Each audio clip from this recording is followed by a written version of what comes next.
In the world of radio shock jocks, the biggest are Opie and Anthony. These people say shocking things that border on offensive in order to entertain their audience. I refuse to sit here and think that radio has to be nice. Why? Why does radio, out of any other medium, have to be nice? We are being now held to a standard where we have to be nice and make people feel good. Go screw! Radio bad boys, Opie and Anthony. Controversial radio personalities, Opie and Anthony. Infamous DJs, Opie and Anthony. Talk show radio hosts, Opie and Anthony. Opie and Anthony. Opie and Anthony. Radio shock jocks, Opie and Anthony. Opie and Anthony. Shock jocks, Opie and Anthony. Shock jocks, Opie and Anthony. They talk about us a lot. I want to pet a deer. Go to a petting zoo, you dummy. I want to pet a deer with breast knuckles. Clock them with breast knuckles. Opie and Anthony. This weekend, I went to a lesbian bar. Were they making out and stuff? Yeah, there was some making out. What did it smell like when one of them burped? An old tackle box. This is where entertainment is going. Larry King gets confused when Fran Drescher starts speaking Spanish. The power of Christ compels you. She's speaking in tongues, ladies and gentlemen. It's time for people to understand these are words. If you don't like them, turn the dial. But enough of this palaver. Let's get the show on the road. Let's get the show on the road. Hi. For this Friday, March 28th, 2008. Yes, it is. Good morning. When the date is given out. Good morning. Yes, it is indeed Friday. That's Freddie writes right off the bat. Good morning, FOs. And then writes, make me laugh. Go ahead, make me laugh. What, is that our job every day? To make you laugh? Like clowns. We're clowns? I like to think this show is a little bit of everything. If it was ye old days, we would be the stupid court jesters. Sure. With the little bells on our hats and our curly, pointy shoes. People point and laugh at us. We'd be the village idiots up on the walls, falling off so people can laugh at us. But don't we do a lot of things? We make people laugh. We make people think, hopefully. We make people pissed, hopefully. Well, because we don't want you to agree with this stuff. No. We make you excited. Whoa, do we? I like to sex up the show every once in a while. A little sexy. Get you all frothed. Like the hot story of Sam. Yeah. Mouth kissing the homeless gentleman. Yeah. Is that sexy? Oh, yeah. Make you want to, like, kind of puke and stuff. Yeah, definitely make you sick. So it's not just make you laugh. Oh, Fast no. Freddy. There's a lot of things going on here with this radio show. Make you want to get arrested, too, I'm thinking. Really? Sometimes. I don't think people want to get arrested. I think that's just kind of a byproduct of this mess. Have we kept track over the years of how many people have been arrested for this radio show? Yeah, I think we did that at some point. We're easily over double digits. I think we're close to a couple dozen at this point. Yeah. Well, good morning. It's the Opie and Anthony Show. Phone number 877-212-ONA. Hoping for lots of phone calls today. Lots of interactivity. Participation. Yeah, because then we don't have to work as hard. Want to say good morning to the crackhead who's filling in for Jim Norton today. Yeah, known as the crackhead now. I'm the crackhead?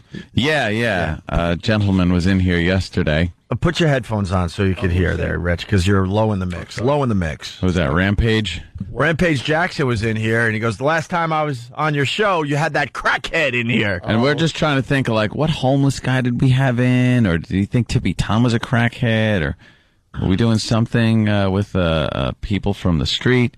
And then, no, it turned out to be Rich Voss, because that was the day you told the story about dressing sexy. In your tiny Daisy Dukes to get more, drugs from the drug dealer. From your gay drug dealer. Which, by the way, could be one of the top 10 stories ever told on the radio show.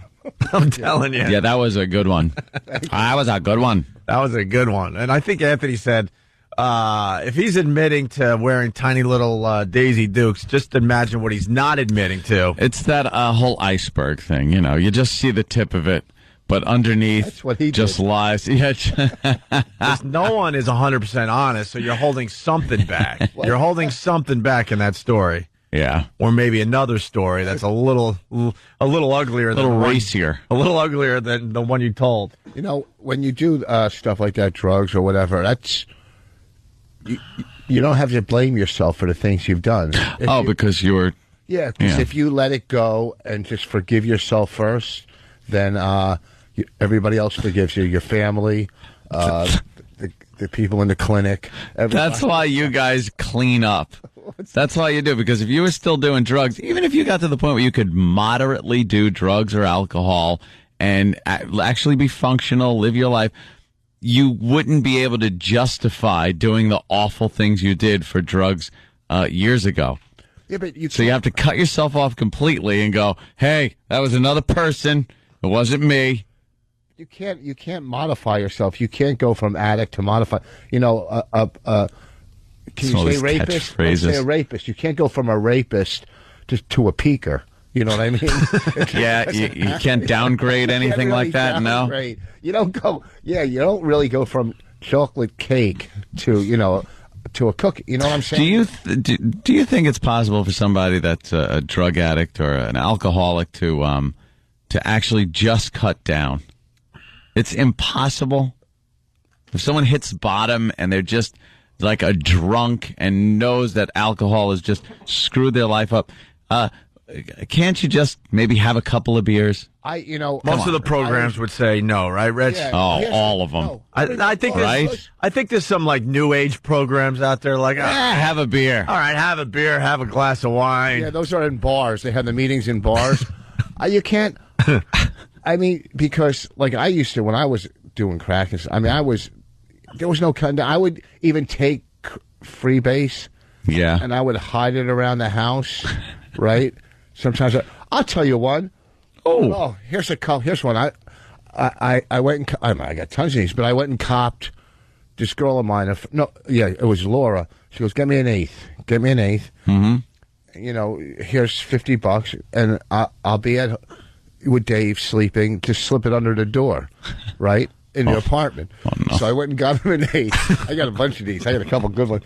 I got her an eighth, right? Yeah. And I slipped it under the door, and I went home, did mine, smoked it. I go, this is out. I need more. So I snuck back up to their apartment, and I took a hanger, and I pulled it back under the door. You pulled their... I pulled their coat back.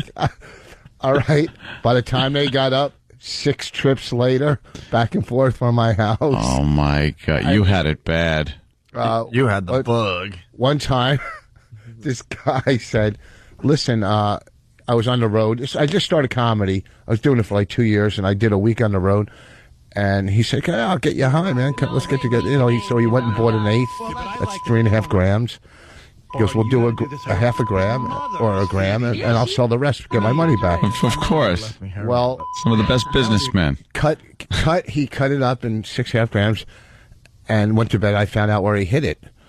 So I kept going back to the store to get ammonia. I would go buy ammonia, come back, cook a half a gram, pour the ammonia out, and smoke it and go, okay, so I'll pay him for a half.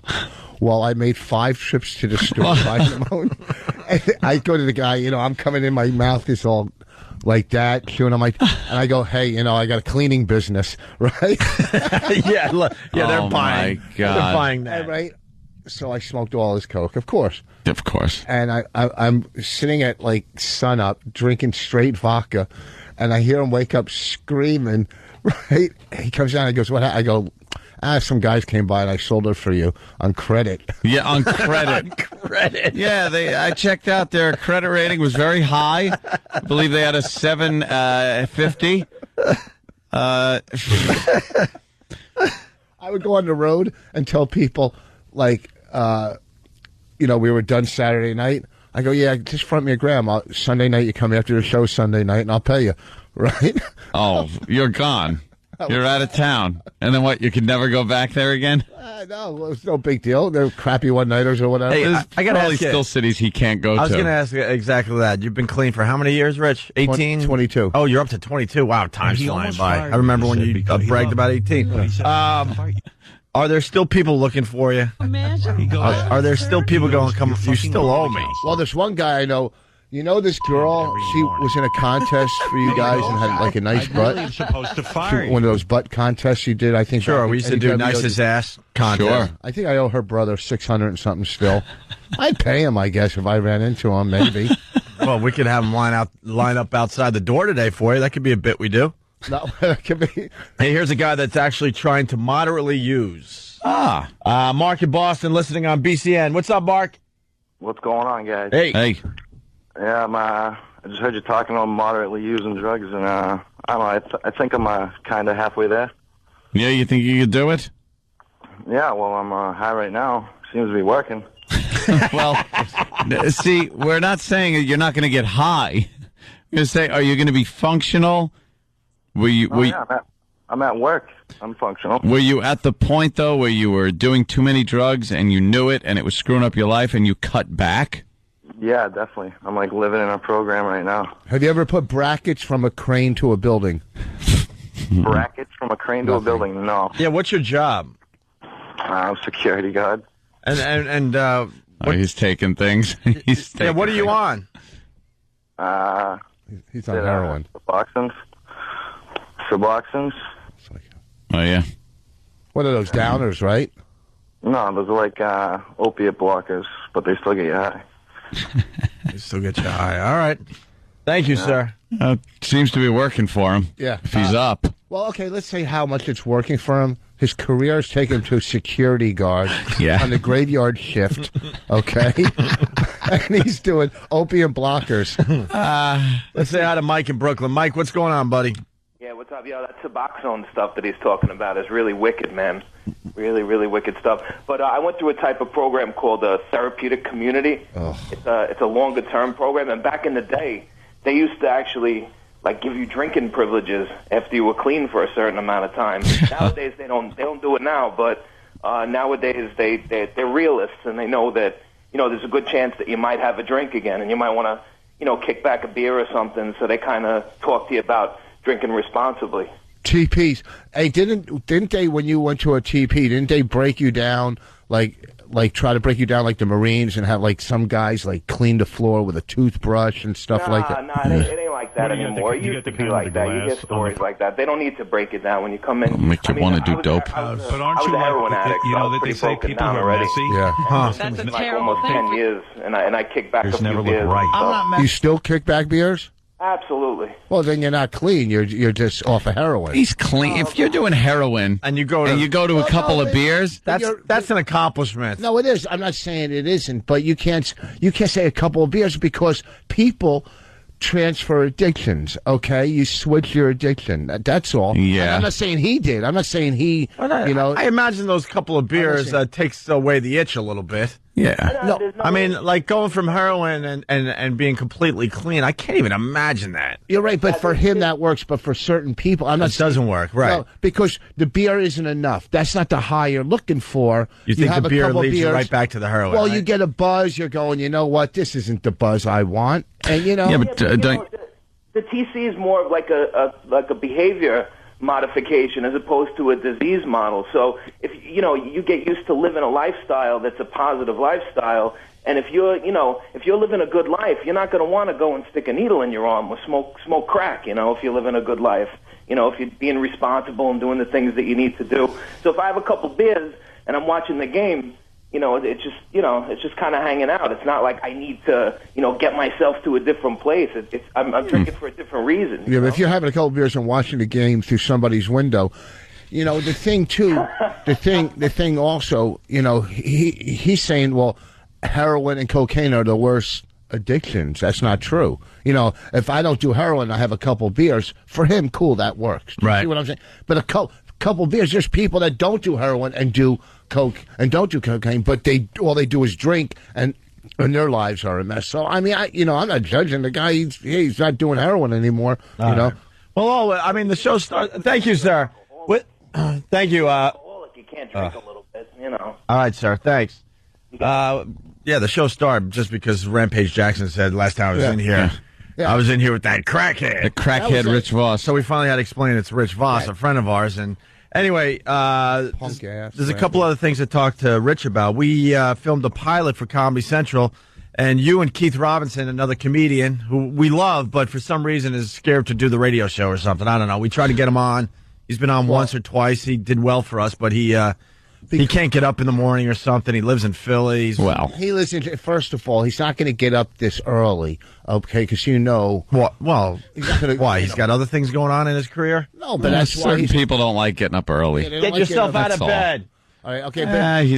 Can I tell you about? Okay, we'll go into what your story about the pilot. But when we did this pilot, you explained the pilot where you run around. And No, we did not. Oh, well, I asked you in there if you talked about. We talked about it, but we didn't, go into detail about. We want some mystery still about what the whole object of it is or anything. We just talked about the fact that you got your ass handed to you. But I didn't get my. All right. Basically, we could say this: we had some kind of a boxing thing that was supposed to be comedic. Yeah. And it turned out to be very real between you and Keith Robinson. But a lot of people have seen it many different ways, by the way, what happened. I say that, you kicked Keith, and that's what pissed him off, and then he was beating the crap out of you on the ropes. Okay. We basically were saying, not rope-a-dope. He was... Dope-a-dope. Dope-a-dope. He was dope-a-doping you. Okay, He was dope-a-doping you on the ropes. And then you got so mad that you ran, because then there was a break, and then you ran and gave him an old-school karate kick, which, by the way, was quite impressive, Rich. Thank you. And knocked him down, and then he really got pissed and jumped on top of you. Okay. Now, that's your story, which is a good radio. By the way, this was supposed to be, funny. Yeah. This thing we filmed was supposed to be funny, this particular thing with you and Keith Robinson. It just turned into a hate crime. Right. It's really horrid. All right, let me tell my story. First of all, it's Rich Voss here at the Embellishers radio show. This thing's taking on a life of its own. I heard you guys are talking about it down at the Comedy Cellar. Well, they might be talking about it because, listen, first of all, people like to talk about Rich Voss because it brings up the conversation. Third person. Okay. They go in the ring. We go in the ring, and they go, all right, yesterday I was in the doctor, and I looked at my CAT scan, and the bubble on my kidney is about this big, the cyst. It's right? like orange? It's like a grapefruit or an orange. And, okay, so Keith, we're supposed to go in the ring, and they go, okay, we'll put bubble wrap around you guys and headgear, this and that, right? And blindfold each other, right? We're blindfolded. So I go to... Thanks, Rich. What?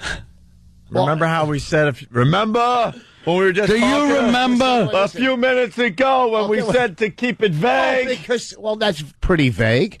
Oh, really? Yeah. Every detail of it is out. So basically, we brought back blind boxing for a potential TV show. Very good, Rich. You think these people you're talking out there are dumb? Do you really think... These people are smart. They listen to every single word, every nuance. Let me explain. They listen for secret messages. Okay. These people are smart. Okay, they're smart. All right. But it's a key to the story. Is it? Yeah. The story that, of course, makes me look bad. Right. We're supposed to go in the ring, and so I go to Keith. I go, I can't do this. I got this big thing on my kidney. He goes, we're not going to punch each other, right? We're not. He said we're going to be light. You think it's a photo shoot, basically. Right. Okay, basically. So we go in the ring. They get us ready. Ding, ding, go. I threw a kick that I knew wasn't landing. See, Opie, you think it landed, but I know it didn't because I got to see the tape again. But go ahead. I pulled back. Okay, let's say it didn't land. Okay, let's say it didn't, right? Because you haven't seen the tape. I thought it. How I saw it basically is they came out of the rings and Rich, because he is blind, because Rich gave that away.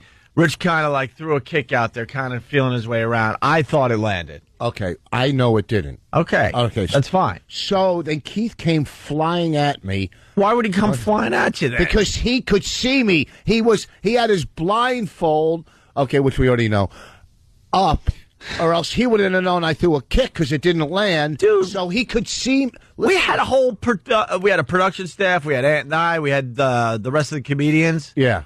To all of us, it looked like his blindfold was down. It looked like it was down? Yeah. You know what? You're saying his blindfold was up when yours was obviously down. How would he know? How would you know? Okay, first of all, how would he know exactly where I was that right after I threw this side kick that didn't hit to come running and punch me in the head? How would he know exactly unless he could see me. Oh, no, at that point, he ripped the blindfold off. Yeah, he took it off. Oh, he took it off. Yeah, because you pissed him off. Okay, so I didn't. My version of the story, you pissed him off, he takes the blindfold off and attacks you. Yeah. So here's the deal. And then you got mad. Now wait, that's even worse. After he did the dope on you. That's even worse. To your head and your kidneys, you got pissed, turned around, and gave what's that old cartoon, the karate cartoon? Hong Kong Phooey. Yeah, Hong Kong Phooey. So here's the thing. You're saying I didn't even know this. This makes the story even better. Okay, folks, I'm standing with a blindfold on, with a cyst on my kidney ready to get exploded. And Don't forget, 55 years old, too, or whatever 50, you are. 51. Going to be 50, and a guy without his blindfold is punching me in the head. Wow, I can't believe I didn't win. Wow, you know what? Because the odds were in my favor, okay? Is it true that Keith called you and said his side is still I hurting? stuck him. Let me tell you something. You did stick him with that kick. It was nice. And then after this, I go, what the hell are you doing? Why would you punch? He goes, well, I was showboating. Okay, well, on my head without your blindfold? Yeah. And then you ripped your blindfold off and kicked him. Yeah, well, after I got pounded in the head from a guy that said we weren't going to hit each other. I'll agree with you. I liked that kick. Huh? I liked that kick. I threw 2 kicks after that. The headshots that he was throwing were pretty impressive. He hit you with a combination that really rocked your head back a couple of times. But see, here's the thing. After it, I didn't feel any of it. Yeah. He called me in pain. So the bottom line, you know what? Mm-hmm. I had a fight when I was in school with this dude. I punched this guy. We had a fight. I punched him in the face. Bam. And then he grabbed me, right? And we wrestled, and we both fell on the ground, but all his weight fell on my arm, and I dislocated my arm just from us falling. Yeah. Which I could only bend this far now. But I basically won the fight. But I'm the one with the cast. You see what I'm saying? Keith might have had some nice punches on my head without his blindfold as I was wearing mine. You know what? And right before that, about 2 months before that, Keith was in a hallway beating up an old lady. And told her, all right, it's not like he's... She was falling down with her walker. See how excited he gets? That was the highlight of the taping, by the way. It really was. Can I tell you one thing about... Well, I'll ask you during break. What? Well, because I don't want to give the show away. What, another thing we taped? Yeah, that day. They're very excited about this thing. I don't know. We'll see what happens, but they got a lot of great footage on Tuesday. Oh, yeah. Yeah. What? Write it down as I give you a plug out here. Write it down. All right. Because Rich Voss, by the way, is in studio, and he's going to be at Poughkeepsie. Bananas Poughkeepsie, right? Tonight? Tonight and tomorrow night at Bananas Poughkeepsie. Tickets available through Ticketmaster, 845-462-3333. He's writing something. All right, hold on. Because this is famous bananas. This goes into my story. Oh, is that a good story? Kind of, yeah. All right, we can tell that next. What the hell? We'll give away more of our TV project that might fly, might not. By the way, we have no idea. There's so much footage. There really is a lot of footage. It's all comes down to the edit and what they can make out of it, and then we see what Comedy Central says. All right, it's the Opie and Anthony show, just getting started. We packed a full house today. We got Nick DiPaolo coming back today. We got Mike Birbiglia stopping in studio today. He's doing something special at Caroline's, like 3 or 4 different shows in 3 nights or something. I don't know. He'll explain. And then later on this morning, Leslie Nielsen will be calling the radio show. Phone number 877-212-ONA if you got anything. Good morning to everybody. Opie and Anthony, Rich Voss, and now Nick DiPaolo as well. I got to start with Rich Voss, who's playing Poughkeepsie's. Poughkeepsie's? Well, Bananas in Poughkeepsie. Hey, that would be a good club. Poughkeepsie. Poughkeepsie's. Well, that's why I'm bringing this up, because I'm all confused, because I'm reading the Rich Voss plug. Yeah. And it says Bananas in Poughkeepsie. That's where Rich Voss is going to be tonight and tomorrow. Rich Voss spelled Poughkeepsie, P, which is good. That's a start. O-Q-U-I-P-S-E. Ooh. Poughkeepsie. It's a black girl's name. Poughkeepsie. For the people all over America, just trust me, it's not even close. No. But if you break it down phonetically, It's still a Holiday Inn. It's still a Holiday Inn. Basically. It still means your career is stagnant. I'm sorry. That's okay. I'm very happy with my what's career. funny? People have no idea that we're actually really good friends because we just don't play it that way on the air. That's all right. My chick goes, You actually shared a room with him when you played Doral? I'm like, yeah, we were both lonely, man. It was 3 nights we stayed in a hotel in a resort. Was it 3 nights? Yeah, it was like, definitely. In the same room? Yeah. What is wrong with you guys? I wanted a roommate. And Are you kidding me? I didn't want sex or any of that crap. I just wanted a roommate. I was lonely. I was just wandering around. Lonely. I was wandering around the country. Rich Voss calls me up. He's like, "Hey, I got this great deal. We could go down to Doral and play where Tiger Woods plays and the PGA plays. And South Beach is what, a mere half hour, 40 minutes away? Not even. It was 20 minutes over the bridge. Over the bridge, like 20 minutes. And we both decide, what the hell? We'll just share a room. What am I going to do? Go back to like a room by myself and just sit there and stare at the wall? Well, see, here's the thing. I would never. Because I didn't know. Like one night we're laying in bed, not together. After that crack story, I doubt it. Nice pair of hot pants on, phoning with him. All right. I had a wetsuit, and we're laying in separate beds. And then it starts off with like one depressing story about your childhood, and it goes from my stories to his stories, and his are starting to really bum me out. Right? It's hard to do after you grew up. I thought I had some depressing bad story. Wait, which story bummed you out? Do you remember? I don't remember, but I don't know. Maybe your mother up in the attic or something. Did you? Oh yeah, we used to find her in the attic every once in a while. Yeah, and she needed a timeout. What's your last name, Frank? Yeah, my mom needed timeouts. We would have to go search for her, and we found her in the attic a couple times. That's actually a true story. Really? Oh yeah. Why was she up there? She's got issues there. Dusting. So, haven't you been around long enough? You don't need to ask why. Just look at me. What do you think? No, I haven't actually. Look at the one side of me, and you could figure it all out. But that was the one that depressed you? I don't know. It was, But then it was like, then we were playing Top This, basically. And then Rich is telling his horrible stories, and we're sitting there. We're almost we're almost ready to start cuddling and crying each other's shoulder. Almost, and then it was time to sleep. And then this idiot has to wake up in the middle of the night to smoke cigarettes. Oh, Jesus. Still on that health kick, Rich? That was well, he stopped smoking finally, but he was so addicted to the nicotine that he would wake up in the middle of the night to have smokes, and he's half asleep, just drooling, having a cigarette. The cigarette is like falling out of his mouth as he's falling back asleep. He's going to burn you up. Right. And we play golf, and you've heard the story. This jackass breaks his hand in the sand trap, so now I have a crippled, depressed guy in my room that I can play golf with. Okay? All right. Oh, so that's what led you to making out with the grandma? And then we met these...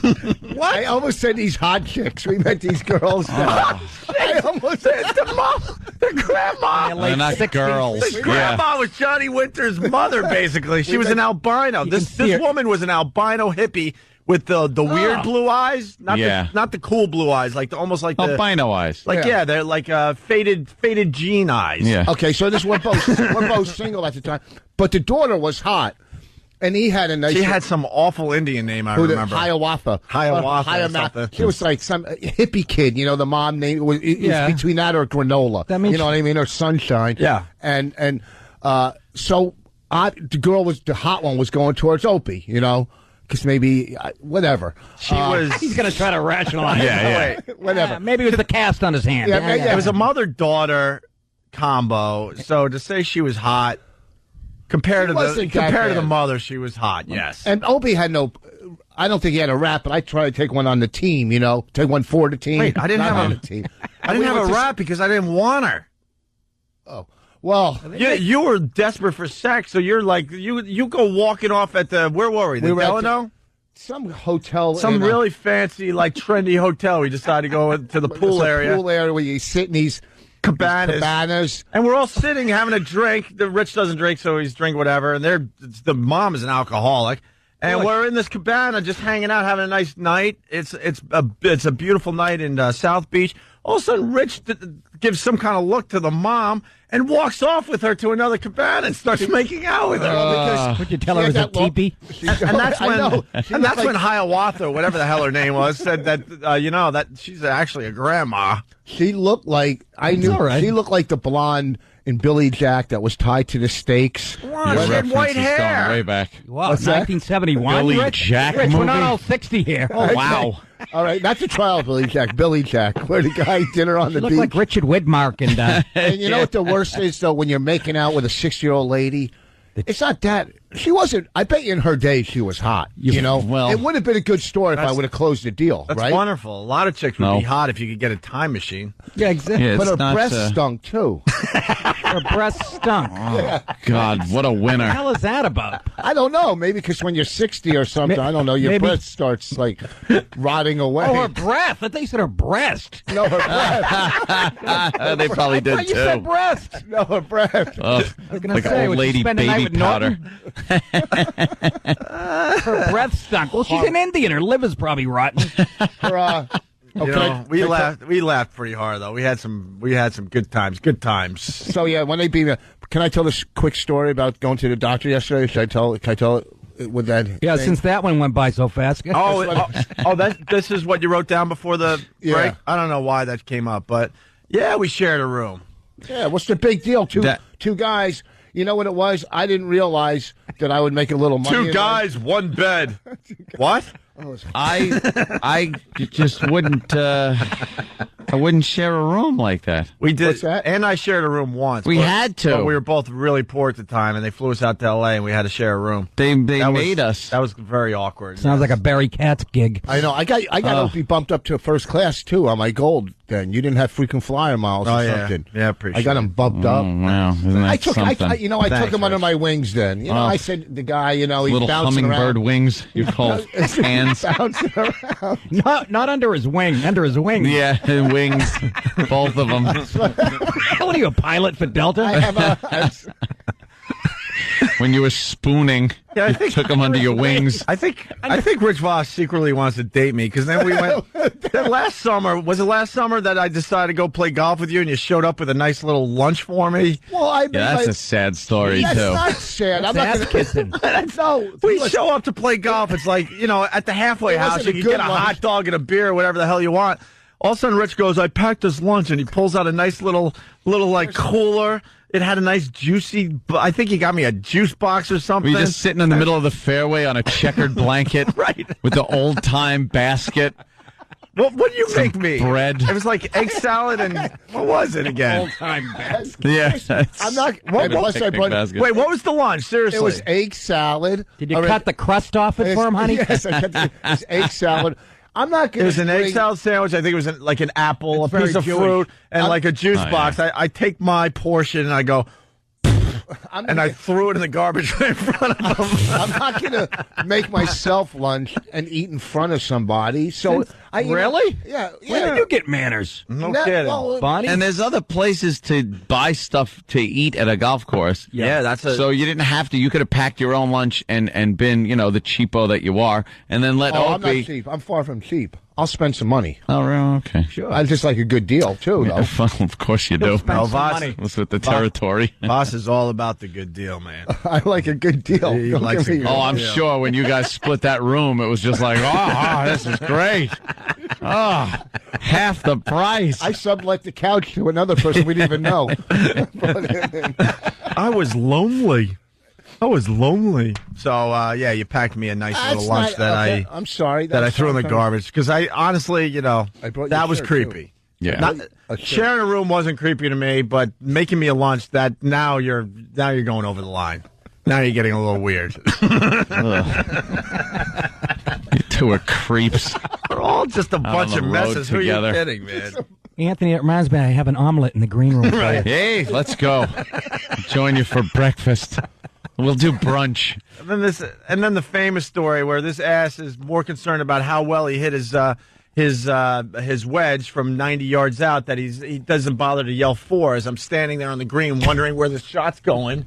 And he was trying to bargain it down to 2. And to this day, I got a lump on my hand. Well, you know what? Because I'm holding. You know how you play golf, Nick? No, I don't. Okay, well, I know enough about it though. A lot of I'm not gay. A lot of guys, if you're on the green, you got your putter. You kind of almost use it as a cane. You're leaning on your putter, your hands fully exposed. Yes, and I'm I've right seen that. behind the pin because I'm like, Voss is 90 yards out. I'm like, he's not gonna stick this. So I'll stand right near the pin. That's usually a safe bet, right? So I'm watching Voss hit. And he's not saying anything, and I'm trying to figure out where the ball is. He's not saying anything, not saying anything. Next thing I know, I got excruciating pain because the freaking wedge shot hits me perfect right on the top. Look at the lump. It's still there. Oh, yeah. 2 years later, it's still there. Hold on a minute. First of I all, go down like I got shot. Like a Kennedy. I really went down like I got shot. Immediately start bleeding because it was one of those deep bruises that brought blood right to the surface. Really? Listen, yes. That's the Irish in you. Yes. Yeah, you he's know the what? bleeder. I said you don't even have. I said don't putt. Don't worry, I'll give you the putt. Okay. Right before that, he was crying because he had a tick on him. Okay, he had a little tick on his. A little tick. Did you remove that in the room for him after the egg salad sandwich? He did suck out the poison for me, which I appreciated. Thank you, Rich. And where was that tick? Yeah. Well, you know what? Apparently, you all had another parasite with you called Rich Voss. I'll tell you why I had a tick. Because this ass doesn't know how to lose a golf ball. We all lose golf balls, not Rich Voss. Oh, he's a good golfer, Rich? No. He hits. He's not, and you're saying no. He'll spend forever looking for it. Thank you. He hits bad shots like drop. anyone, but what he has to do is find every single ball that he hits into you know why that the is, deep right? weeds. No, it's not. Where the ticks freaking live. Really, the ticks stop at the woods. They don't head out to the fairway. Is there like a little tick an electrical tick fence? Guys, this is it. We can't head out there. I hit the ball a little to the left, and I went to look for my ball because I didn't want to take a stroke. No, you didn't want to buy another one. No, please. Yep. Are you He kidding? starts with a Nike ball. By the time we're on the green putting, it's like a top flight XL. The only way you know that, the only way you know that is because there was an imprint of top plate on your hand. Okay, that's the only way you would know something like that. A ball that was lost in like 1988. He finds and goes, "I found my ball," and hits that one. It doesn't take a stroke. Anyway, I can't play golf with him anymore. Someone's going to get hurt. Yeah, or pregnant. Let's share a bet at Doral. All right, I'll be right there. Yeah, that sounds exciting. I got a couple of drunk squaws at the pool. I didn't even bring my clubs. He does. We were just hanging out. Where the News Cafe, whatever it was, down there on South Beach. Oh, I've been there. And it's a hip little place to be seen. You're hanging, you're having some coffee and drinks, whatever. And he decides to go after the two ugliest people in the joint. It's South Beach. It's a good strategy, though. It's South Beach, though. The place is like just dripping with models. Okay, desperate models, and you decide the grandma looks good. First of all, they are models, and so are the guys. Okay, we're like threes, and there's nothing but tens walking by that are, from. Then again, can you imagine? Well, he's sitting there with his guest shirt, and I have this ugly diesel, this diesel shirt that looks like a doily, a paisley. We're sitting like two. The odd couple. It's just horrible, and all these guys are walking by. They can tell we're from out of. Like, we're dressing like people, we think you're supposed to dress in South Beach, so we're so out of place. And can you imagine if we did end up picking up those two girls and explain that we're sharing a room? Yeah. See, we're sharing a room. Could you guys not pay attention to... I know it's kind of awkward being in here with your mother. Okay. Like we're back in high school. You're doing a makeout session right next to your bud. It's kind of weird being in here with the out-of-work DJ and the guy that took third place this year on Last Comment. Because we don't have money for our not own only was she a rooms. grandma, she was an albino. People don't understand this. She had like transparent eyes, basically. A hippie albino. Yes. Jeez, I always liked Egger winners, so I figured, what the heck? Maybe I could bang her. And you set the sights low, which is kind of good. Yeah. For South Beach. Oh, these girls are so... Because you feel... you have no rap in there. What am I going to do down there? That's what cocaine is for. I know. That's right. You're right. It makes you a 9. It does. Pull the You're drugs right. out. You're right. Don the Trucker is asking if Voss dressed extra sexy, hoping that I would pick up the room tab. Linger longer. All right, so you went to the doctor yesterday, Rich, because you wrote this note before break. Part of this part of this pilot, just one little thing that happened in the pilot is I got my ass smacked, and the handprint, they took a magic marker and outlined the handprint, right? Oh, okay. Okay, and we did so much stuff that day. Well, one person smacked my Yeah, we're trying to keep it a little vague. Okay, okay. So much went on that day. Yes. That happened. Okay, and I have a handprint on my, a magic marker, the outline of the handprint on my butt. So I go home, I shower, whatever. You know, when you shower, you just hit your butt. You don't, scrub it down with sandpaper. You don't realize, you don't remember. So yesterday, I had to go to the doctor, and I had my prostate. And so I'm first of all, I'm undressed. What is he like? Is that the handprint of the last doctor? I know. I got your ass looks like man's Chinese theater up front. Yeah. How many guys have done you that they're leaving their handprint in memory? So John Wayne. There's nothing worse than sitting there. You're sitting naked on the metal table with a piece of paper over you. That's not your doctor. It's a butcher shop. I know. I was strong. And so the doctor, he goes, why do you have a handprint? And then he said, I guess it was a Comedy Central pilot, right? He knew it. But it was just embarrassing getting his finger next to the handprint. Then they took a telescope the size, probably a little thicker than this. Mm-hmm. Yeah, it's radio. Stuck it in. What are you pointing at? Than this. It could be a cinder block. It could be a pin. Basically. It's radio. They stuck it in. Are you allowed to say penis? You can say penis. Whoa. You can say that. That's not. We're trying to. You could say the word, but you can't say. Yeah, don't even medical procedure. I got a great prostate bit. You want me to do mine instead? No, this is true. Yesterday. Wait, so it was the size of what? Like a Miller Lite can? No, like a table. It's thicker than Hillary's ankle. Just help us out here. What's the charades? Come on. A pencil. They took a pencil. They about shot a as gel, thick as a pencil. I know. I had into it done. here. You've done that, and they. Oh no! In the front. Oh no! Whoa! They went to. Hold on. Oh no! Hold on. We got a yield sign here. Wait, so it was as thick as a pencil, and let's just say... about a little thicker than a pencil. And let's just say, instead of going... talking about his neck? What are we doing? Instead of going back, they went front. Just say that. Really? At first, they took a tube and shot gel down there, like lubricant and... Whoa! Right? And then, God, now, this is killing every guy out listening. And then the nurse comes in, too. Right? And they got a clamp on it. They got this metal clamp. Right? When you say the nurse? Tight, huh? How are you? Jiffy Lube? What's going on? I'm telling you. And then they took this. Are we good? Let me know if they're dumping, because this is. They can't dump it. It's a metal. It doesn't matter. It doesn't matter. So they stick it down in through my unit. Okay, and the doctor's got a telescope. That's a better way of doing it now. Actually, he's got to look at your bladder, and he has the other end of a tube, and he's looking through like a microscope with this tube into my. All right, and he sees the guy looking the other way, right back at him, and he goes, "Did you share a room at Doral with him?" It was the most. Now, whenever I go to bed, still it's unbelievable pain. What's the matter with your bladder? Nothing. They were checking it out because I got a big cyst on my kidney, so they were checking my whole. Because there's blood in my urine, right? Oh my God, are you a mess? What? Why don't?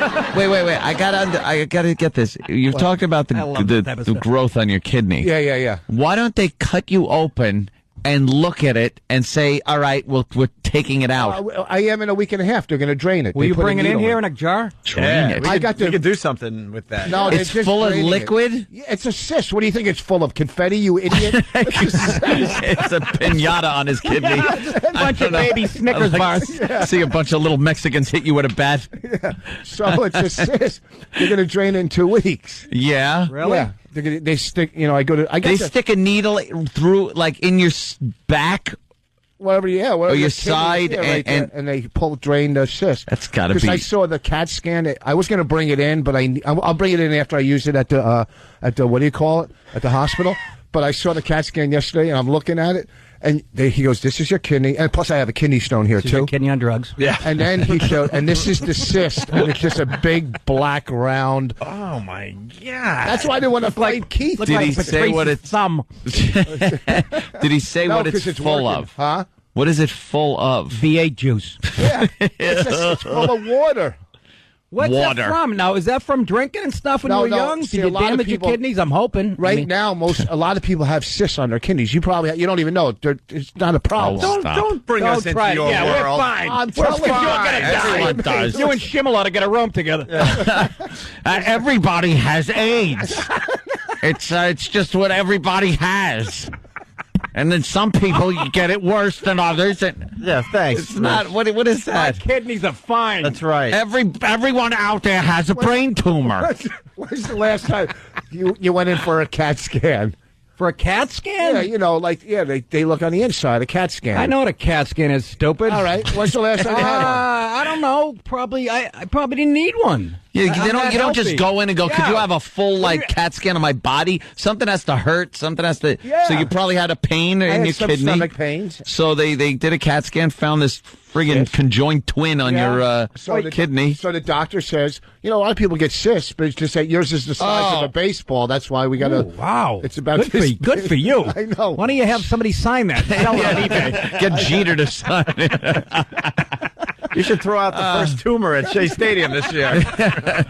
No one ever takes a baseball and goes, this is about the size of a cyst. Right. It's filled with yoo-hoo. Jesus, my God, man. You got a lot of... But he looks pretty good for an ex-crack addict. What are you, 50? We're 50? Going to be 51 in June. 51. There you go. I'm still doing well with the grandmas.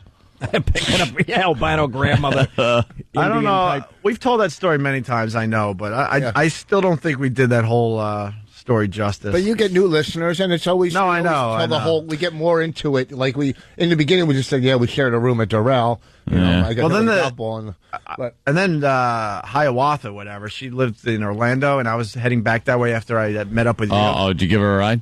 No, she wanted me to call her. She was on a pony. She wanted me to call her when I got to Orlando. I'm like, So now, you know what it is when you're sitting on... Good looking? Huh? Good looking? She was all right. She was all right. She doesn't even come close to his... Dragging a little travoy behind her all the way to Orlando. Help her sell the beaver pelts back to... on the way back to Orlando. Huh? You know what? It's when you're on South Beach, you want to feel like you're part of... And you want to walk away with something, kind of. You know what I mean? Yeah, like cyst on your ovaries. Dude, if you're a person if you're a person that suffers from depression, don't go to South Beach. You'll kill yourself.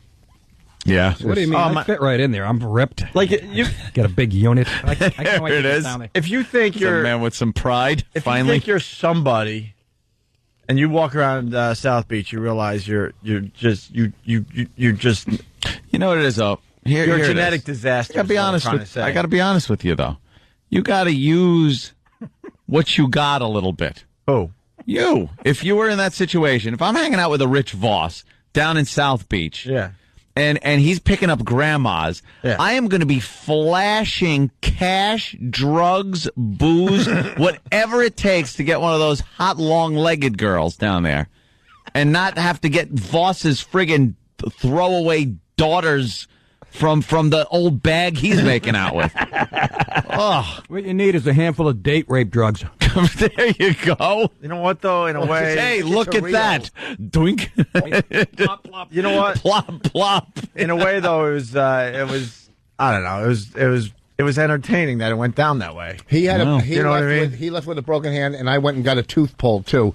Oh, I forgot. In between rounds, What happened? In When she between give rounds, you gingivitis? in between like instant pyorrhea. In between playing Doral, I forgot about that. He had to go to a dentist one day. I'm sitting there in the freaking room waiting for Rich because he's getting a tooth removed. You're on a 3-day little jaunt and he's getting surgery. Jesus, you might as well have went with Jack Klugman. My throat's infected. Let's play another 6 rounds. I forgot about that. And then he's like miserable because he can't talk. Getting teeth pulled. The appendix is coming out. He's getting corrective surgery on his eyes. He looks healthy, too. He's got a broken hand. I got a tooth pulled. I got to go to Alabama. I was rejected by a 6-year-old lady. I'm sharing a room. It wasn't a bad trip. It sounds like a real blast, guys. What a mess. From some bootleg dentist in a strip mall. It just said dentist on it. And great. I go, I need a tooth pulled. It's so my whole face was swollen. And it was just bad. Anyway, I also smell a Coke-logic animation. This one needs to be animated. Oh, yeah. All right, we got to take a break. Nick DiPaolo is here. Nick, this is the tease when we get back. Remember yesterday when you were here with this Larry Sinclair guy, Gurney and all that? Yeah. We got an update. Oh, you do? Well, we really thought we had a massive exclusive for the Opie and Anthony show. Turns out, he was on Jerry Springer 2 weeks ago? Right. We'll explain next. It's Opie and Anthony.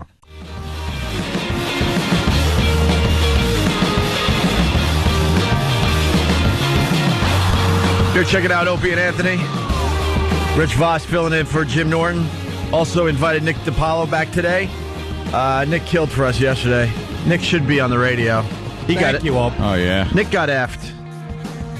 We were doing like a free FM here in New York, and he was one of the guys, and he was building a fine little audience for himself, and then the company said, that's not working, so let's move on to the next format. Who's the program director? And when that happens,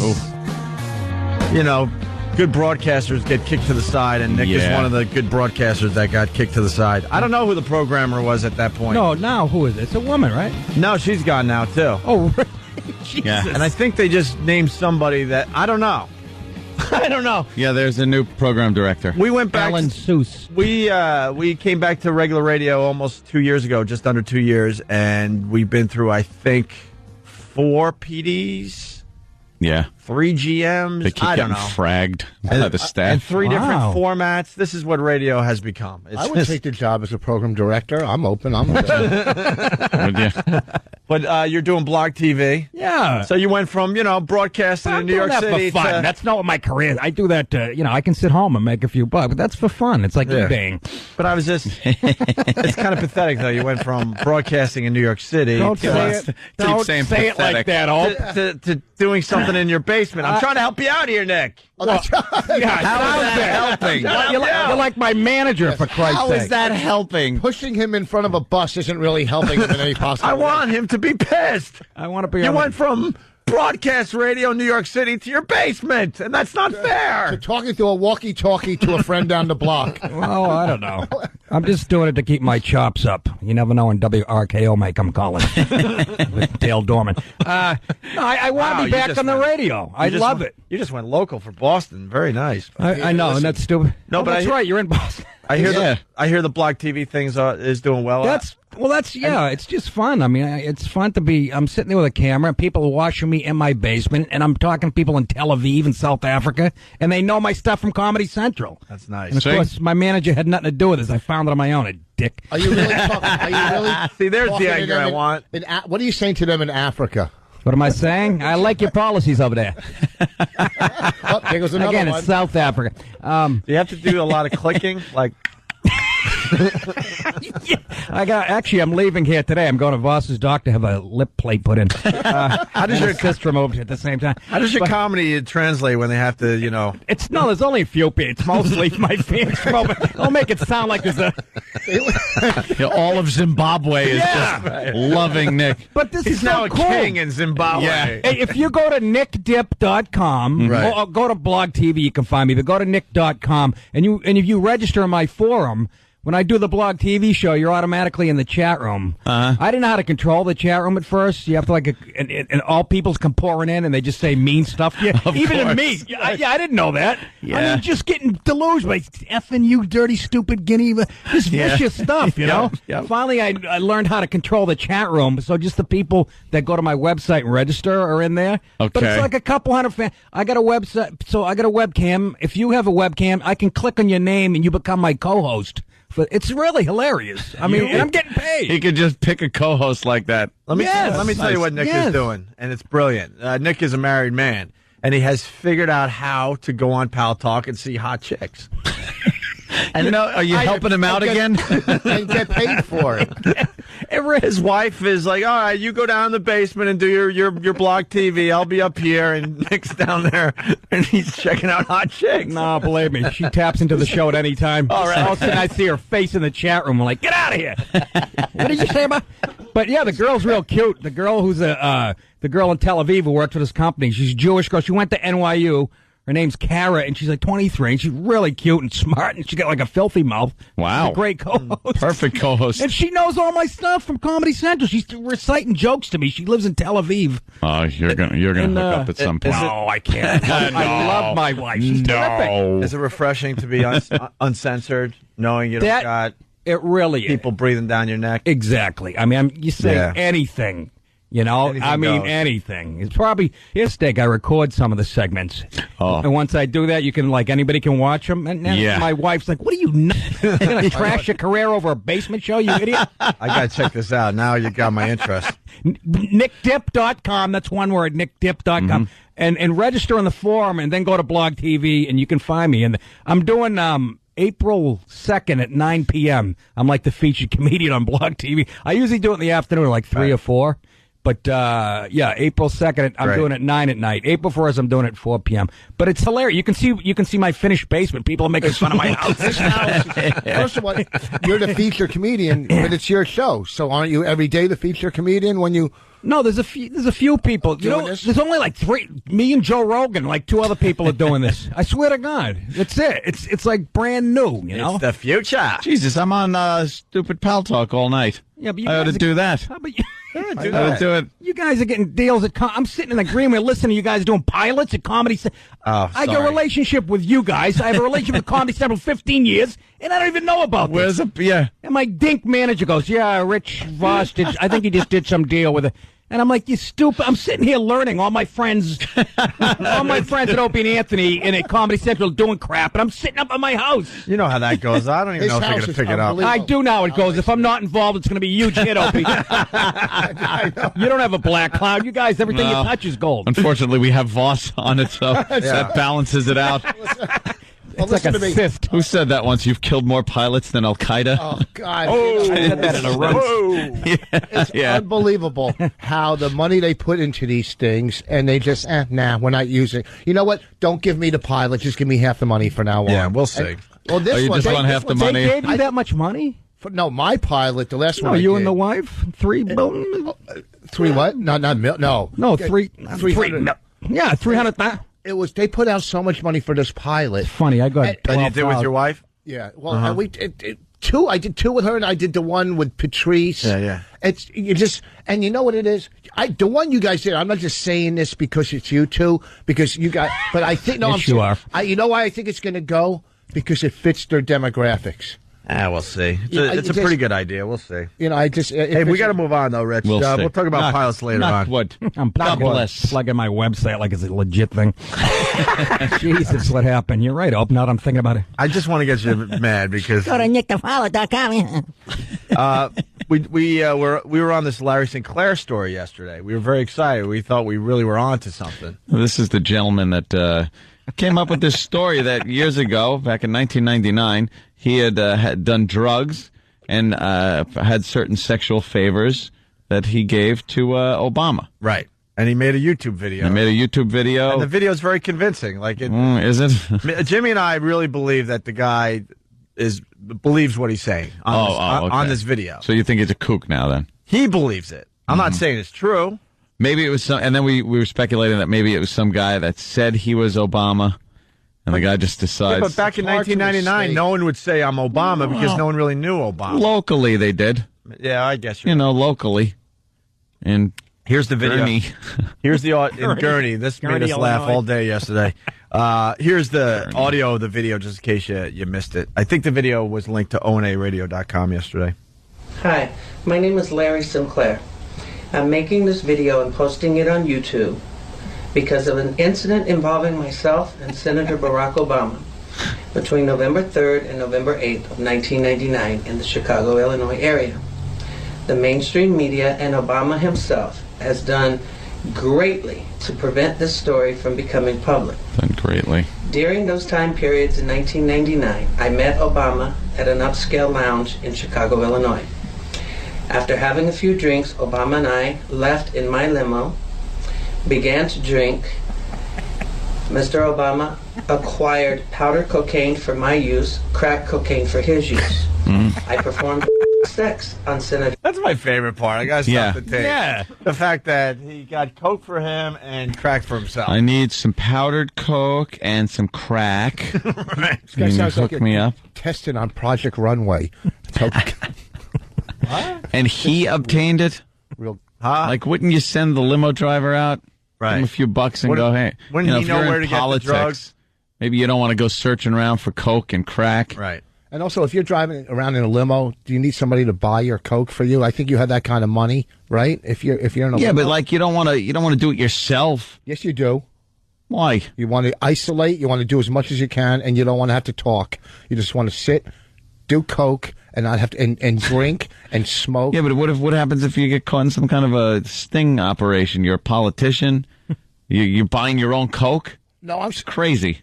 No, I'm saying the other guy. Why would he hook up with Obama? If it was his limo, it wasn't Obama's limo, was it? Well, he was the limo driver. Yeah.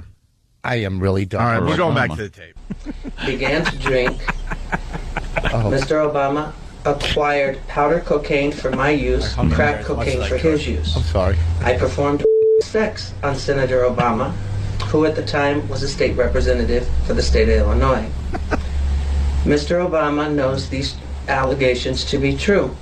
I'm challenging Mr. Obama to come forth, be honest, stop claiming that his drug use is limited to his teenage years. 1999, you weren't a teenager. 1999, you were a state representative for the people of the state of Illinois. 1999, I performed sex on you in the back of my limo, as well as in my hotel room in Gurnee, Illinois, 2 days later. If you challenge the authenticity of this allegation, I challenge you to take a polygraph test, as I will submit to as well. These allegations are true and need to be told to the public. Let the public decide whether Mr. Obama is being forthright and honest. Thank you. Now, it sounds like he's telling the truth, right? Or at least he believes what he's saying. Sounds like a nut. I say they should put absolutely sounds like a nut on top of that. his unit in a lineup and have the guy pick it out. Do you honestly think, too, that Obama would even entertain this guy? Like, okay, all right, get that polygraph. Let me legitimize this guy. Yeah, he's looking at his schedule. Oh, we got to fit the Larry Sinclair controversy into my day today. 2 days later, like it was in the back of the limo, and 2 days later, Obama's like, I just got to get some more of that guy. Yeah, that was some good stuff. I got to get more of that. Right here in Gurnee. How much does this guy hate Obama? Is this guy like a hardcore racist? Yeah. Oh, yeah. I mean, he doesn't sound white. What? He is white. Got He's white? Doesn't sound white. He sounds very very white. white. Sounds like a white girl. He's white. Yeah. And he's being a real martyr for the cause. He's all set. Going over going, hey, I performed this on, this gentleman. Yeah, I would imagine that some guys in black suits and some like black sunglasses knocked on Larry Sinclair's door. Is like, you're gonna have to take one for the team, my friend. This is the equivalent of this is like an American suicide bombing. Yeah. You're pretty much killing yourself for the greater good of your cause. I How guess. much is the Hillary campaign paying this guy to do this? So look, sit down. You're gonna have to admit that you do some drugs and that take one for the team. You're taking this for the cause, my friend. So we looked up Larry Sinclair. Very excited. He called us back. Yeah. And we were going to have our exclusive interview with Larry Sinclair today. Yeah. But what do we got, Steve? Well, he called back, very eager to be on the program. And I'm dating him this weekend. Yes, exactly. We're taking the limo out with my assless chaps. Thank you so much, Anthony. Which, funny enough, all chaps are assless when you really think about it. Why do I even bother coming in? Because Anthony already knows the answer. I love how Steve tries to deflect by doing the impression of Steve. Right. It's really, you just got to jump in with both feet on these. Yes. Both feet, please. Tight, huh? Thank you so much. Okay, segment over. No. No. So you get Larry Sinclair on the phone. Well, Larry Sinclair did submit to a polygraph, two actually, back in February of 2008.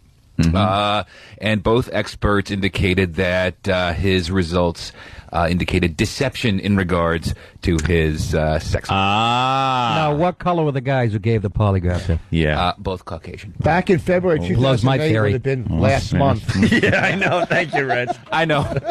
2 weeks ago. Back in 2 weeks ago. Yeah, you don't have to sound that official, Steve. A month ago, he took a test and he failed. It's almost April. In February 2008, which is a month ago, he took a polygraph. He was offered $10,000 to take the polygraph. He accepted, and he failed. Yeah. Oh, so he got money. He got paid? Yeah, he got paid. Well, what kind of deal is that? Whitehouse.com, which used to be a porn site. Oh, right. Paid him $10,000, which was going to be $100,000 if he passed the polygraph. He failed. Oh, wow. I would have studied. I got a story about me and Hillary in the back of an El Camino. Yeah. How much did that? Yeah, no kidding. How much could I get for that? Right? What Would is you that about? do one of the folds in her ankles? Found some popcorn in there. We should do a Obama search every day on YouTube because there's some just great stuff coming up now, man. Well, they're getting pretty dirty, both of them. They're just picking each other apart until one of them becomes the candidate, and then they will be united, and it'll be wonderful, and everyone's great, and then the real dirt that they're holding back is going to come out. And then the Republican filth. The Republicans right now are just sitting back. Oh, this is cute. Yeah. They go, this is so cute. Look at the little things they're pulling out. Look at the laundry list we have on Obama. Just wait. Because I don't think you're going to find this kind of dirt on McCain. I think he's just going to, in the debate, he's going to destroy either one of them after all this. I don't think so. I think they're... Really? You think they're going to find crap on McCain? Obama could talk circles around McCain. I'm not saying that what he's saying is anything of substance. You know what? But his public persona is going to kick McCain's ass. Well, that's the thing. I mean, you got the young... intelligent, slick-talking black guy against the old crusty white, which I don't know when that became a sin, to be an old white guy with experience, and I'm so sick of this. I know, it's like, do we just want an old white guy in there? I don't know, look around. Yeah, let's see there's buildings and airplanes and stuff. Yeah, I mean, it did pretty good over the last time we checked. 100 years. Last time I checked, we're still the only superpower left, and we did it with no women or black candidates. Okay, it's all old white guys. I hope he does win and runs the country into the ground like their neighborhoods. Okay, and you know what? I don't think he's. I'm just teasing. He's a very articulate, nice smelling fella. Boarded up White House. You know, come on, Rich, don't help me. I've already dug myself a hole. No, because I don't consider him really black. Like Omar, no, he's whiter than you and I. For crying out loud. He doesn't eat at Popeyes. He eats at Boston Market. He's not a Popeyes guy. Wait, if Omar ran for president, that's who I would vote. Oh, from The Wire, with a scar on his face. You want that? Omar who? Manaya? From The Wire. No, Omar from The Wire. Look him up. That's the kind of guy you want. Wait, get a picture of Omar. Because I think this picture will scare the hell out of certainly Anthony and certainly Nick. I've seen him. I wanted like an Idi Amin black guy. I didn't even vote for a guy like that. Imagine that. This is Omar. Patrice. Look, with his Nick, really fast. If that was your candidate, yeah. Oh my God! See, now I'd vote for that. That's change. That's real change. And he'd work for that too. Omar is a lot darker than Obama, but that's and real he's got change. a scar completely down the front of his face. Now, right down the middle. Obama's mother is white, and his father is African. Yes. Yeah. So that's not really like African American. That's because that's where his family was placed. Like a couple hundred, you know what I mean? Here we go. Kansas City? All right. What? You want to go, Jimmy the Greek Voss? Go ahead, let her rip. Thank you. I'm glad you said Voss. That has nothing to do with me. See, this is why we can't pay you guys, because when you say something like that, they could just say, just don't have him on the show anymore, and you guys are safe. All right, that's cool. Wait a minute, am I getting lumped into this? Did I just get lumped into his silly crap? Wait, I'm not being a racist. I did it for 6 months without getting in trouble. Give me some credit, will you? All right, listen, we got to take a break. Speaking of the cops are here.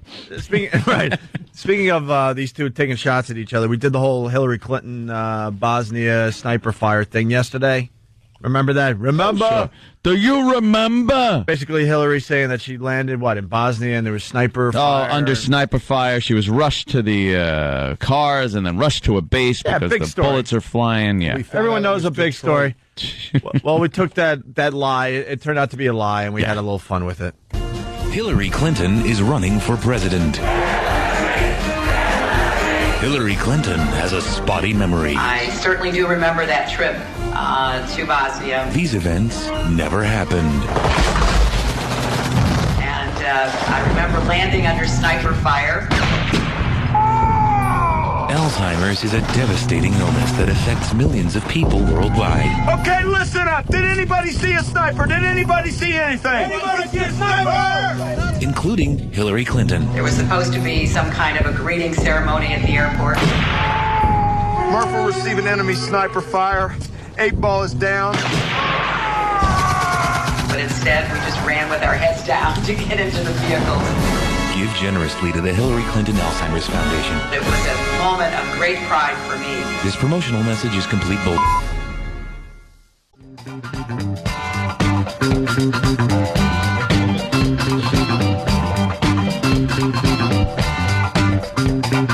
Oh boy, I don't have Jimmy today. Rich, bring us back. I got to swallow. Oh, good. Rich gets Listen to to the Opie and Anthony show. Nick DiPaolo in the studio. Rich Foss. Nick, you can go to his whatever that plug is. It's what is it?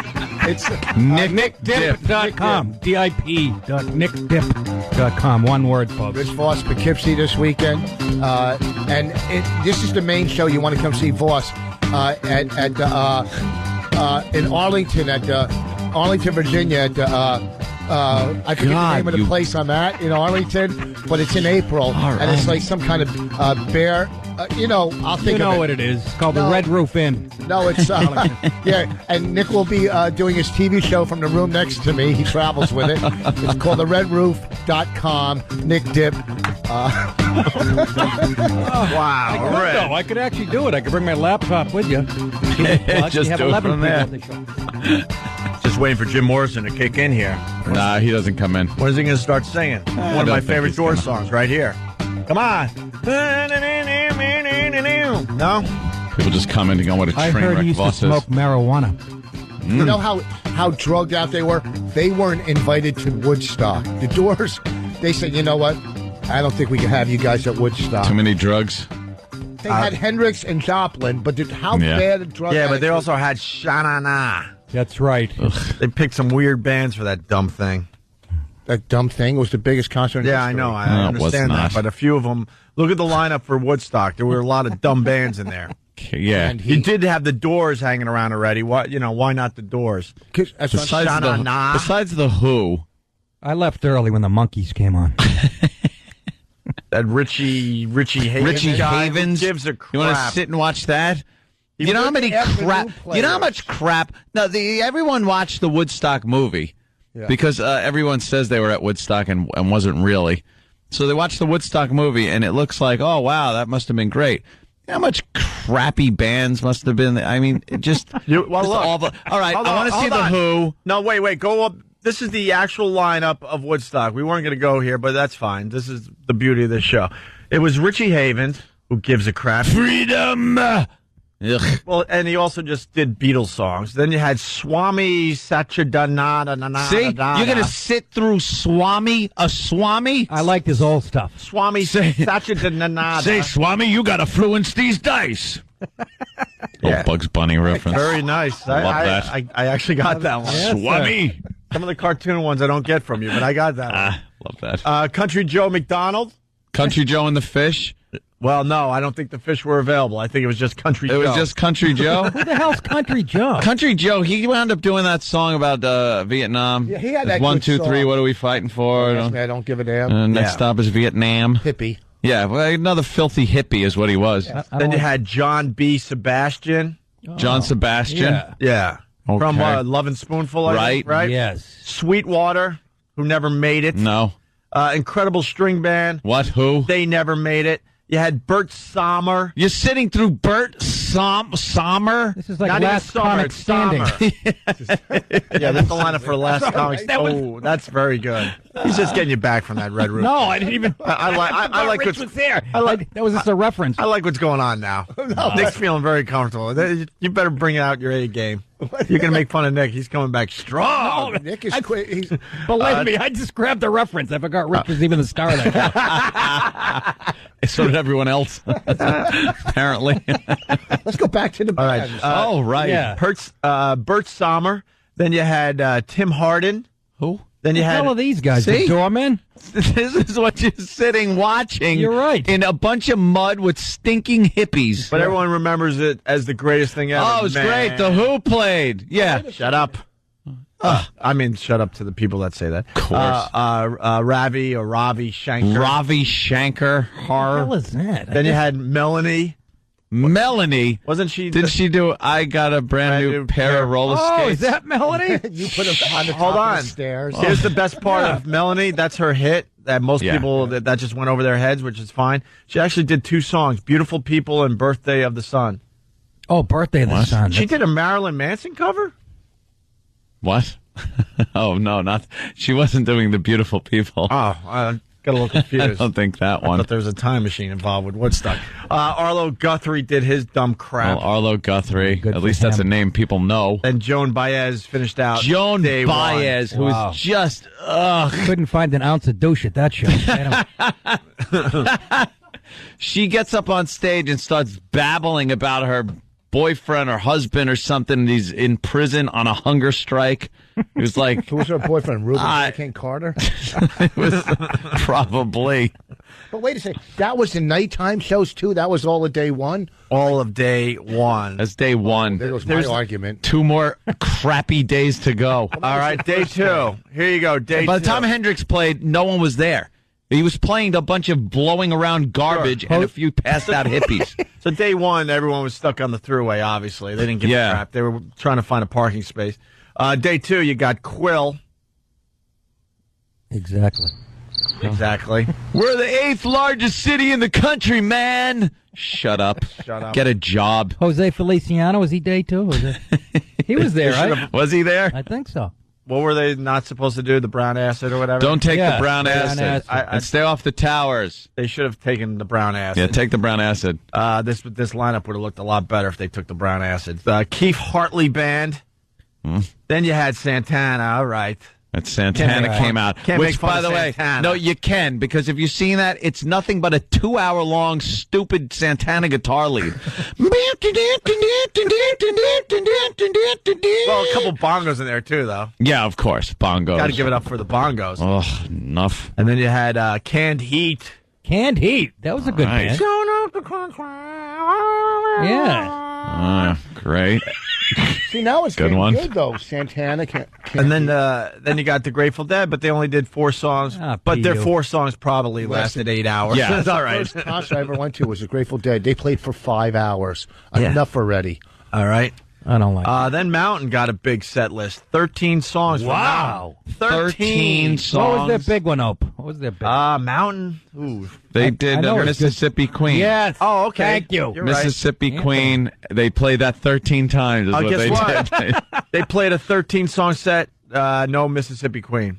Oh, my God. They must have came up with that song after Woodstock. Yeah. Did they do Nantucket Sleigh Ride? Not that either there, Anthony. That was their only other hit. I don't recognize any of these songs from Mountain. What band? And then you had what? What band after Mountain they broke up did they go to? Small Hill. Oh, I was cursing. Sorry. I almost had the F word. I was like, what the F is this, a trivia contest? Yeah, after Mountain. You would know because you're Why would I know Mountain? I'm not even a Mountain fan. After Mountain, Rotgut hit the stage. Rotgut was up there? I forgot I played Woodstock. That's a great name for a man. It's Anthony's old band. My old band. Oh, was it? Yeah. Jesus, I'm sorry. Then you had CCR. Very good. Can't complain All about right, that. that's at least... Sly and the Family Stone. Okay. Now we're rocking a They little bit. probably didn't even have their biggest hits, though, at that point. Yeah. Yeah, they're like all these guys kind of in the 70s really took off. Then you got Janis Joplin, and then you got The Who. Okay. All right, that was a big night, night 2. Finish. It was a big one. Well, then day 3. Now our bid is losing steam because you got a pretty good lineup here. Jose Feliciano. You got Jefferson Airplane. Okay. You got Joe Cocker. Wow. Right. Doing his okay, they had a his point. palsy thing. They had a point. Country Joe and the Fish. I'll see Country Joe and the Fish now. Yeah. Set change. I guess Fish finally arrived. Yeah, the Fish showed up. 10 years after. That was the chicks that sing back up with him. 10 years after. Yeah, they did that song, but I don't see it on the list. 10 years after. 8 Miles High? No. I have no idea. That was the Birds. The band. They were The great. band. And then after midnight. It really kicked in. These bands hit the stage. Blood, Sweat, and Tears. Oh, I love them. The grandma that Voss made out with. Really? White albino was it? Johnny Winter. I just got excited when I saw Johnny Winter's name. I know you did. And the first song he did, "Mama, Talk to Your Daughter." So. Oh my goodness! Send her off with Opie. Cut the irony. Then you got Crosby, Stills, Nash, and Young. Wow. Okay. They did 16 songs starting after midnight, after Johnny Winter and the other bands got off. And then Paul Butterfield Blues Band. Yeah. All right. Shana Na. Oh, my God. They performed basically at like 4 in the morning. Who gives a crap? And then finally Jimi Hendrix when everyone was trying to find their cars. What's canceled acts? Are these ones that... Yeah, these were all the acts that said no. The Jeff Beck Group, Iron Butterfly. What was Iron Butterfly doing? Some type of brown acid. Stuck at the airport. They were stuck at the airport. Oh, I thought there was another band. Hey, I love Stuck at the Airport. Stuck at the Airport. It's a great band. Oh, this is really interesting. I've never seen this before. Canceled acts. So you had Iron Butterfly. The reason they were canceled, they were stuck at an airport. Their manager demanded helicopters and special arrangements just for them. Were wired back and told as impolitely as the Western Union would allow to get lost, but in other words, they told them F off. Mm-hmm. Joni Mitchell was supposed to be there, but she was on the Dick Cavett show instead. Oh, that memorable moment. Just like Woodstock. A band called Lighthouse. Mm. Well, there's a current, well, not a current band, a band from a few years ago that decided to call themselves Lighthouse as well. Feared that it would be a bad scene, man, so they canceled. Like Altamont Speedway. Someone's going to die. And then a band called Ethan Brown, or maybe a solo artist, I don't know. He was arrested for LSD 3 days. You might want to get rid of that box. This is not a good time to be. Of course he was. Thank you. Stupid Steve is IMing in the middle of this. Thanks, Steve. Arrested for LSD 3 days before the event. And then declined invitations. These guys had an invite and just said, F you. The Beatles, Zeppelin. Oh, the Doors said F you. Okay. Oh. Bob Dylan said F you. Turned it down because of his disgust of the hippies hanging around his house. Wow. Really? Dylan? Wow. Flaming liberal. What a douche. What the hell? What? The Beatles said no because Lennon said he couldn't get them together. Zeppelin said no, got a higher paying gig elsewhere. The Doors said no because Morrison hated large outdoor venues. The Byrds said no. Tommy James and the Shondells said no. Interesting. The Shondells said no because they were at Bananas in Poughkeepsie. Death Row Tull said no. Ready for this one? Turn it down because they thought it wouldn't be a big deal. Yeah. Way to go. Way to go. Way to go, Ian Anderson, your stupid flute. So managers were screwing people up all the way back to the 60s. Huh? Yeah. Honest No, to you don't want to God. do this. No, we got a club in Ohio. Bad gig. Exactly. Oh. You want to open for canned heat? That'll just hurt your reputation. Really? I said there was another band called Lighthouse. No, that was Lifehouse. Thank God I didn't know that. Lifehouse. I don't listen to Lifehouse. Lifehouse. I didn't get hit by the sword of the gay. And then you had a band called Mind Garage. They declined because they thought it wouldn't be a big deal and had a higher paying gig elsewhere. Yeah. Well, a little Why did we go there? Woodstock trivia but I enjoyed history. it. That was pretty good. I learned a lot. I don't know how we ever get on those little tangents, but man, what the hell? It's like a Bill I Cosby. hosted Woodstock 99. I don't think you know that. I know that because you never fail to mention it. Oh, that's In right, front of Rich. 100,000 people. It was so cool. It was great. And look where it led you. It led me to other places. To the Opie and Anthony show. Ooh. I know. Shouldn't you be like filling a in? huge sitcom star by now? I got a shot. I think I did a call into Pereno from Woodstock. Did you? Oh, did you? What was I want to be in studio. is he doing? Spooning this 8-year-old. Hi, Rich. Nick knows. Hey, believe me, a guy, I met him, when I started comedy in Boston. I got to slow everyone down. Good guy. Pereno is a good guy.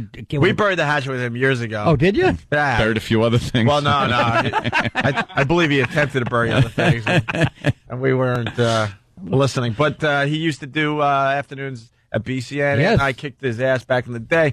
And At AAF? At AAF, Yes, I used to listen to you guys. Really? Oh, I loved AAF. Oh, It was Van Halen, every other song. Yeah, pretty much it was. I loved it. Guess what? They're still doing the same thing Are 10 they years really? later. Yeah. Yeah. And, Pereno used to, hit on his interns and stuff. Yeah. The male ones, right? It's well Oh, documented. yeah. Yes. The boys.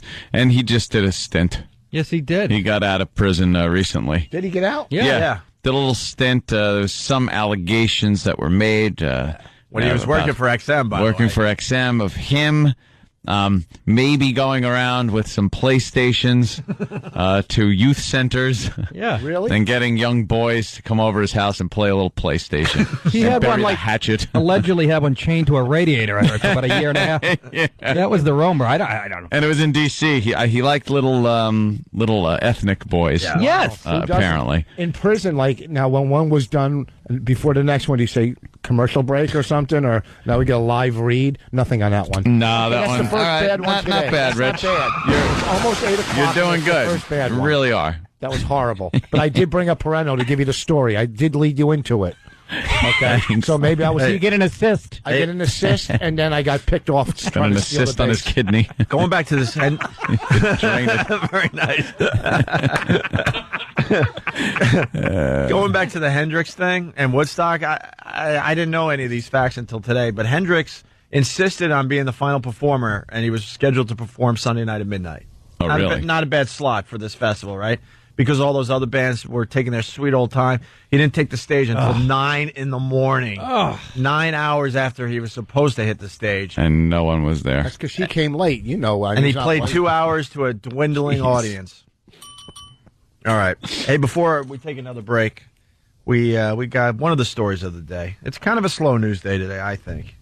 Although they're talking about, like, young kids getting into ultimate fighting. I think that's a great idea. Yeah, it's pretty funny to watch, to tell you the truth. Little 5-year-old kids just beating the crap out of each other. I think most people don't understand that ultimate fighting has become a legit sport. When it first, hit our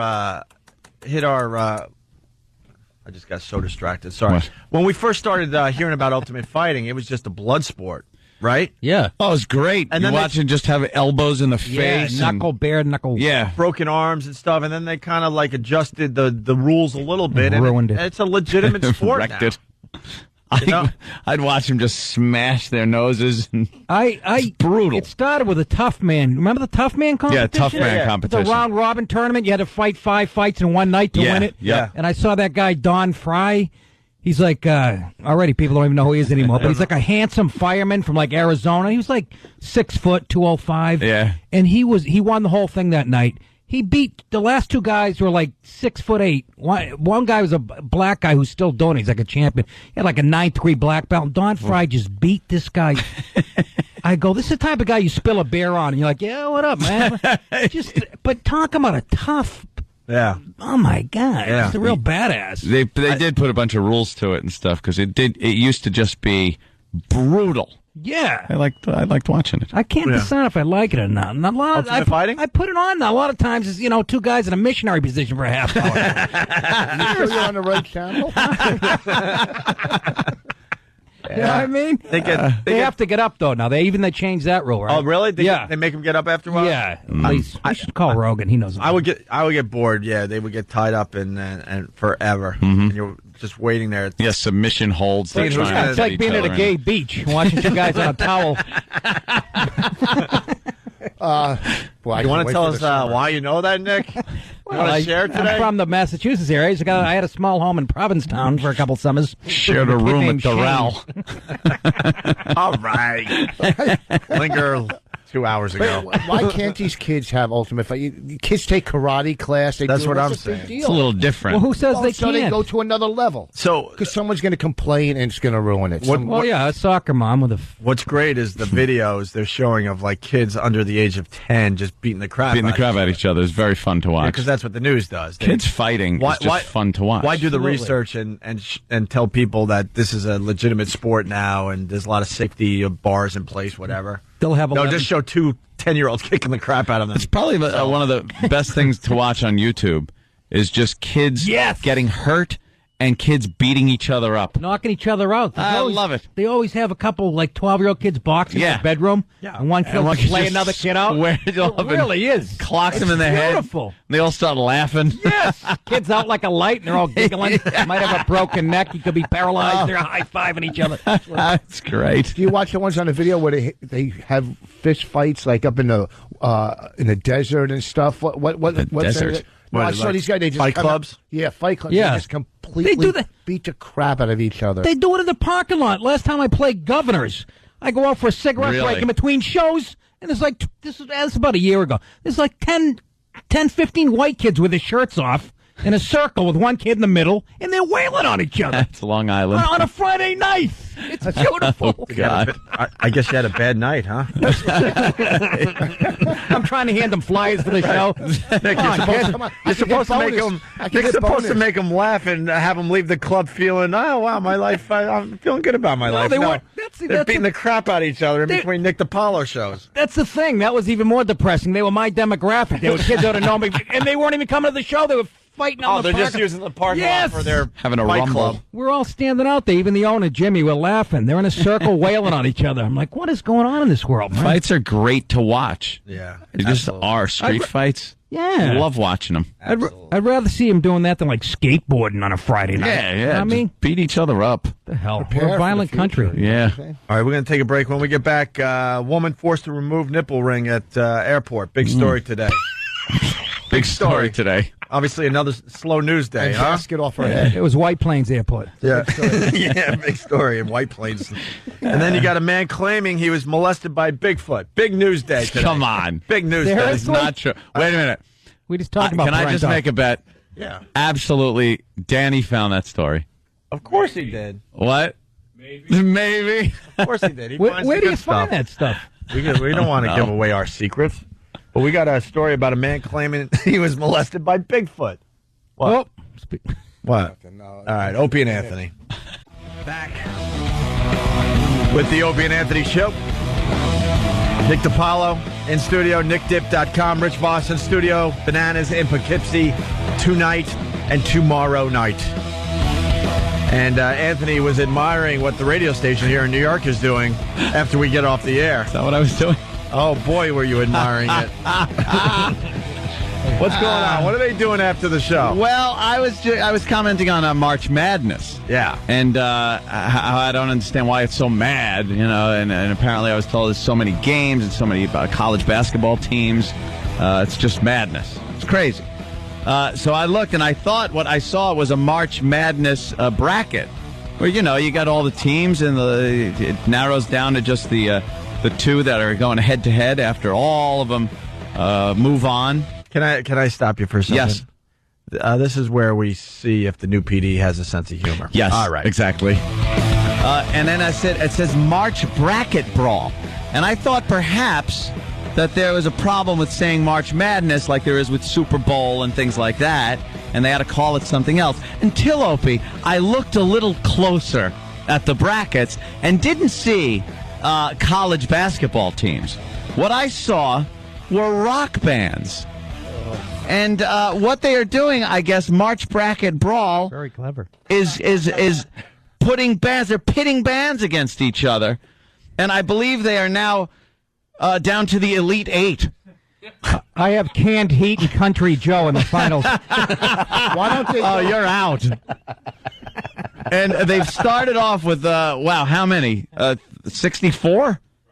Is that what they start off with, sure. March Madness? Yeah, they're following the NCAA rules. They certainly are ripping it off. I mean, following those rules. Yeah. And I'm looking at some of the bands. Led Zeppelin against Judas Priest.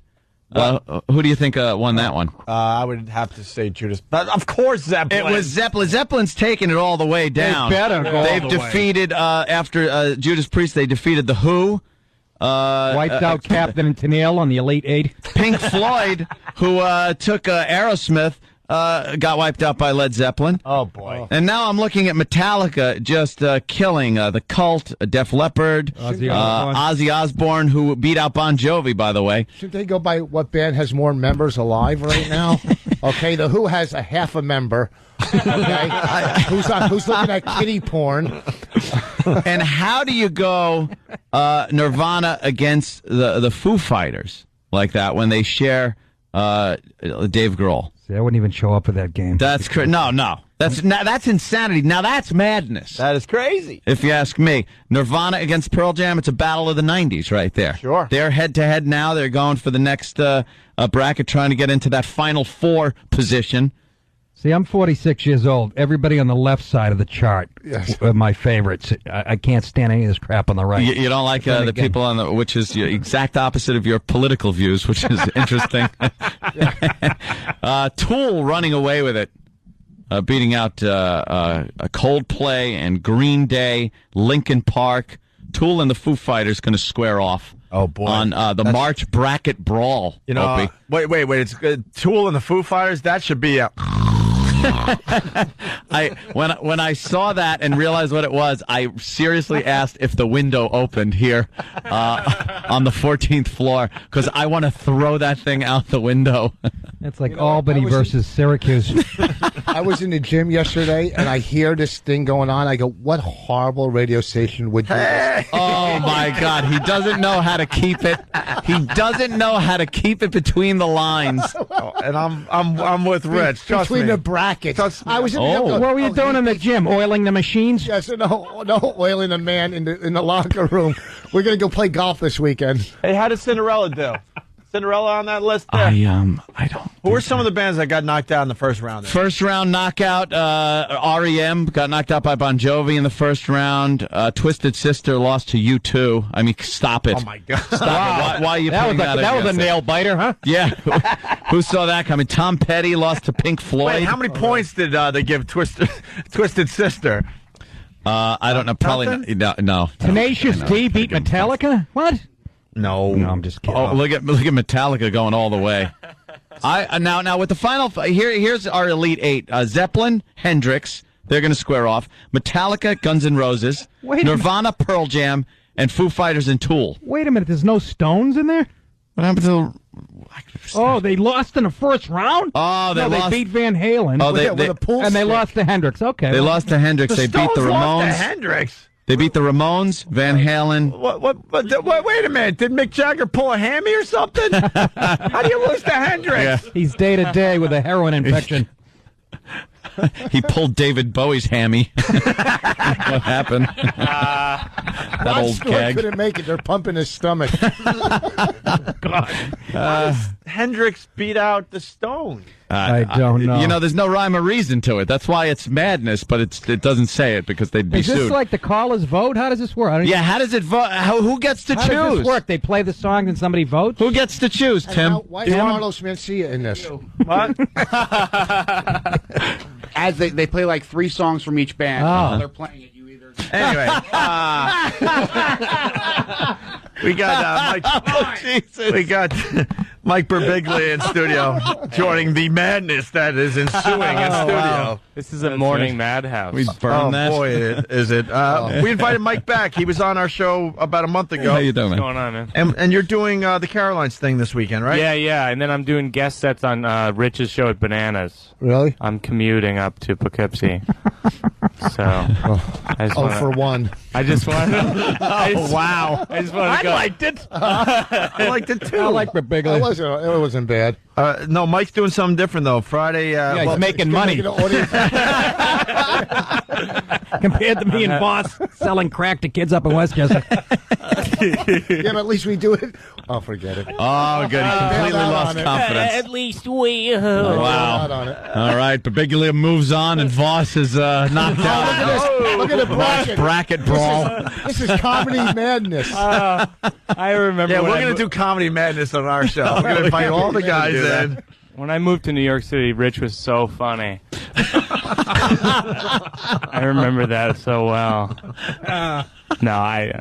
Look at Rich. He just looks so dejected and disgusted. No, it's just Birbiglia funny. is zinging him today. Well, you know what? This is going to build his self-esteem. Keep going. No, he's I'm done. He's Taking good. his shots. That's it? He's not He stupid. knows when to take the jump shot. Well, that was good. Yeah. He knows. He sat at the table at the cellar. He knows. I know. What are you Listen, here, practicing for Bob and Tom for next week? What is that? I don't know. What we have we have a traitor among us? No. You kidding me? We don't. He'd sell out anywhere. Mike is doing. I want to get the plug in.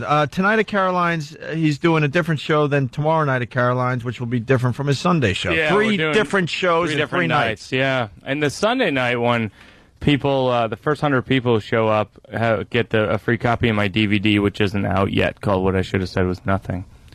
So Wow. that's a good thinking. a good feature. See, yeah, that's marketing. Yeah. You know what? I gave out Rich Voss keychains. I'm the Dane Cook of comedy.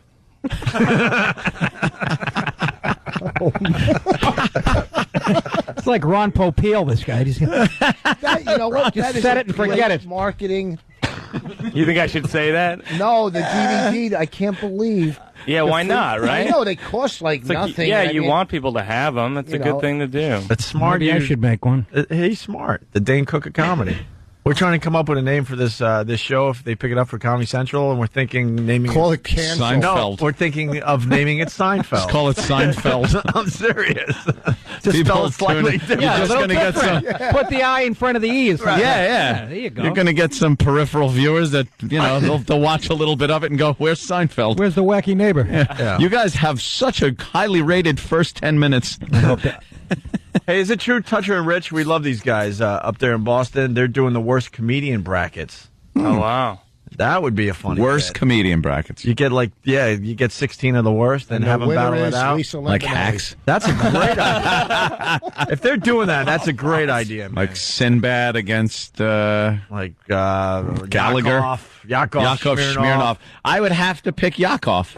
Probably one of the worst comics ever to just hack up a stage. I'll tell you, though, I was in Springfield last week at the airport, and that's where Branson is. That's where he's got his own house. He has his own theater. He doesn't even perform at the theater. Really? It's just his name.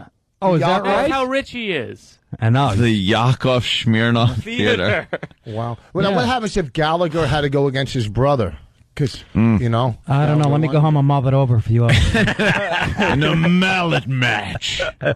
All right, listen, we're gonna move on. Beat each other. That's what I'd like to see. The citrus fight. That's how they should just settle it with those big mallets over each other's watermelon heads. His brothers and there was a comic, Ron Gallagher. It was Gallagher 2 that went out, and he said, Gallagher 2, audience nothing. Very funny. Hey, we got a woman that was forced to remove a nipple ring at an airport, and it's becoming a big story. That what's her name? That Chelsea Clinton. No, that lawyer lady that takes on all women. Gloria Allred. Yeah, she's on this one. I hope she finds a lump in her armpit the size of a grapefruit tonight. Yeah, I don't like her either, Nick, but I would. I didn't say malignant. I mean, just a lump. I think you might hate her a little more than me. Might go away the next day. She might be swollen. Yeah, from something. like a clogged paw from roll-on. I'm not talking about cancer. Could be anything. Come on, that was horrible. We'll talk about things like that when Rich Voss is sitting here. That's okay. With pretty much a little juice box on his kidney that has to be poked. I know. He's got a little juice box. Straw sticking out. Straw in there. He's got an old sippy cup kidney. When they take the liquid out, we're giving free Mike Birbiglia DVDs away for the first 5 doctors that show up. Rich, I'm only laughing because you're plugging my DVD. But Bigley ain't playing. No, he knows how to play. I just flew in. I came from the airport, literally. Really? Yeah. Where were you? Usually that's what happens. I was in Los Angeles we're shooting a pilot for CBS. And, which is why. How's that going? Which is why. They're making me get skinnier. Skinny. Really? Because I'm. What are you, Roseanne Barr? You're fine. I know. It's that's how I feel. I mean, I don't have like a weight problem, but I'm like the guy who could put the brakes on an orgy. Yeah. Everyone would be like, is he invited? Why is he eating a stuffed crust pizza? That is not hot. But no, but I do have issues with I mean, because I Google myself. I'm sure you do that, right? I Google if we got lotion handy. I want my free DVD. Last year, someone wrote on their blog that I was pudgy and awkward. Like that's a bad thing for a leading man on a sitcom? That's all they have now. Awkward. They said I was awkward. Oh, and that I wasn't feeling great about myself already. Like, I've reached this point in my life where I don't look in the mirror anymore because I get angry. Like, I feel like I'm complaining about a bad call a ref just made. I'm like, come on. You're blind if you're leaving the house like that. And the ref is God, and the competing teams are my gut and my receding hairline. And it's a close game because my gut is large and my hairline is fast. And I'm all riled up. I'm about to charge the field, and then the guy comes by with fried dough, and I'm like, next time. Folks, you Somebody's been writing. Track It's DVD. That's not on it. That was a great bit, Mike. That's a very good bit, Rich. Absolutely. Stop. Rich just hates something called writing. Yeah, you can learn a thing or two it's from something Mike. Rich You know is what? so unfamiliar Quit with. showing off your discipline. Bandwagon dackos. Okay, if I came in and did that, you would throw me out the door. Okay, if I recited anything. Yeah, because we'd say you're not Rich Voss. Get out of here. You're an imposter. Yeah, what'd you do to the real Rich Voss? Let's go to Mark in Boston listening on BCN. Mark, what's up? Mark. Yeah, they think Jay Leno's going to take it all the way for the worst comedian. Wait, you got info on the Touch and Rich thing? Yeah, they expect Jay Leno to take it the whole way. Wow, but he's been pretty successful. There's a discrepancy there because I think you were going to say the same thing. He was supposedly an amazing He's an comedian. excellent. I saw him, man, in the 80s. I mean, all these young kids know him from the Tonight Show. They're like, he's not funny. Should have seen him in the 80s. This guy could own a room. And he could do hours. Oh, yeah. I mean, and crush with, He's funny on the Tonight Show. No, I wouldn't get him. Talked about how UFOs landed in the middle of the country and Bob Buki and his cousin Weenie would find. I remember some of the old Cliff Marks Leno bits. writes that Touch and Rich yesterday they had Dave Coulier. Oh, there you go. Beating out Margaret Cho and Robin Williams. Robin Williams beating out Jeff Foxworthy for Now worst they're on comedian. now they're Today on it's Jimmy Fallon versus Adam Sandler. Now they're on the right track. I got to give it. Right. I got to give Absolutely. it. Once again, I got to give it to Touch and Rich. That's a great idea. Make That's sure a you good one. Tune them in today on BCN. Do they have a catchy name for it? I'd like to know what their little catchy name is. Dave Coulier. See, this is like, that's thinking. Everyone's doing this dumb band versus band thing across America. Yeah. We're not the only station doing this here in New York. And we've just been, so lazy we didn't even come up with anything. Well, good point. We didn't do anything. We're looking at a board that was made up and drawn up. Someone had to make that. You don't have to. thing. You have the worst comics live every day in here. No need for a competition. It's playing out right before your eyes. Good point. We're courtside. All right, here's That's great.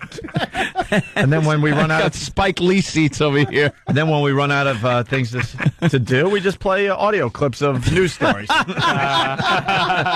Jesus Christ, we suck. We should have a radio show bracket. O&A win. You guys should be in the room next to him in his basement doing. We should be the final bore. Right. I think we're taking on Mason and Kolinsky. Lingy. Beep, beep, beep, beep.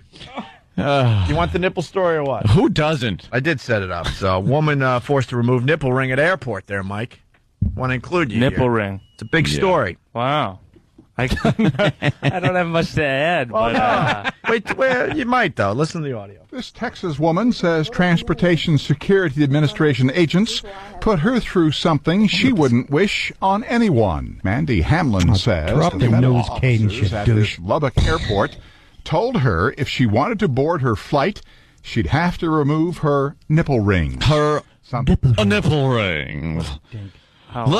She was at the airport. It's a phony voice. After she ate sushi. Sushi. Sushi. She had to remove the nipple ring from her, the piercing. She had sushi on it. Sushi. That guy annoyed me all night long. I couldn't think Mike, of we do anything but callbacks on the sushi. show. Yeah. We did some yesterday, and the guy said sushi. Really weird. There's some English guy Who had the delivery that every English newsman has. Where they have to talk like this. And then she drowned in the Thames. What is that whole thing at the end? Liverpudlian. Oh. I get annoyed with news where they treat every story with the same level of importance, and they'll have like the laser sounds. It'll be like, "Pachoo! Or your kid's having sex at the mall." I don't even have kids. I'm like, are they? I gotta make sure they're not having sex at the mall. I gotta get down to the mall. Question is, can I watch from one of those benches? I say sushi kind of weird. Sushi. No, and that's what he said. This guy's got you beat, Rich. He's like, yes. Sushi. I don't even remember the story, but it was We're trying to sushi. find it. We don't have half our staff because this dopey station here in New York figured The Opie and Anthony don't need their staff. Will send most of their staff down to WrestleMania for 3 days. Jimmy Norton's out doing gigs on the West Coast. We lost E-Rock. We lost E-Rock Sam, and Sam. and other guys you don't know about. But they're all down there in Florida for 3 days for WrestleMania. The station in New York thought it was very important for them to fly out very early Vegas for learn WrestleMania. about the casino business. But you picked up you picked up Boss. You got DiPaolo. You got Birbiglia. I know, we're set. We're the same crew. Seriously, this place is dripping with talent. Dripping with something. I hear the banana with sunglasses is going to come by from the. Dare to dream. Oh, how do we have to play the whole clip just to get to the? Just to get to sushi. This from yesterday. I want to hear this idiot say sushi. Radish. You're most likely to have come across it as the powerful paste wasabi that's eaten with sushi. You dumb limey. It really is funny, no matter how many times you hear it. Eaten with sushi. Wait, I gotta hear it again now. Of course we do. I'm so glad that it's early in the clip. It's horseradish. You're most likely to have come across it as the powerful paste wasabi that's eaten with sushi. Sushi. Powerful paste. Powerful paste. What a dink. Yeah. Exactly. Powerful paste is their complexion. English. Let's go back to Boston. We love Boston. They have the teeth. Big hello to everyone listening on BCN. Rick, what's up? Hi. You're talking about the comic knockoff. I don't think they actually have a name for it. No. They already did the rock and roll one. All right. Oh, they did? So they just decided to go with the comics? That's a good idea. When the comic wins, like the Hey, Rick. Williams. Hey, Rick, it says on the phone here, more info on Toucher and Rich Comedian contest. You look like, remember the good old days? How about the more info part? remember the good old days when people were nervous about calling the radio show? Like I better have something interesting to say. Exactly. Now they just call up, hey, how you doing? You know that thing you talked about? Yeah.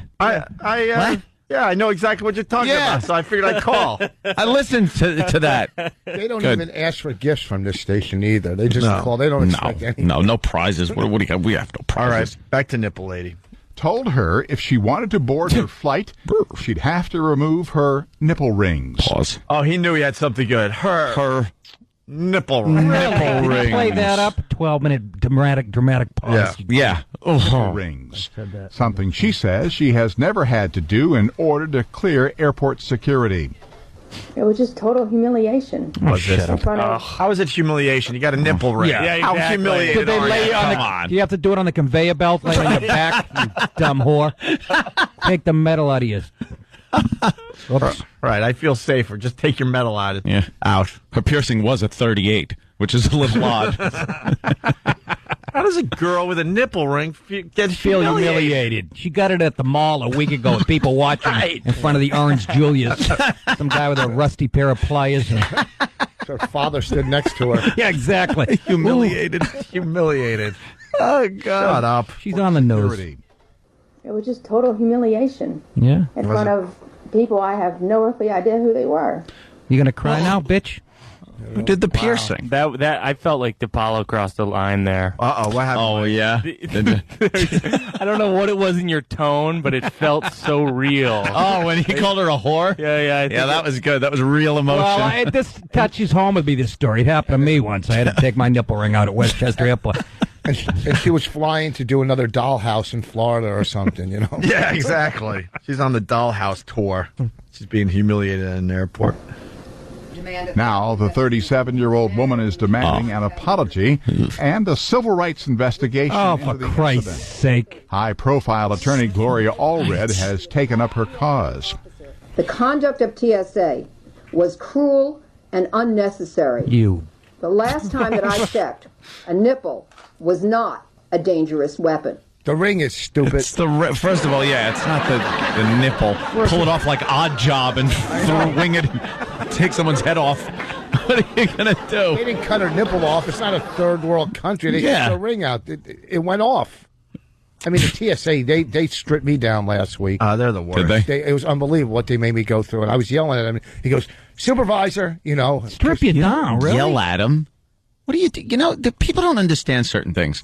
You're not going to win with the police and with airport security. Yeah. You can't argue yourself and call them names and they're going to go, all right, you're free to go. It doesn't work. Airport security, if you say things to them and start arguing, you go into the back room, they'll put a glove on, and then they'll really, do they really? inspect you. Remember, didn't Kevin Meaney get arrested? Yeah, Kevin Meaney got arrested. Yeah. His kid ran away.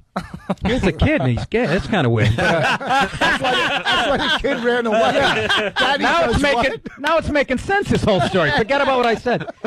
But he told me right after it happened. Yeah, his kid ran away behind the security. He went to chase his own kid, and they stopped him and tackled him. Oh, that's hilarious. Well, there was some threats of firearms and stuff. He had talked about having a rifle, and they arrested him. Took him in. Stephen S. from Bayshore. Ope, you were right. Nick is very bitter. It's fantastic. Thank you. From where? Long Island? Yeah, Stephen S. He's a regular. They enjoy that down there. Here's more of the nipple story. Hamlin's ordeal all started when an officer waved a metal detector wand in front of Hamlin's chest, and it went off. I offered to show him, and no one would look at it. I even offered to show the gentleman, the last guy that came over, and he was, pretty much demanded me to take him out.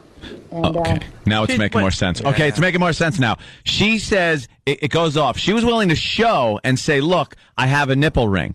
They said, no, we don't want to look. Take it out and put it in the little thing, whatever, because they probably can't be looking at girls' cans. Right. There's a fine line between a nipple ring and pulling the pin on a grenade. You don't know what that is. Imagine there's a grenade in there. A grenade instead of a breast implant. Yeah, these are terrorists we're talking better about. Start running. She could have been Al Qaeda, this bitch. They did stuff with the shoot bomber guy. Came up. With, maybe this is the new thing. That's what I'm saying. Grenades in the boobs.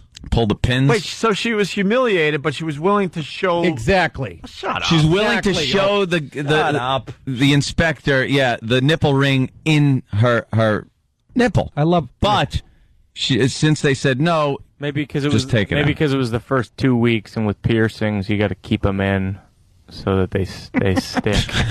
I'm just speaking technically. I about hear piercings. Yeah, Rich was thinking he was doing a joke there. Maybe he was just giving us some knowledge. I was listening to him. He was talking. I was giving him the... You're on the edge of your seat, waiting for him to mess up. No, I'm not. You really are you're like one of those sucker fish with sharks, just waiting for some little tidbit to come your way. There's got to be something wrong with what he's going to say. There's got to be some flaw in logic.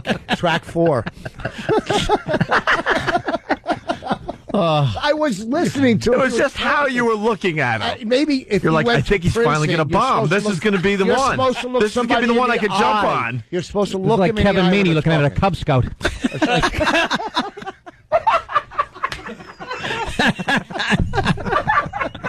Oh, God. Kevin, I'm kidding out there. We are the world. Yeah. Who's this black magic woman? Don't run with that penis in your hand. You'll knock your eye out. We're going to lose the house. That's dead on. Look, Kevin, You're going to lose the house. Yeah, Anthony does everybody. The goddamn house. All I ask, he's just got to drop the "We Are the World" bit. That's the signature bit. What are you kidding? It's 2008. Is he still doing it? I saw him a couple of years ago. He was still doing the "We Are the World" bit. You got to stop. He dropped a couple of the singers because they're dead. Are you guys going to come to my show this weekend? I know you. Well. And where is that? I'm going to tell the sleepwalking story that I was telling you guys last time. I have to go to the show. I'm doing the sound. You should come Saturday, though, to the Sleepwalk show. That's probably the most interesting one. It's 3 nights at Caroline's, Friday, Saturday, Sunday, 3 different shows with Mike Birbiglia. I don't know if you know this, Rich, I have an actual sleepwalking issue. Like I take pills for it and all this kind of stuff. Mm-hmm. Yeah. You jumped out of a window once. Literally. Get out of here. I jumped out of a window. Yeah. Second-story window. Landed on Eric Clapton's kid. All right, this is what we're going to do. Not funny. Not funny. I'm attempting to build what's called TSL. Mm-hmm. So that's a fine tease. We're going to have you retell the story after the break there, Mike. Sounds good. But first, we're going to get to the end of this nipple thing, too. The end of the nipple story. And he said that he couldn't look at them. Hamlin says she was told to remove the jewelry, but when she tried to do that, she had trouble taking one of the piercings out. During the news conference Thursday, Hamlin demonstrated how she had to use a pair of pliers to get one of the rings off. As Ms. Hamlin struggled to remove the piercing behind the curtain, she could hear a growing number of predominantly male TSA officers here we go. She's a dyke. snickering in the background. Snickering. Allred says if her client doesn't get an apology, snickering. they may consider legal action. Yeah. TSA officials say they are reviewing the case to make sure the agency's policies were followed. Take it no more. TNA officials? I What? can't take it. The TNA official. She's a whore with morals. The guy doing the announcing is a phony with his fake pauses. I can't take the world I'm living in no more. Take them all and shoot them. Gloria Allred and the dirty dyke lawyer. There's no way off of this planet. There isn't. It really bugs me that I can't just leave. Exactly. If we could just get Nick to shoot all these people, and then we could just have mostly Nick DiPaolos, it'd be such a great world. We'd be living. Mike, I've been defending you up to this point, but I didn't appreciate that type of sucker. I'm the only guy on your side in this room. It's a respectful thing. I'll take the leash off Voss and let him loose on you. All right, Voss is sitting. Hold on, we got to take a break. We really do. We could continue, certainly. This show is terrific. I love this. I actually love this one today. Voss at Bananas in Poughkeepsie tonight and tomorrow. More with everybody after the break. Opie and Anthony. I loved your observation just now, Nick. What? Nick DiPaolo in studio. It's the Opie and Anthony show. You notice that Anthony likes to do a little of that multitasking. What? I've been away over there. I text, type. He's like, I'm saying hi to my fans. I go, you have to do that to get popular? Occasionally. I'm even... I send out like a mass message in my MySpace. You know? Hey, quit bothering me. That's my message. I like the personal touch. You know, individual attention. That's what we give people on... What? Yeah, that's what you're doing. I was on... yeah, all right. On what pal is it? Pal chat? Pal Talk. Pal Talk. I was on Pal Talk last night. Uh-huh. And why? Because you wanted... You wanted what? To be in touch with the fans? Yeah, a little bit. That's what Pal Talk is all about. Yeah. Actually, we were having a gun show. There was a little gun show going on Pal Talk last night. A couple of the other Just people for the fans, had guns. Is that like PayPal? I confused the two. Kind of costing me $4,500 to say hello to some girl in South Africa. No. Yeah, it was fun. Yeah. So, Man loves the fans. Nice community. Wants to be in contact with them 24 hours a day. That's what he does. You let them see you at home? Yeah, why not? I don't know. It seems weird that strangers are looking at you in your home with all your Nazi paraphernalia. How else are they Nazi paraphernalia on display? Of course he lets them. What are you talking about, Voss? Your wife does it. I don't. She's got a webcam in the shower. She just gave birth. That's really nice. Another one? No. Oh, Jesus.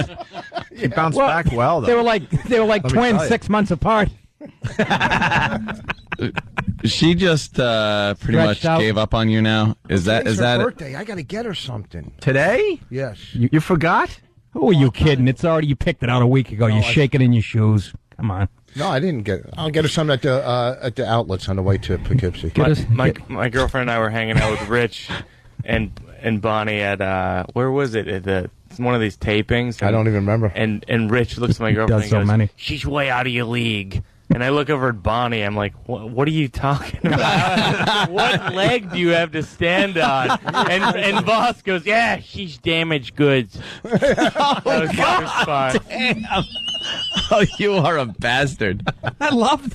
That's a good line. Oh, she's damaged goods. Got to the V's. Here's the thing. Also, she's Canadian, so she's got to stick around. I got to tell you, she's got to stay in this marriage for a while. I got a resume of the girls I've been with. I mean, some of them pictures of it. Some of the hottest girls that I don't know. I mean, they cry during sex, or they, yeah, because they're doing it with you. Or they were cutters. I'm banging a strong middle. Co-middle, okay? Co-middle. All right? To get people on my show, I'm giving free Mike Birbiglia DVDs away. I bought them from him. Will that be the What I Should Have part of said was nothing DVD, right? Did I get that right? The one, yeah. Okay. Catchy. Hey, let's do a little Bigfoot news. No, this is the guy that said he was sexually assaulted by Bigfoot. Yeah. We could have either done this story or the man charged with having sex with picnic table. Excuse me. Is that really a story today? Yeah.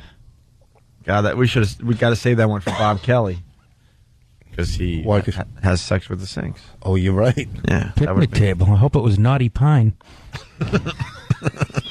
57-year-old Gene Morrill will serve... Same guy! You got a new source. Isn't this the same guy from the last story? It is possible. I'm not quite sure.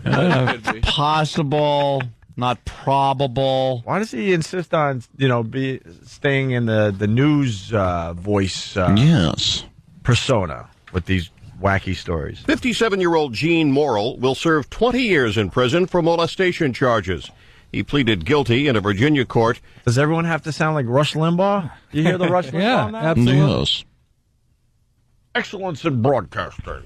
Bigfoot. 57-year-old Gene Morrill will serve 20 years in prison for molestation charges. He pleaded guilty in a Virginia court for his attempts to solicit 13-year-old boys over the Internet. But Morrill is making molestation charges of his own.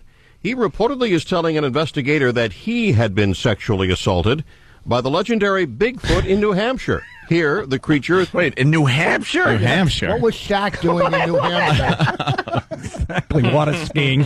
Patrick Ewing bangs him in New Hampshire. Touched by Big Pappy at a rest area in Durham. New Hampshire? I believe... There's no Bigfoots in New Hampshire. Bigfoot's in the Pacific Northwest, right? I've been all around New No, he Hampshire. takes JetBlue now. You haven't heard? Oh, is that it? Yeah, he's got a summer home on Lake Winnipesaukee. Why isn't this news guy calling this dope out? There's no Bigfoots in New Hampshire. Just a Greek chick that I dated. In New Hampshire. Here, the creature is supposedly caught on film over the years. The Bigfoot claim brought some Snickers. Are you serious? I think he's an idiot. I take him very seriously because I know that Mr. Morrill has issues. The Fredericksburg Freelance Star newspaper reports Morrill's mental health became an issue that his defense used to seek leniency from the judge. I've had a few that claimed abuse, but never by a mythical creature. This is Stafford County undercover detective Doral Wells, who built the case against Morrill. He is a sexual predator that targets children. But there was no leniency from the judge. He declared Morrill competent to stand trial, then sentenced him to 20 years. Who's your Bigfoot? I was touched by the Loch Ness Monster. Why would you say it was Bigfoot? Well, because everybody that does that does look at the person's feet to see if it's going to be worthwhile. Yeah. Or the hands. That's why no one ever approaches me. Oh, big feet, big hands, big... okay. So it's quite a leap. Then you assume if Bigfoot molested you, you really got molested. Yeah, well, that's just... that story kind of just stands on its own, doesn't it? Yeah, there's really nothing What do you want there. from us, 15 minutes on this? Yeah, come the on. story itself is good enough. Guy was molested by Bigfoot. Right, Ta-da. exactly. Yeah, and scene. Scene. And cut. Oh, what's the matter, Voss? Voss had a point to make. Go ahead, Voss. Nothing. The finger went up and forget it. Yeah. How could you tell? Couldn't see. Thought you were raising a fist. How can you Those tell there's a little- finger in there somewhere? little fingers. Wow, they are tiny, man. Look at that. I know. You look like a guy who cut half his fingers off on a chainsaw. You know the stubs are left? You have stubs with nails on I them. got small hands Not too. smaller than this. I play baseball with golf balls. That is a small hand. It's like a Barbie doll. Yeah, you really do have tiny hands. Like a hamburger helper hand. Just the little Pillsbury. yeah, whatever. You Right. can shake hands comfortably with a squirrel. Wow. Ow, it's getting late. Ow. Hey, we started a bit yesterday with Nick DiPaolo, and I think we could continue today. It's a slow news day, obviously. If we're talking about claims of Bigfoot molesting people, we got more slow news stories. People are dying in Iraq. We're talking about Bigfoot. Oh, I know. I'm paying attention. Over 4,000, my friend. I know. Wow, that's not bad. Here's more slow news. 5 years. Seymour, a rare white camel, is much better after being treated at the UW Vet Hospital. His owners took him there because he was very weak. He was given llama plasma and looked after. After a few days, he got stronger and was able to be fed with a bottle. Seymour's owners were happy to bring him home on Wednesday morning. They named him Seymour because, as they put it, he'll see more than an average camel. Oh, man, you get ovary cancer. Seymour. Just for a pun, huh, Nick? Unbelievable. Cancer for a pun. That's Not the going to kill trade-off. her, Mike. They can take it out. Again, just benign. Just get her into radiation immediately. No, he's made. Birbiglia is part of that new generation. Oh, he's too mean and angry. She made a homonym joke, so Nick is furious. I'm going to get a bumper sticker, save the camel. Who cares? Nick is all about the benign cancer. Yeah, I don't wish real cancer on anybody. Benign I just cancer, like wait a to minute. scare them. Just so they have to wonder for about 2 months, you know? Look, I wished it on Shimon. Look, he's fine. I had a book deal out of it. I had cancer. I don't know. It's a telling story, but I had cancer when I was 19, but for like a week. They found a tumor. I swear to God, I'm not making this up. They took it out. It went away. I go in every 6 months for a cystoscopy. You know, they literally stick like a rod with a camera through your. You sure they didn't take your funny bone out? No. Nothing on that one. That was kind of good. Sharing with us that he had cancer at 19. He didn't have cancer. I didn't think he was going for a joke. What kind of cancer? Really, just for a week? It was a bladder. Well, it was this weird situation where I was driving home for Christmas break from. That 7-day cancer plan? That's what it was, short term. And I was driving home from Christmas break. I stop at a rest stop from D.C. to Boston. I'm peeing. There's blood in my pee. Yeah, I know. Sake. How do you think You I saw felt? the bumpy road? Yeah, I saw it. It was a little droplets, like, you know.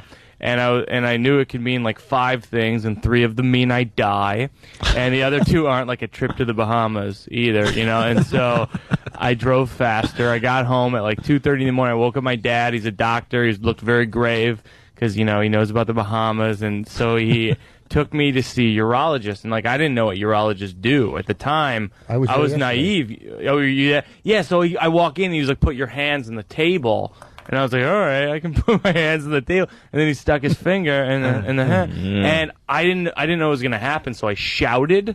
I go, "Oh, my God!" And he got mad at me. He was like, "Cut the theatrics." Rookie, that's right. Cut the theatrics. Was it Bob Fosse? But I felt awful. I was like, "I'm sorry about the theatrics." Like, as though I'd intended it. But like, this will be my big moment. When he sticks his finger up my ass, I'll prove I should be the star of our town. What kind of cancer was it? It was, it was a malignant tumor in my bladder that it didn't spread. All right, I'm not going to wish cancer again on anybody after that. It gets me so nervous hearing these stories, man. Yeah, it's crazy. Boss has cancer right now. He just doesn't know it yet. I don't have cancer. More. It's just my act. Oh, damn. That cyst is just filled with Brian Piccolo's sweat.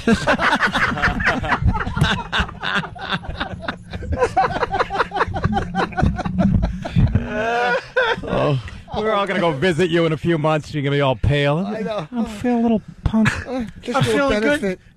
Today's a good day. Good day. I have my good days and my bad days. How you doing, Today's good days. Hold on, I just lost a tooth. Remember, James Caan goes, "I'm feeling a little punk."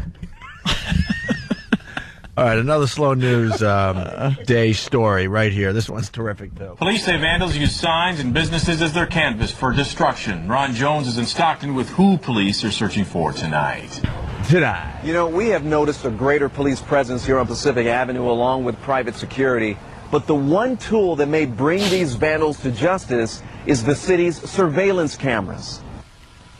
Caught on tape, several young men in the middle of the night casing businesses with one thing in mind. What color? Vandalism. Several businesses on Pacific Avenue were hit hard, with buckets of paint thrown on signs and windows. White. As you can see, after 2 men case the area, several others join in with spray paint. Most of the graffiti has been cleaned off, but some merchants still see remnants. Stockton police are hoping this video would lead them to the vandals so they can build a case. Yeah, that one isn't as good, but basically it's the news reporting that graffiti happens. Yeah. That graffiti happens.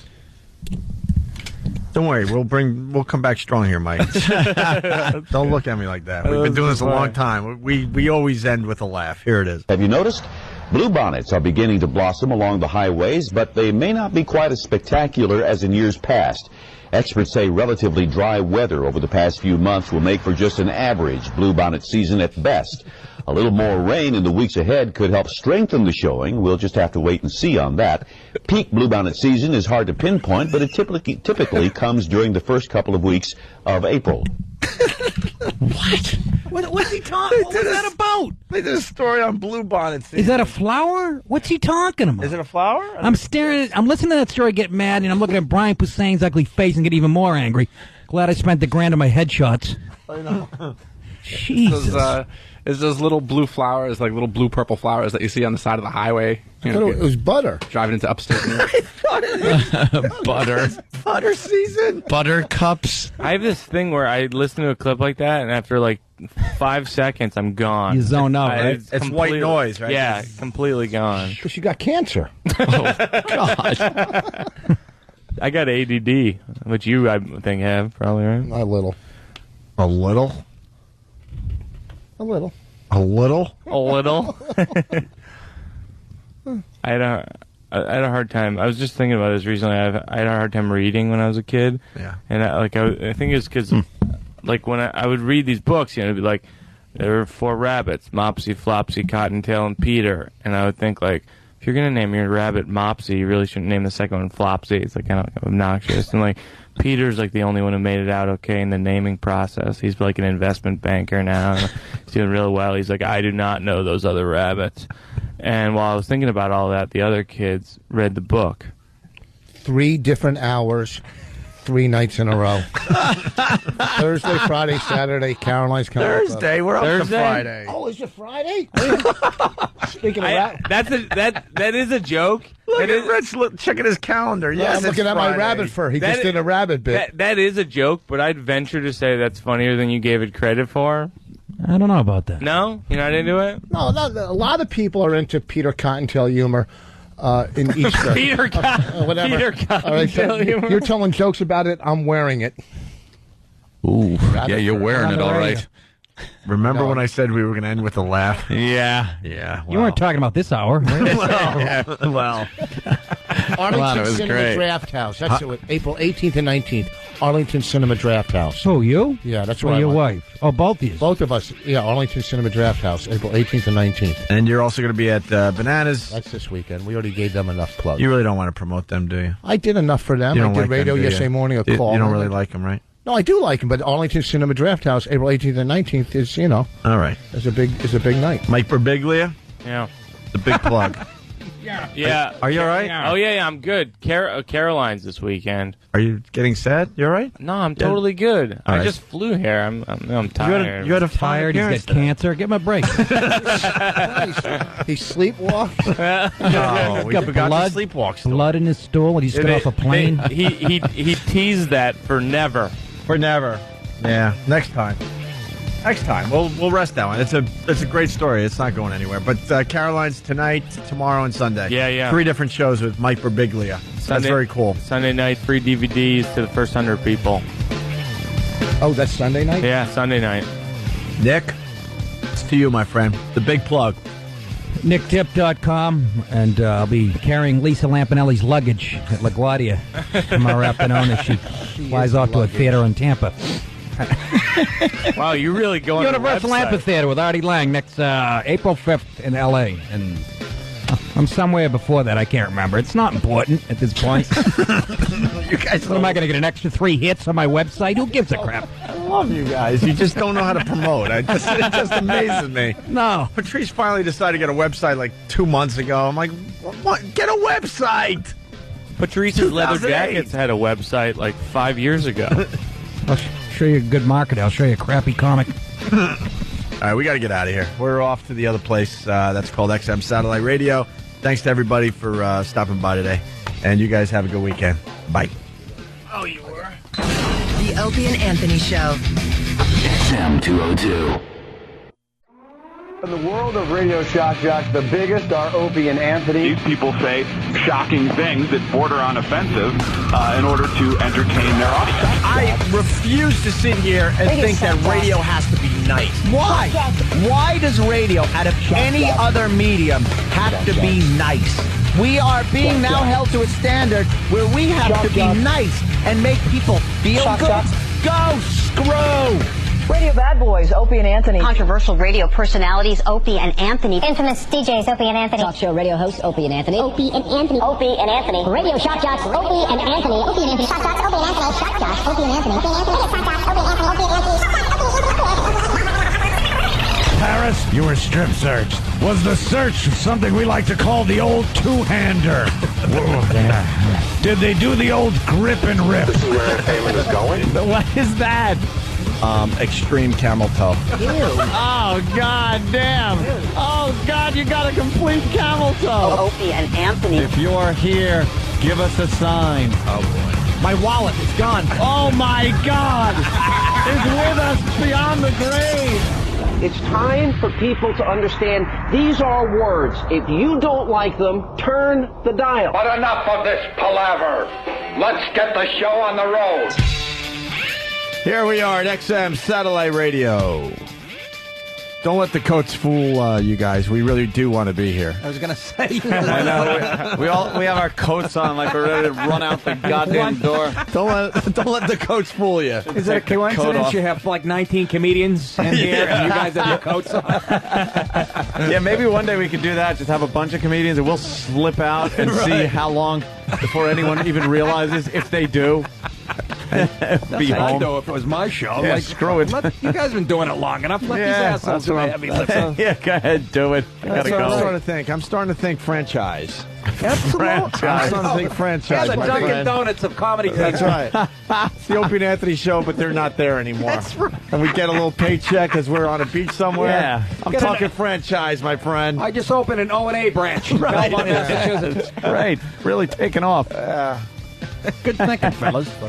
Who made the walk? Everybody did today. Nick DiPaolo, Rich Voss, Mike Birbiglia, all in studio. I'll take my coat off. All right, what the fuck?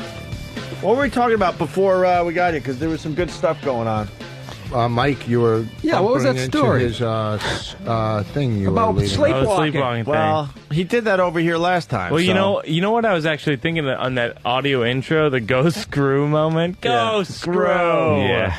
That reminds me, what's that movie about when stand-up stood out? There's this great movie about stand-up in the Boston comedy scene in the 80s. Yeah. And there's this great moment where I think it's probably Lenny Clark or something, just says to the audience, "Fuck you, fuck your family." And it's just good. Fucking only in Boston is that a punchline that kills. That's true. Well done. Did you do comedy in Boston? Not really. No. Yeah, wait a minute. You said you're from Worcester. Yeah, I grew up in Shrewsbury. So that line wouldn't work in Shrewsbury? Fuck you, fuck you. In Shrewsbury, it's like we're going to the city tonight, and they mean Worcester. Yeah. You're like going to fucking Worcester. They go the other No direction. shit. I actually had a crazy Boston thing because I grew up a Sox fan, and then a few years ago, they asked me to perform. It's one of these things as a comedian. You know how you guys end up? You guys know this. You end up getting asked to do shit that you're like, why are you asking me to do this? They asked me to perform the MVP awards for Major League Baseball. And I'm like, oh, maybe they'd heard about my work as backup right fielder for Economy Paint Supply when I was 11. But or maybe they couldn't get Regan. Yeah, exactly. Well, that's what it is, And so I show up. And I'm assuming I'm going to be a sideshow, pre-show. They have me seated on the stage in between Dennis Eckersley, Roger Clemens, Alex Rodriguez, Dontrell Willis, and Josh Beckett. We have a lot to talk about. Great comics, by the way. Sure. Yeah. We're just we're just hashing out our multi-million-dollar contracts and paternity suits, just gab. No, it was awful because I knew I shouldn't be there, and they knew I shouldn't be there, and the guy in charge came up to me and he goes, "We'd like you to tell a few jokes about baseball." I go, "I don't know if that's such a good idea because those people are here." And but I try my best. So I got up. I said, it's exciting because I grew up in Boston. I remember going to a baseball card show and paying $8 for Roger Clemens' autograph, and I'm sitting next to him now, and he tried to charge me $13. I don't know, it was all right. Clemens didn't laugh at all. Wow, It's just like we cold. did. Yeah. It was not. Now you have 4 Clemens. It was not unlike. It was not unlike the reaction just now. But then I said about. Holy shit, boss! It's brutal. Boss is having fun today. I like Mike though. We had. I can see you love him. Yeah, beating the shit out of him. It's like stabbing a baby in the eye. I have affection for this kid. Yeah, because I was the 101 person that came to a show and I couldn't get the DVD. Strike 3. You're out. Right. Okay. Wow. I got greedy. You get caught looking. But listen to the story. So I go. It's baseball writers who put on the event. I go, what's interesting about sports writers is they don't know how to play sports, and most of them don't know how to write. And people don't laugh at that either. So I sit down. I'm like, that's fine, whatever. I realize I have to pee, but I can't just get up because I'm on the stage. There's 1,000 people. It's like at that Hyatt over a few blocks from here, and. So I choose like the most boring part of the night, the Lifetime Achievement Award for baseball writers. You were talking again? And oh fuck! What? I didn't even follow the logic. So choose the most boring part of the evening. He goes, "What? You going to talk again?" See, that's good. Very hysterical. That's gotta give Rich his props when he hits one. That's the largest leap that Rich's head has ever made. Let's keep going with this dumb roast. Yeah, back up and what happened to your head? So I go to pee. Why were you peeing again? And Clemens offered you 14 bucks. Hold on. Tell me about this story. Basically, the reason I had to pee so badly is because I drank a lot. Yeah. Because I was like I'm sitting next to Roger Clemens. Now, do you have cancer this week or no? No blood. Were you peeing or just sleepwalking? What color was the pee? So I sneak off to the bathroom. I come back. I'm coming back to the room. The recipient of the award ends his speech by saying, some writers may not know how to write, but some comedians don't know how to tell jokes. Oh, you I was his closer. Kidding. And I'm not even on the stage. Everyone in the room looks up at my empty chair. Like you were removed or something. And so then I didn't know what to do. I'm off to the side. So in a split-second decision, I decided to jog on stage and kind of wave like, hey, I'm a good sport. It's awful. And I even walked by the guy as he went to sit down. I went to shake his hand, and he didn't. He just walked right by me. Oh, why would you? It was wow, why would you even do that? To go to shake his hand? Because it was just one of those moments. I was like, I don't know what to do. Either hit him or shake his hand. You want to punch him. No, but I was because I was trying to think. Hey, you could, trying to make jokes. I'm okay. Yeah. I'm a comedian. Yeah. I walked by him. He just walks right by me, and I look over at Eckersley. And I go, Dennis, did you see that guy? We're on a first-name basis, me and Dennis Asper. I have his cell phone. I go, Eckersley, did you see that guy? And he's trying to snub me. And Eckersley goes, fuck him. And I was like, all right, chalk up another save for the act. Well, so here's where it gets bad. The event ends. When is this story going to end? People are laughing at the story. I don't know what you're talking about. We're all jealous here. So I like stories in real time. Yeah, I know.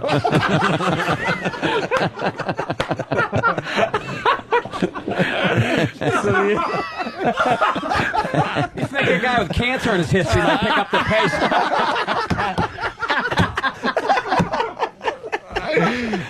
So, go ahead. Snuck off the stage like they were going to miss you. Then Earl Weaver said, what? If this were Voss's show, he'd be just glad that he bought 10 minutes with the audience. He doesn't have to do it. The material he doesn't have. Don't try to ad-lib through the story. Just go right through it. Because I'm taking Eckersley's side. So I'm with my brother Joe, came to the event with me, and I go, Joe, did you see that guy snub me when I tried to shake his hand? I'm not making this up. Joe goes, Mike, didn't you see his speech? He's blind. I was like, oh no. Not only had I insulted the blind guy, I taunted him by trying to shake his hand. But the real evil one is Eckersley, because he knew he was blind. He still said, fuck him. That's what makes him a closer. So is that better than this bullshit you were talking about earlier? That was a good story. That was a good story. That was a good story. I don't want him defending That was you. a good story. Yes. Good stuff. I don't like this part of the story. Yeah, this isn't entertaining enough. I don't like Shut this up. 6 seconds of the story. I snuck off. Don't try to defend your. I have the attention and the span of a ferret, but it's all right because my wife is hotter than anyone that you could ever imagine. I snuck off the stage like they were going to miss you. Oh, where did that big headliner go? Shut up. All right, and take it. Okay, you did a dumb roast. You didn't get paid for. Okay, they couldn't get Sweeney, so they called you. All right. Wow. What's going? Excuse me. Look at these three cunts, huh? Look at them talking about egg salad recipes and fucking just useless. If the twats were pelts, it'd be a dime a dozen. Fucking. Well, let's see what they're talking about today. Yeah, pot them up. Let's see. I know. I just nice image. That's right. Talk over each other, you slits. I'm sure he's happy you shared that. Anyway, what's your weekend action looking like? We're going to have the biggest common mistakes women make when it comes to spring and summer outfits. What's that? Douching in the jeans? Yeah, we got white when you're bleeding. Plus the right and wrong ways to battle those dreaded springtime allergies. They're really prevalent right now. Yeah, they are. They're really prevalent right now. A nice load in your ass will take care of those watery eyes. No, I have allergies. I do have allergies, but I want it to be warm. You'll come here yet. What a radio show this is. Also, he was public enemy #1, but did Al Capone have a softer side? The last yeah, he did. Talks about the man she called died of the clap, you dumb twat. He's fucking everything that moves. Ask 8 guys in a warehouse on St. Valentine's Day. Anyway, we gonna emasculate fucking Capone now? Yeah. Can't leave a dead fucking angry giddy alone.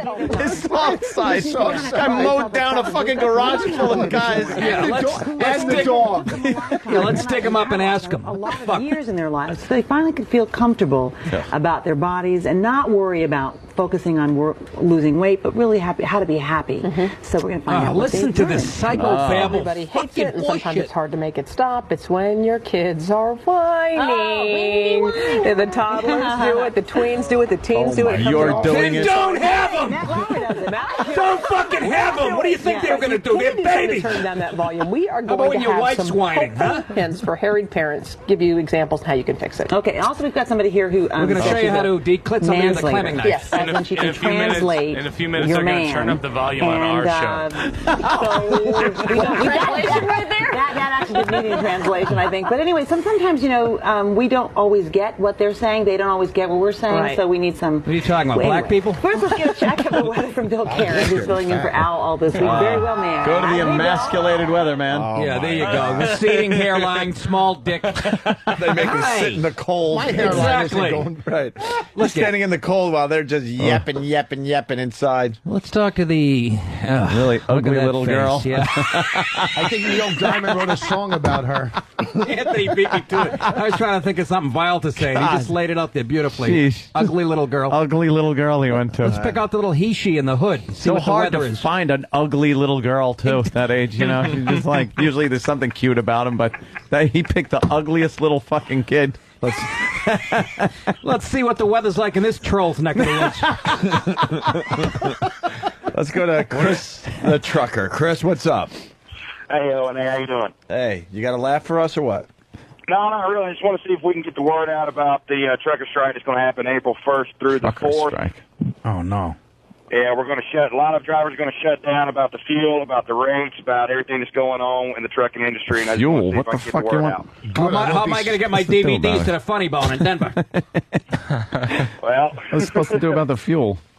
Well, fuel prices are real high, and, it affects everything from, the grocery stores, the clothes, to everything. And, we're the ones that have to deliver it to everybody, and everybody takes that for granted. So no, we really don't. We kind of know that trucks bring us shit. Yeah. If I'm driving down the highway, does that mean I'm crossing a picket line or something? What are they going to do this?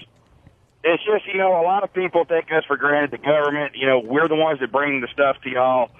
to gentle everybody, and just the fuel prices are killing the independent operator and the company. So that's why everything is going up from milk, to everything. Look, we'll get you some more speed. It's on the way. What I'm saying is just make your deliveries downhill.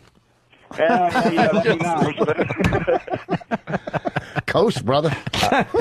Put it in neutral. Really? All right, we Put got your the factory in a hill in Vermont. How about this? Go back to fucking college. Okay, how about that? Oh, shut up. Fuck them. All right? You know what these truckers make an hour, for Christ's sake? This guy's got fifth grade education. He's making more than all of us. Jesus I don't give a Christ. fuck. All right, Delivering Chris. the suspenders they're wearing. Pass it on to the potato factory. Fuck. All right? You I fucking- got my own problems, all right? Fuck you, fuck your family. Go on.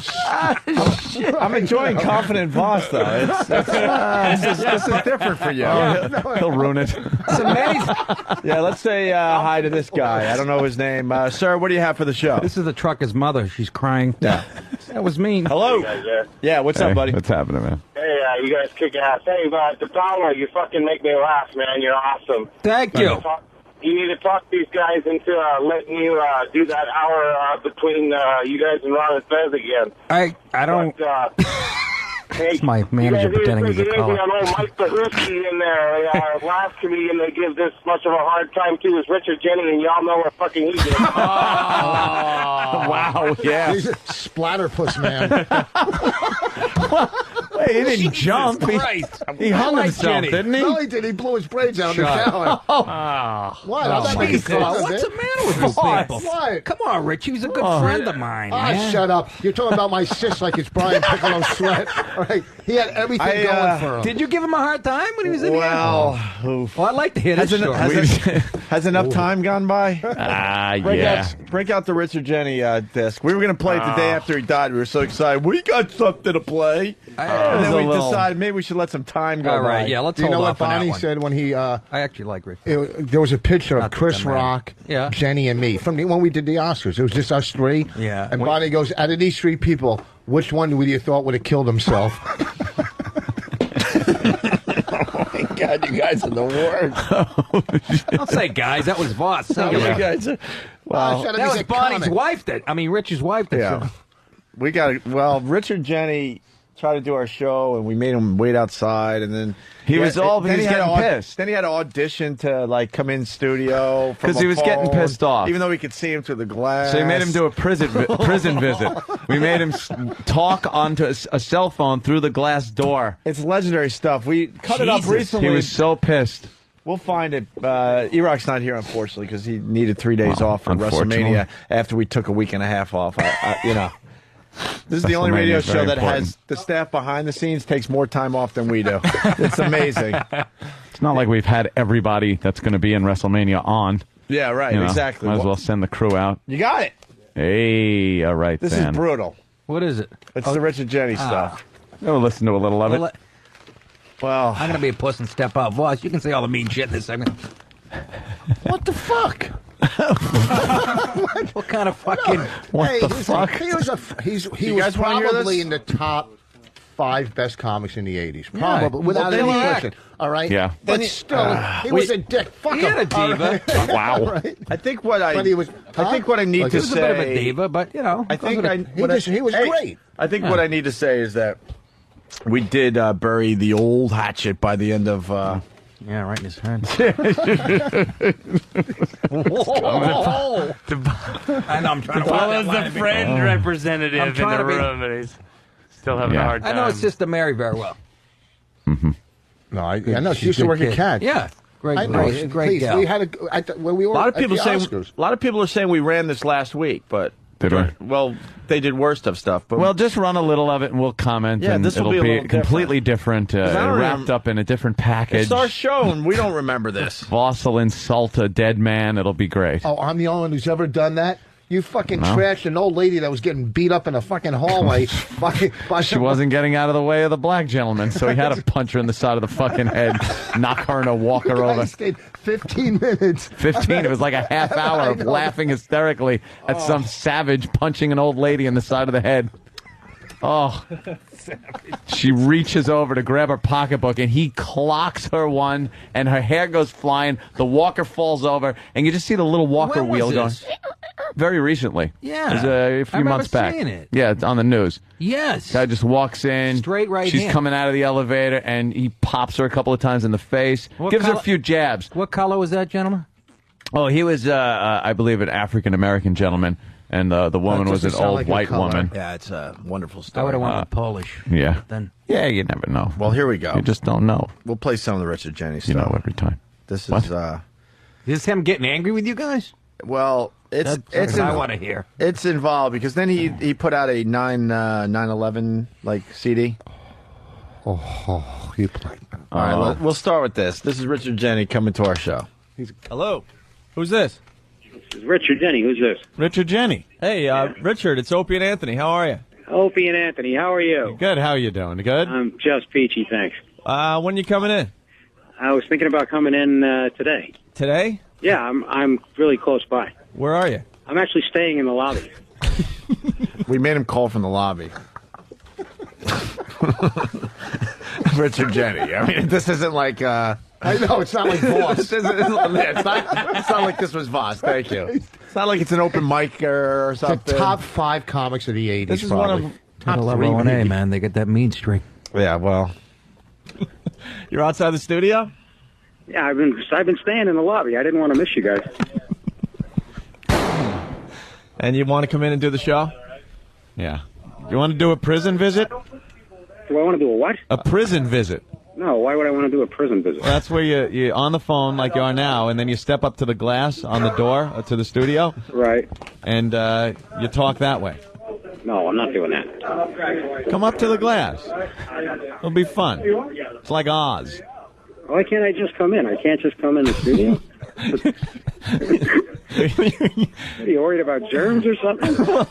Oh, we're going to have Ron Jeremy in. That was really funny. That thing yesterday was really funny. What thing? The thing where you kept hanging up on me. Oh, yeah. It'd be funny if we hung up on you right now. No, I think it gets old. It gets old after a while. Yeah, it does. This is our new game. You're 15 feet away, and we're making you call us on the telephone. At first I was pissed off, and then I just started cracking up. It was so juvenile. Were you really mad? At first I was. What the hell was that? How could they do it? And then I just go, that is just so asinine. I have to laugh at it. But if you're going to get mad at something like that, maybe you shouldn't be on our show, because we're juvenile. Well, it's up to you. I'm just hoping you put me on. Oh. Whoa. Come on now. Are you serious? What? The gunshot sound effect? Come on. Like Mother Teresa or anything. That was from outside, right? No. Yeah. Why do you have to make the slippery slope argument that Mother Teresa wouldn't put the gunshot after the Richard Jeni clip? Mother Teresa would have there would be a lot of degrees between putting the gunshot sound effect after that. She was kind of a cunt. You know what's funny? But if you go on the road, like you would, if you went on the road and were doing a club and two radio hosts did that, you would never put up with it. Like we would nowhere. Why do people put it up with you two fucking jackasses? I don't know. If right. I was in Buffalo and Shredder Reagan said, "Stand outside the window," oh really? Go fuck yourselves. Okay, one market douchebags. Well, not them. I'm just using them as. Well, that's because there's got to nobody be at your show anyways. Whether you go on or not. Point. By this point, we were syndicated to at least 20 stations, so we had a little juice. That's just the beginning. And we play good cop, bad cop well. We've always done that where we kind of, I'll kind of keep whoever it is on board a little bit, and Opie will just hammer away at them. Yeah, you're holding him down. He's I hold him down. We're schoolyard bullies. We've had people leave the studio in the middle of stuff like this. They get so embarrassed and uncomfortable, they just walk off the show. They're called advertisers. Are you going to be funny, Richard? Especially when you do the gunshot thing that anticipates his future. They always walk out during that. Not like the first guy that offed himself. If we did a Freddie Prinze thing you're and doing then that gunshot I played thing the now. gunshot. Yeah, you're doing that right now, right? Oh yeah, that would have been ironic. That was the joke, you fucking moron. You didn't get that I was I've been kidding. up since 5, motherfucker. I was defending you. Fuck you. Fuck your family. Fucking. You know what? I don't believe this. I fucking don't even like you, and I was defending you. You fucking cocksucker with your fucking comedy devices. You fucking. That's fucking it. The gloves are off, Birbiglia. You turned on me, who you invited me to your house. You turned on me to jump on his side. I defended this prick when he came in. I know. This fucking watered down Eddie If. You fucking go out to LA and do your faggy pilot, you fucking lack of charisma fucking whore. Sell your DVDs. Hold and on, your he's got the guitar. Yeah, pull out your guitar, you fucking hack.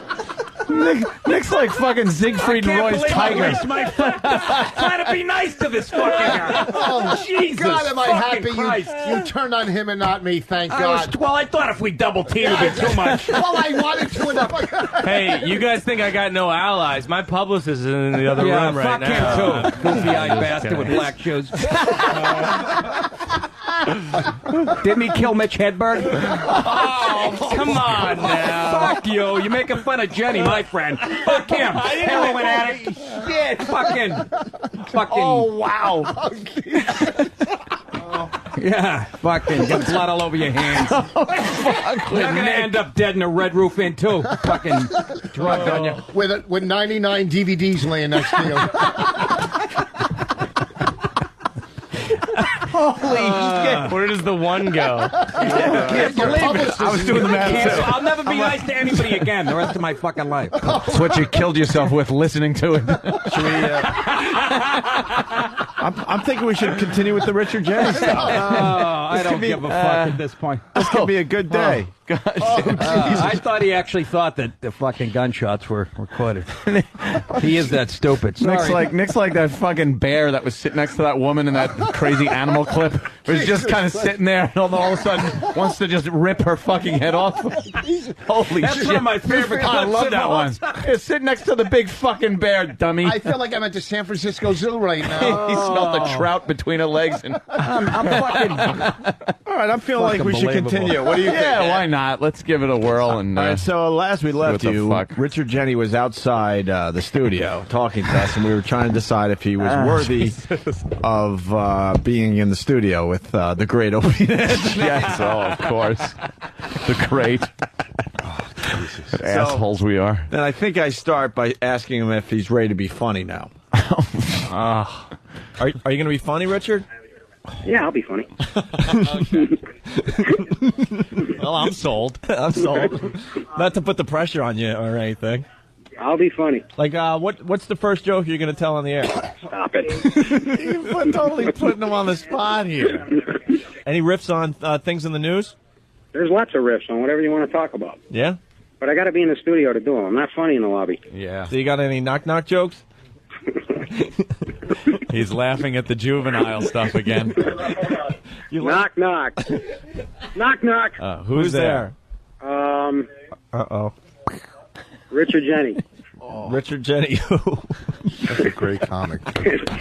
Richard Jeni, you're hearing knock, knock because I'm pistol whipping Opie and Anthony. Oh. Pistol whipping. Get it? Richard Jeni Ho? Sorry. Gun reference. All right, Richard. Can you give us a few minutes to think about it? You're a prick, Opie. Yeah, think it over. Why am I a prick? You were a guys prick must back have then. been raking in some dough with that Oh attitude. my God! Were we fucking just rolling prima in it. donna Treating this guy motherfucker? like an open micer from fucking Wildwood. Fucking 12 HBO specials. I know. Yeah. Fucking making him do dog tricks in the lobby. Holy shit. We really needed to be fired to get We humble. needed humbled. We needed to be humbled. Yeah. badly. No, you took it like you're supposed to do. Push it to the edge. Wow. All right, and then I think he finally made it in the studio. There he is. He looks like he's going to kill Richard us. Jeni. Come here, sit down, man. Doing this or not? He's really- come on. He's really pissed, by the It's way. all fun. Richard Jeni, how are you? Aren't you a good Very sport, good. Richard? That's Opie over there. I'm Anthony. Uh-oh, he looks all uptight. What's the Sit down. matter? You'd spend too much time. You're wasting time, right? It's like a waste of time. See, now you got to be funny. No. After we just pissed you off. Opie's He was all pissed. Here, get on the mic. Just let's see how much we can screw at Richard. That's what we do on this show. We're idiots. You want a shot of Jaeger? Oh, man, a lot of people are uncomfortable out there. I know. You know what I did recently? I went on... here comes a joke. All right. Wait. Wait. Holy shit. Roll that back. I would have waited for you in the parking lot with a fucking bat. I don't know if you guys realize this might be courtroom evidence. We could be implicated. Yeah. Really? Oh, my God. Wow, I lost a little edge because I can't even imagine I would do that. I got to get my edge back. No, you shouldn't, really. Wait till you get those markets back. Yeah, exactly. Before the edge.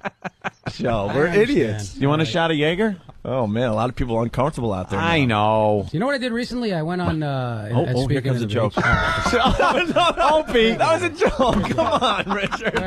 Richard, let me explain something. God, baby. He's gonna conform to our show. Don't say... We're not gonna do the show. He wants to be more funny. Don't say two, because Opie is... Press button, you big loser. Pressing button. Be more funny. Opie's the biggest prick. Let's cut him off. He's starting to sound like he's going on us, and we can't take it. I was listening, and Opie is a prick. You don't have a sense of humor? Is that real silence? Oh, okay. I thought that was like a little... Well...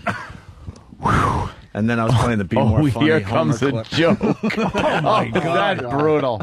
That's just not even right. I had his manager. I mean, I don't even like him as a comic, but man, that's as a rough, human being, man. just his treating someone like manager that. called me the next day because they knew I did a show. Yeah. What the fuck's going on with Owen? What was that? What am I, their fucking publicist? Honestly, Jesus.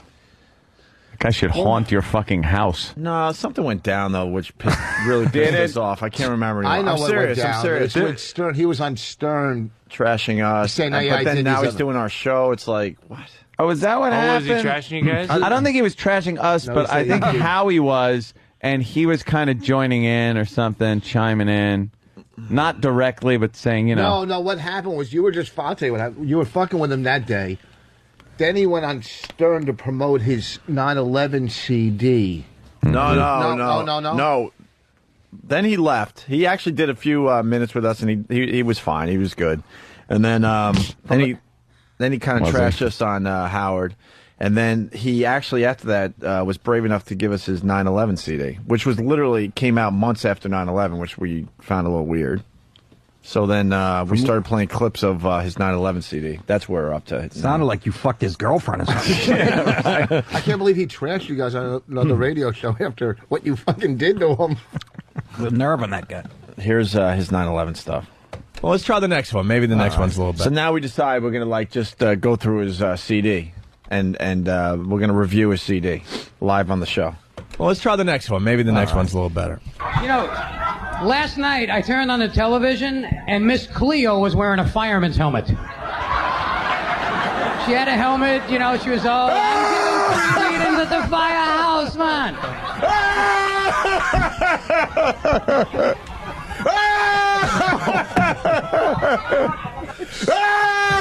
There's nothing more evil than the fake laugh. There's nothing more evil. Well, you should know. I was just giving you motherfucker. I don't remember this being as brutal as it was. Well, I think it's more brutal knowing the guy's not around anymore. This is horrible. Because he really pisses off. So, all right, we're tracking through your CD now, and we're going to pick it apart, I remember. And I know why I stayed away from you guys. Yeah, Miss Cleo. And then I think we try to explain the funny. We called the bit, we'll explain the funny. Oh, the dog's in the water. So, Miss Cleo. Why would Miss Cleo, who is a Jamaican... Oh, because she was showing her support for the firemen, I got you. Because it seems like a lot of people are wearing, like, NYPD hats. And, and fire hats. And so you take it to the nth degree, and then, like, someone like Miss Cleo would have one on TV, and that's why that's funny, because... When you exaggerate stuff. Then it becomes really funny. And to she's the some most ridiculous people. person you could come up with. So that's pull it. back the curtain. Oh, Dale from I'm Jersey. pulling back the comedy curtain. Yes. When you over exaggerate and say like someone has like a 5-foot mule, it's funny. Yeah. 5 feet would just be ridiculous. Ridiculous to the point where that would be funny, right? I think the problem with his comedy was, I think he was really good in his heyday, and I think what happened is he figured out the equation. Yeah, kind of formula. And then he plugged in numbers to the equation, and then it's not as funny. You cannot review Richard Jeni. He was fucking brilliant. The guy had like 3 specials. He was fucking a great How did you comic. like his 9/11 album? I didn't listen to. I don't. All I know is when I've seen him or I worked with him. I worked with him on the Oscars. He's fucking brilliant. Okay, he was a great. Notice I was there too, and I haven't brought it up once. Well, that's okay. I got 2 credits. Can I at least every now and then? I'm sorry. He also earlier he phrased it when I was on the Oscars. I said, really? I thought he hosted the fucking thing. I'm sorry. Yeah, when I was. I'm wrong, and you're right. You're absolutely right. I apologize. All right, I'm sorry. But all I'm saying is there's nothing you can say negative about his stand-up. He was a monster. He was a great monster. comic. But I know what he's saying. There's a lot of comedy devices. You know what I mean? But he was a fucking monster. There's no doubt about it. I've never seen him have a bad set. I never saw him. But neither is Carrot Top never has a bad set. I've never seen you have a good set. I think you're a funny guy. All right. That's funny. That's because this is the fucking that's because after you introduced 3 comedians me, couldn't be nice to each other for more than 2 hours. Mother's cunt. What? All right. Hold on. He's going to the bag. I don't know. I just thought he was a great comic. All right. I agree with that statement. You want another? I also sort of see where he's. You want another clip, or is it getting too uncomfortable? Well, maybe one more. Dale from Jersey, Richard Jeni should turn up that laugh track. I could barely hear it. Yeah. Why was it so low? Well, why don't we try the 3rd track that he sent us, Anthony? All right. Richard Jeni. This was recorded at the Improv in L.A. Glad you're here. You're in a good mood, see? People are nicer in L.A. lately, have you noticed? They're a little bit nicer, a little more sense of community. Today I was on the 405, I cut a guy off, and he fired his gun, like, over my car. See? He could have hit me. He was like, no problem. Oh. What a guy. Oh, okay. See, that's because, like, they shoot at each other, or they did 10 years ago there on the highway. Well, no, they have a lot of drive-by shooting. So. But the guy's being nice, and he shot over him. But it's ridiculous because why would he shoot anyway? Is that Opie or Anthony? Was that funny? Yeah. Why doesn't Jim Norton want to participate I remember in this that. segment of our radio show? Because comics can't bash other comics unless they know each other and are good friends. Then they could really bash them. Good point. Good point. You guys can shit on each other like Maxwell and Cleveland because you don't work with each other. Yeah. But, Ron and Fez. You shit on them too? No, we'd love Ron and Fez. That's a good point, though, about the L.A. shootings that you guys made, because it's like guys come to New York all the time, they're like, yeah, what's it like in Brooklyn? And you're like, really? Nobody really talks like that in Brooklyn anymore. It's very gentrified. It's all black. We got a Voss clip here. Voss comments on Jeni. Were you in studio that day? Yeah. Oh. You were. Let's hear what the great defender says. Oh, nice. You were. Let's go to Rich Voss. Rich Voss. Hey, are you sure this isn't Norris doing Jeni? Norris? That could be it. Now, who appreciates my CD now, huh? Yes. Yeah. Yeah, your CD's great compared to this crap. Oh, gee, there's a compliment. Your Thank CD you. is very funny. What's that? I like the Voss CD. Yeah, I do It too. is very Especially good. since he thanked all his friends on it. You know what? The one that's in the store dirty now? little creep. Hey, Norton, the one that's in the store at Border Books has your name on it. Okay. Oh, it's a new one? Yeah, well, no, it's the same one, but they just did like a new copy for the new cover? What'd you run through the store with little stick-ons? No, stupid. I had it reprinted. Whatever. That was Norris. That was a good reference back then. Oh, Christ. Remember? All right, let's go to this track. Norris? Hey, threw me There off you a go. fucking Well, I say nuke 'em. Nuke 'em, damn it. Yeah. If they're stupid enough to blow up the World Trade Center, we're dumb enough to nuke them. I hate this. Fry them up, put some frosting on them, sell them in a mall. Dirty Arabs. Take out the Cinnabon, put in the Taliban. That's my attitude. Oh, I get it. Yeah, that's what it was. Yeah. Fascist. Damn it. And look, I don't mean to be xenophobic or jingoistic, and I'm sure I'll feel those way even after I find out what those words mean. I don't know why that one's funny. Here's the thing, too. Do you win? See how he's trashing? Wait. It's just 15 more seconds. I don't know why that one's funny. Do you, Ant? Do you have a clue on that one, possibly? What? Ooh, that was weird. You ever get that thing where you're just about dozing and your leg kicks? That just happened to me. God, that's so weird when that happens. Are we in spots? No. Oh. What do you mean I was the dick? No, I was being a real dick, too, because he wasn't there, first of all, so I got brave. Here's a little something about the show, too. When Anthony really starts going, the person really pissed us off. Yeah. I would start problems with people I liked. I'm like, what's wrong with me? The good cop just leans over and takes the phone book to the face of the perp, Right. It's like, now it's just bad cop, bad cop. I get the point. This is how the public is, though. Back then, see, when he was trashing the Arabs, they were applauding and going crazy. You can't even do it anymore. You can't even do an Arab joke without them getting uptight, going, well, they have rights, too. And, the is that right? No, they don't. But what I'm saying, the audiences they're just babies, Ugh, fuck it, sorry. You don't understand what I'm trying to say, because I can't communicate. I don't have a good enough vocabulary to get my point across. What I'm saying is, fuck the goddamn audiences. Not in Poughkeepsie this weekend. He called in that day, didn't he? Call in after this? Oh, my God. All right. We'll take a break and I want to regroup. fuck Ann Curry. Huh? Want to see what they're babbling about now? For this reason, but one of the reasons is it's Ambush Makeover Friday. People make special trips here for that, so we scour the crowd and found a couple cool people. We probably should introduce our special Miss Tamara! Yes. Is off this morning, and Tamara is filling in this morning. Nice to see you, Tamara. This is perfect. We have an Asian one in the middle, anyway, a few black one on the right, and maybe a mix on the left. Tips on this broadcast talking for morning about TV. the little problems. Shows the diversity. Ways to get around them that can make your life a lot easier. Well, this morning, we're going to talk about the huge response we got to some of these ideas, and we lined up a few more simple This is what women do when men aren't around. Right? That's what they do when we are around. They don't fucking pay attention to anything we say. Now, do you understand why I shared a room with Voss down in Miami? All right, we'll take a break. We got the guys in today. We got Rich Voss at Bananas in Poughkeepsie. What's that? Leslie Nielsen calling in? He's down in the lobby.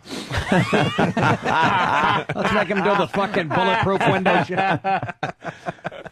I'm feeling good today. Maybe we should have some old school fun with Leslie Nielsen today. Christ. Leslie Nielsen killed himself last night. I want to see. Now his career has company.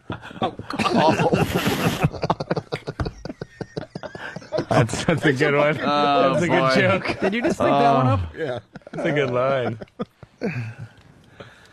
Someone's writing, Damian Thomas from Akron, he writes, how dare Jenny trash you guys after you make him do a phoner from the other room? Yeah, exactly. Mike Birbiglia, Caroline's the next 3 nights with 3 different shows, and you got the DVD out, which, by the way, I brought over to XM. Oh, that's nice. And I didn't even know you were coming to XM with us. That's nice. A lot of times these end up in the trash. Not yours, my friend. I brought it over here. Wow. What I should have said was nothing. The new DVD by Mike Birbiglia. And nickdip.com for Nick DiPaolo, right? Universal Amphitheater in L.A., too, with Artie Lang, April 5th. Very, very cool. Yeah, that So I can say that on this show. That thing sold out a minute it goes on, right? No, they told me I had to keep putting Why can't you say that on this show? I don't know. Well, we don't I play thought that way. some tension between you and the... But we don't play that way with you guys. Oh, I was thinking of Preston and Steve. And you got my plug wrong. I'm at the Arlington Cinema Draft House, April 18th and 19th. That's fucking years away. Nobody gives a shit. That's a good point. That's too... Thank you. I'll be opening for Nick as he's opening for Artie.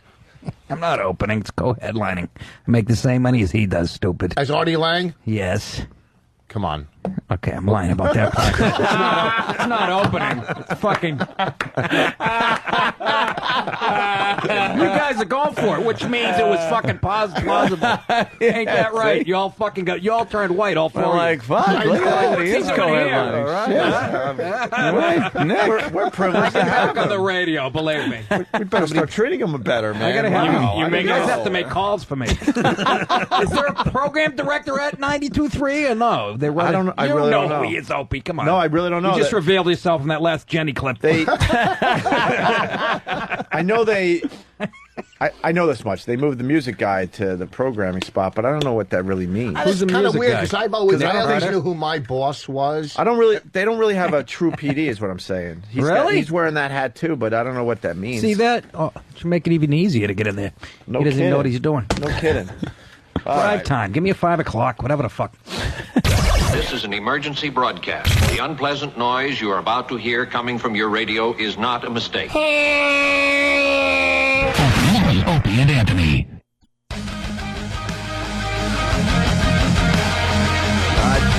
We're back. We're back. The music is so loud. I can't hear myself. We got Leslie Nielsen on the phone. Yuck. Leslie Nielsen promoting superhero movie. What's this about, Ant? You know? One of those parody movies. Okay. In the spirit of Scary Movie and Airplane and whatnot, based on the superhero comic action movies that are out. I'd imagine they would go after Spider-Man a lot. Spider-Man, movie, right? Superman, X-Men, and that ilk. Fantastic Four. Yeah. Batman. You said Things that one, like that. Tracy Morgan's in this movie. Oh, very cool. Colored man. Simon Rex is in this movie. Who's that? What are you doing, Rich? Nothing. He's fucking. He comes up to me and goes, "What do you want to eat?" I go, "A turkey burger on whole wheat toast." He goes, "From where?" I go, "I don't know, a fucking restaurant." What do you? What I want it from? I don't know. Go to Macy's, you fucking jackass. It's a turkey burger. Well, you know what? Now I'm scared if you go get it, you're gonna fuck it up and do something to it. It's a turkey burger. They are having a half-off sale on turkey burgers at Macy's. So you're fucking lucky today, Rich. I don't know the place they're gonna cook it. This confidence. What do you want me to get? The post office. Weird. Give me a great salad. Get the post office. All right, so you're getting a little too cocky. We're gonna have to knock you down a few notches. Oh, really? Just give me another hour here. I'm sure it's gonna happen. He really did get freed up when he came over here. Yeah, though. it's a little strange. Seriously, no, you came alive when you could curse. Yeah. Holy toast. So we got Voss has that rim shot voice at the end of sentences sometimes. give me another hour here, maybe it'll happen. And then he just waits on it. Why don't you sing that bit? Why would I say? Shut up, guitar act. Why would I? Let the comics introduce. You know, their I haven't next even guest. seen enough of Mike's act to make fun of him, though. Well, Seriously. of course. Who is going to sit through that long? No, I don't know. I'm not saying. What I don't the even hell? What? every the career of this man over here. Yeah, I know he does. He's a marketing genius. Okay. Every once in a while, I play a song on the guitar, and I have a couple songs. When you're done, do you go da-da? No. What happened to him? He's done? Oh, he's now calling back in 20 minutes? Yeah. Fuck Leslie Nielsen. 20 minutes. 20 minutes? Well, I'll be on the highway. Yeah. Fuck yeah. Fuck Call yeah. me in my car. He might not be around for 20 minutes. Hey, Is guy that did an it old right joke? for himself. He'll have a nicer casket than you. At the end of all my... Nicer casket. I don't know what the fuck that means. Look at all the beautiful fucking... Even the weather women would fuck her. Nah, she's ugly, that one. She's a skank. Fox You're right. News? Ugh. Looks like I'm not gonna say Janice it. Dean, right? Or Janice Dean, sorry. But do you ever Janice put on Dean. like the Weather Channel in the middle of the day? Yeah. Fucking, what the unbelievable. And then they try to get also hot finance chicks. That seemed to be a thing. Dude, like, watch. I like Bartolo, whatever the fucking name. Maria Bartiromo was like the first one. They're calling her the money honey. Yeah. And then they decided, well, if that worked, let's just whatever finance shit we get on whatever channel, we'll get a hot chick to do it. Dude, I like to make a deposit in her ass. Like fucking, Greta Van Suskin that looks like Mary Jo Suskin. Suskin. Greta Van I don't know Suskin. her fucking name. What's her name? David Susskind. What's her name? All I know is she looks like fucking Mary Jo. Yeah, she does. And the other one. And another kid was lost today. Greta Van Pumpkin Patch. Who's the other one that looks like the Piggy, Miss Piggy? What? Hey, Miss Pigley. No, Fox has a bunch of smoking blondes. Yeah. 2 words: Spanish news. for hot broads. Yeah. Oh, yeah. I have no idea what they're saying, but they look No, good it doesn't saying matter. Absolutely. I was just in Los Angeles. A lot of attractive women. Were you shooting a pilot there for CBS? Yeah, I actually didn't mention that on the show yet, but yes, I was. No, on the other show you did. Yeah, I did. I brought it up. As long as you come back here and announce when it's canceled. During commercial. That's all I'm asking, Mike. That's all I ask. During I want you to commercial. come back here and besmudge your name.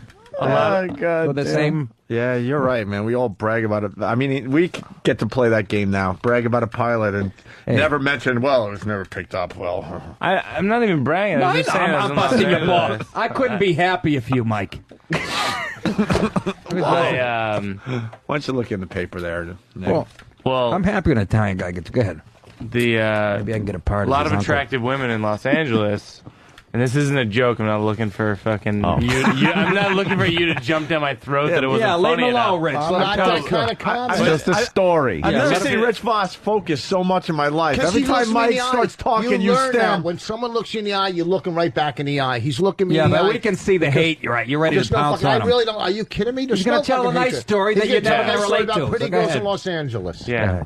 Go ahead. You'll know it's a joke because at the end of it, I'll go just like you. Okay. Or, ta-da.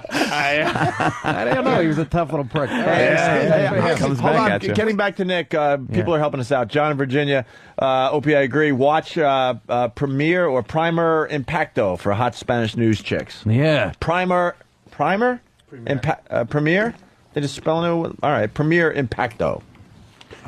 Yeah. But Mike, back to you. No, Los Angeles. I don't know if you In guys between shooting pilots, what happened? Obviously, a lot of attractive women. It's like everybody always says that, but a lot of used to be attractive women. That's right. A lot. It's kind of like like greyhounds left out to pasture who don't run anymore, and they're like, I used to be fast. You know, a lot of that. That's not a joke I I'll be wrote. That's giving just an observation. 150 DVDs No, you can't away. do that. When? Sunday at Caroline's? Sunday at You see what he did there? It's free DVD night. He put out a disclaimer. This isn't a joke, but he really, he like, really maybe was. I'll get a laugh on it anyway. No, but you yeah. kind of hedged your bets, motherfucker. That's cheating. I did it. That Richard Jeni Right? stuff got to. That was a joke. That was a joke. He was disguising sunk in. it as a story. It wasn't a to joke. save It yourself wasn't a in joke. case. He just didn't want me to jump Well, it in. was an analogy about L.A. chicks. Please, don't tell me you didn't do that on stage when you were in L.A. once. He didn't want me to jump in and go, ooh, here comes the joke. All right, I'll do it. I swear to God. I'll tell you why it wasn't a joke. Because no one laughed. Silence. That was the first hint. I'm no detective. But, maybe there's 70,000 crickets in my fucking neck. Look, you guys, I got a cell phone. If we want to do this a different way, that's fine with me. I don't know what that means, but go ahead.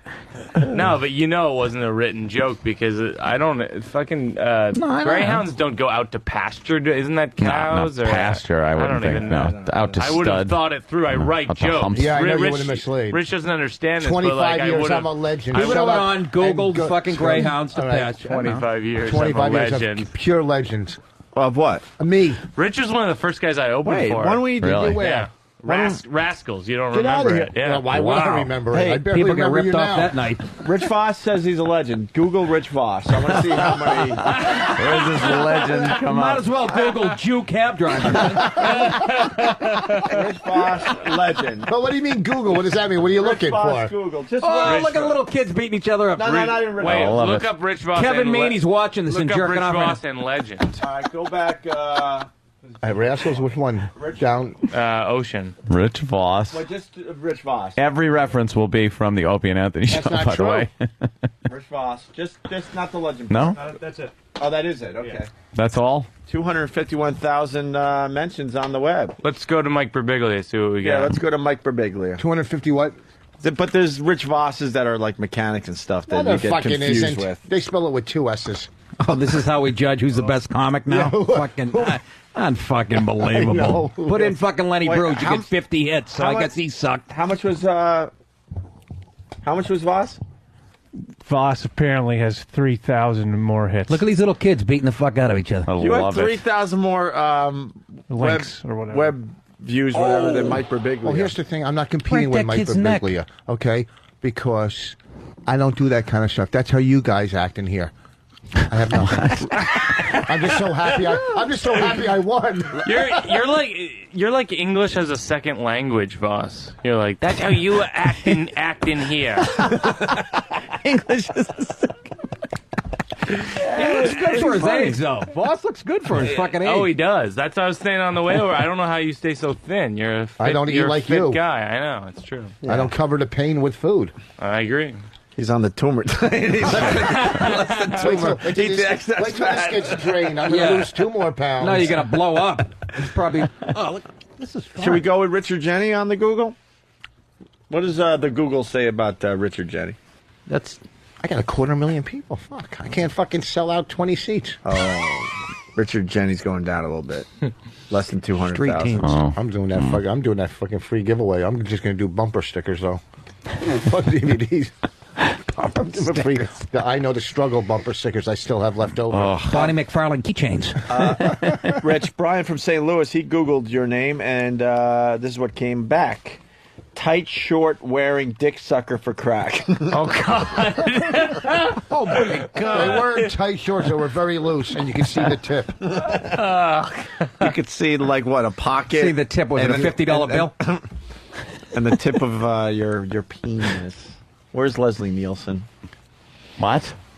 Well, we're waiting for Leslie. We could do some. He's in the lobby. Somebody's performing CPR on him in an elevator. We could do some Arnold audio that's been sitting here. We could do a little cleanup here. Yeah. It is Friday. Do you guys ever get tempted to be really nice to your guests? No. Yeah. Tempted. No, we used to be a dick to everybody, and then all of a sudden we're like, why isn't anyone coming on our show? Yeah, we had no, and then we started having no guests. And it was starting to affect the radio show. So my audiences. We had to kind of like rethink it. What do you think you lose quicker, guests or affiliates? Oh. Bad, boss. Boss got a nice claim on him. That would have worked over at the other station. Yeah. Oh, that one hurts, actually. Damn. Very good, Rich. Had a good comeback for that, but you floored us. Jesus. Fuck. The greatest feeling you can get in a gym, or the most satisfying feeling you can get in a gym, is the pump. Let's say you train your biceps. Blood is rushing into your muscles, and that's what we call the pump. Your muscles get a really tight feeling, like your skin is going to explode any minute. You know, it's really tight. It's like somebody blowing air into your muscle. It just blows up, and it feels different. It feels fantastic. It's as satisfying to me as coming is. You know, as having sex with a woman and coming. Wow. So can you believe how much I am in heaven?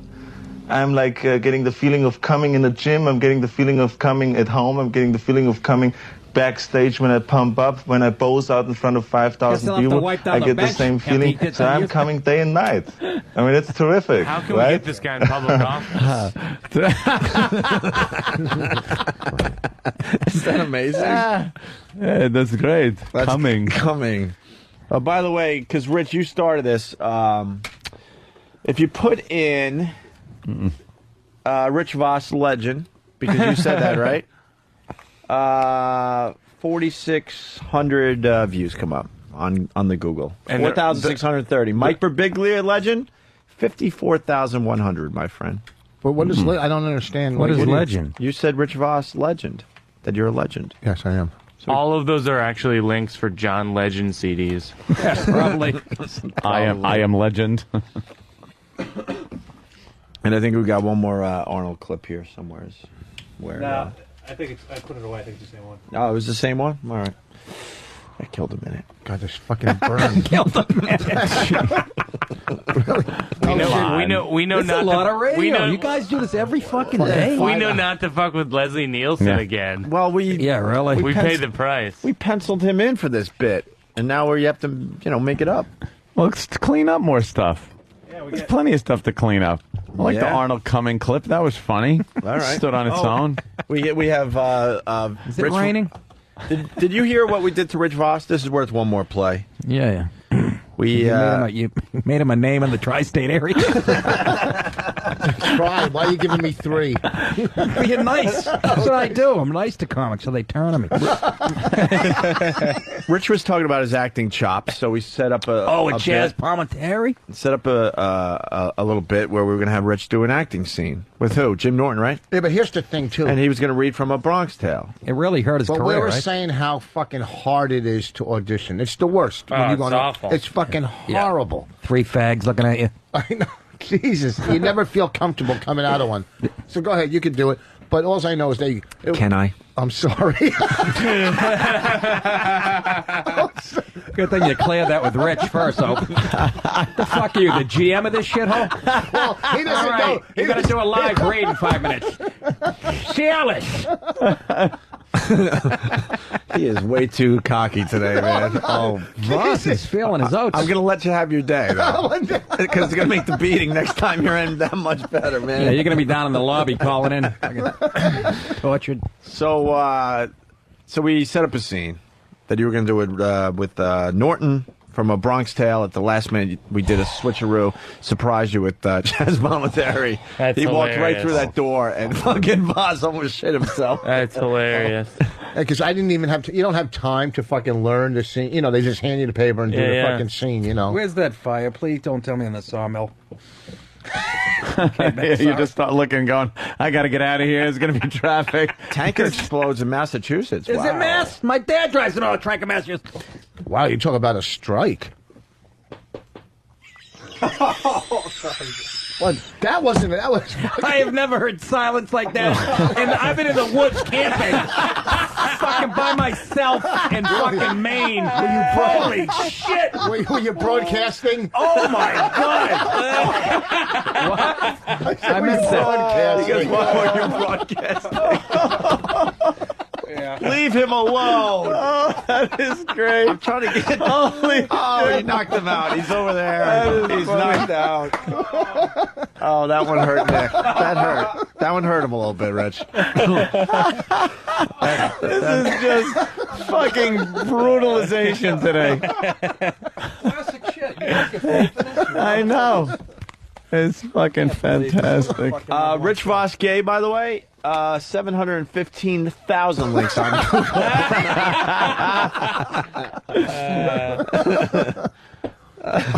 Wow. All right, so I don't know. The guys put this together, Derek and Steve, from that fine bit we did where we surprised you. Megan Kendall. Robert De Niro. It's not what you say, it's what he sees. In his directorial debut. We can't accept that. Starring Chaz Palminteri. I didn't give it to you, I gave it to your son. And Rich Voss. Louie, Beans, I want my money. A Bronx Tale. Beans, you can't dodge me forever. Come on, what are you doing about? What are you yelling about, huh? John, I got a problem with this guy over here. Louie Beans, this guy owes me 20, and it's been 2 weeks now, and every time he sees me, he keeps dodging me, John. Should I crack him one or what? The struggle of an idiotic Jewish comedian stammering his way through a few lines of film dialogue with a genuine Hollywood actor. Listen, see, sometimes violence is not the answer. Is he a good friend of yours or not? Nah, John, I don't even like him. Well, there's your answer right there. Look at it this way. It costs you $20 to get rid of him. He's never going to ask you for money again. He's never going to bother you again. He's out of your life for $20. Come on, you got up cheap. You're right, John. You're always right. A Bronx Tale. How do you know the right answer all the time, Johnny? Well, I try to keep my eyes and ears open all the time, and I read. You read? Yeah, I read. Come on, let's go to Mario's next door and get something to eat. Wow. Isn't that amazing? That's a fantasy. But you know what? It's kind of cool, I think. That's like doing, like, what, fantasy baseball down in with the old timers? These guys were smashing me as we did it. We did it a couple times, and I fucking like an idiot. Look at. He's reading from the paper, and they're smashing my bad acting. I go, he's not even looking at me. He's not connecting with me. So I'm basically calling him a bad actor as he's fucking doing it. Chaz Palminteri. He's not giving me anything. Hey, I know. Really fast. The Google thing has a wonderful ending, by the way. Oh, I knew it couldn't be. I knew it couldn't work out in Voss's favor. So what? Rich Voss has more Google hits or views, whatever, than Mike Birbiglia by what? 3,000? Yeah. Right. No, and you were feeling good about that, right? I don't care about Google hits. Yeah, you do. No, I don't. I saw it on your face, Rich. No, I didn't. No, I don't. Secretly, you were very happy His that people brother care works about for you. him. I don't have anybody working for me. Why are you squashing what he's about to say before he's going to say it? He's going to smash me. I know. Who cares? Take it. I take it. I've taken it for 6 years. You've been here twice. Go fuck yourself. Rich, it doesn't matter if he's got someone working for him behind the scenes. This is just people trying to search you out. So it's based on everything you've done in your career. And you had 3,000 more views than Mike Birbiglia, and this is the perfect ending to But he's the doing bit. comedy 40 years longer. Listen to this. Peter from Canada. Yes, Peter. One of the co-founders of Amway is named Rich Voss. That's what I knew that. Who knew that? Rich buys soap from that guy. This is fine. I want to invite you to a meeting, a business proposition tonight, but I can't tell you about it till you get there. Is that the best ending to that bit? Because I know you were feeling cocky. First of all, you share a name with a pretty famous guy. First 100 people to a show get Tupperware. Yeah. Let's welcome Leslie Nielsen to the Opie and Anthony show. Hi, Mr. Nielsen. How do you do? I didn't know where you'd gone. Hello? Hi. Hi, Leslie. How are you, sir? Are you? Well, spell my name? Of course. Leslie. Leslie, right? Yes. Nielsen. Right. Of course. We got rid of that. Oh, well, we had to get that out of the way. And then, well, now you have another movie coming out. You've become like the king of these parody movies, sir. Well, it seems to be, but as long as David Zucker is going to keep writing them and keep working with him, I'm going to keep doing them. And I have a lot of fun. I love the comedy. I love the way he does this comedy, and I like being part of it. We should play Drunk or Stroke. Superhero movie. Opens what? Friday, sir? Hello. Hi. Hi. I'm on a cell phone. I'm drifting in and out, right? Oh, sorry about that. Oh, you didn't hear what we said? Yeah, I didn't. the newest movie. Anthony, he didn't hear what you said, so why don't you tell him what you said? I was announcing the newest movie that you have out. No. We already did that, and which is that. superhero movie, right? Starring the great Leslie Nielsen. Yes. Well, I'm part of the cast. Yes. Yes. How is it, Leslie, that you had gotten into these after being such a serious actor for so many years? And you mean start to do comedy? Yes. Who discovered that you had a comedy edge to you? Well, that's the way those things happen or come out. The thing is that I was always cast as the young man, the serious young man with background who has a problem. Yeah. And so that's you're pretty sure that you're not going to have a comedic part. But then Jerry and David and Jim Abrams came along, and they had the part of the doctor in the airplane in mind for me, and I couldn't believe it. It was a chance to do comedy, something that I had wanted to do all my life. Was it really hard to understand? Was it really hard to understand the black guys in airplane where they had to do the writing under their talking? Oh, Jesus, Rich. I'm sorry, Leslie. That was Rich Voss. He's an awful, awful person. And founder of Amway. I think you meant comedian. Yes, an awful comedian. Yeah, they had the screening of what is it, the hero picture last night, and it plays very well. I think it'll probably and hopefully the people will know the name that aren't in the movie. Superhero movie, sir. Exactly. Oh, you got it, superhero. Yes. Okay. Stroke, drunk, or Alzheimer's. Drunk. Do the first 100 people get something free when they go? No.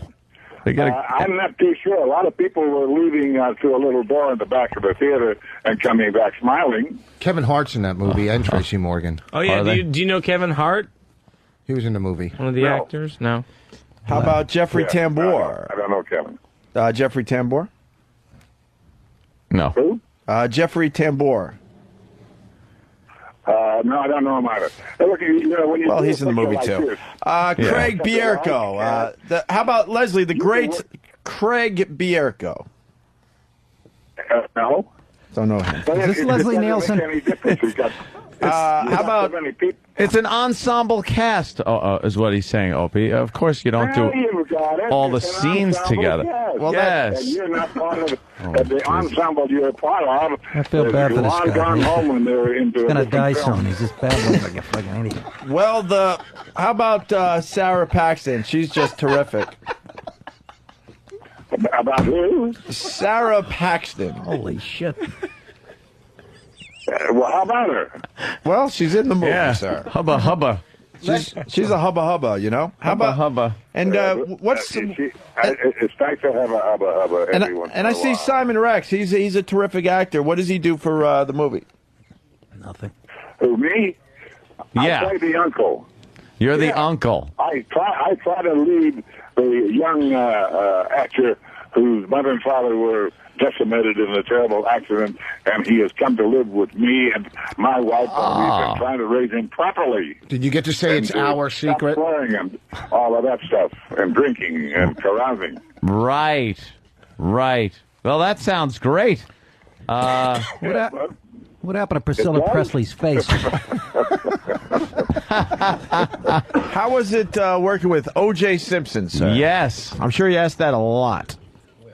Oh. Well, we had a great time when we were working, and we were all together and ensemble, and then all of a sudden he was no longer around for us to continue any more work. You ever kill anyone with him? I could cut a rug any human. He was becoming a very good comedian, I thought. Oh, really? Yeah, that is some funny stuff, leaving two people with their throats open. No. Found a friend, Harry. Love that line. What? It's something you said in a movie. What movie? Creep Show. When you went, found a friend, Harry. When the crab comes up to Ted Danson's face. What? This is about the rottenest connection I've been on in a long time. No, it's the host. It's the host. It's called a synapse. That's the bad connection. I'm glad to see that you're having a good time. Well, we do. It's Friday, we're almost out of here, and this is almost over. What, sir? Yeah. You should have a good time at this point in your life too, and I would just drive blindfolded down the Pacific Coast Highway. Watch out! There's gonna be. They're having a great time. We love you, Leslie. Let me tell you something. The great Leslie Nielsen. Yes, can you repeat after me, sir? We love you. We just want you to say, well, doggy. That's not his line.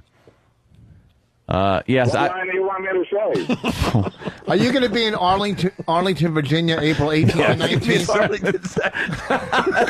Under a white cross. No. I don't know if he was a military He man, served as a Royal Canadian Air Force. He was in the Royal Canadian Air Force as a gunner during World War II. Yes. He's from Canada? You from Canada? Well, yeah, World War II, that's it. Yeah. My wife is from Cold Lake. You know where that is in Canada?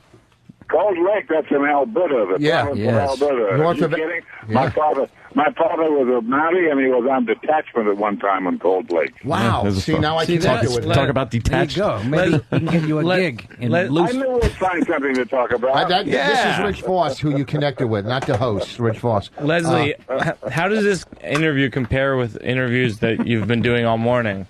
Is this better or worse than the other interviews? I did a lot yesterday, and today I just rehearsed the sequence that I'm going to be doing here. And so John from Detroit, I've been rehearsing, and did Leslie just say he doesn't know Kevin Hart because he didn't do a scene with him? The scene they show in the TV spot has them too. Oh, okay. That's all right. Well, this sounds very funny. A parody of all the superhero movies. Are you a fan of the superhero movies yourself there, Mr. Nielsen? I beg your pardon? Exactly. That's actually we don't. I beg your pardon. Do you like films about gladiators? Rich, what did you order? The Tyra Banks sandwich? Oh, what a yeah, faggot. a lot of burger. I didn't see any meat on it. I'm sorry. You talk about them. Yes. You would have saw if it was on your Leslie, you also have a flatulence problem, I guess. You're always hearing about you. Excuse me. Yeah, it doesn't come through too good on this Sterling telephone. Who do you think smells worse, Mickey Rourke or Uma Thurman? What about nothing? Uma Thurman? I love her. Oh, you like Uma Thurman? Well, yeah. Absolutely. Yeah.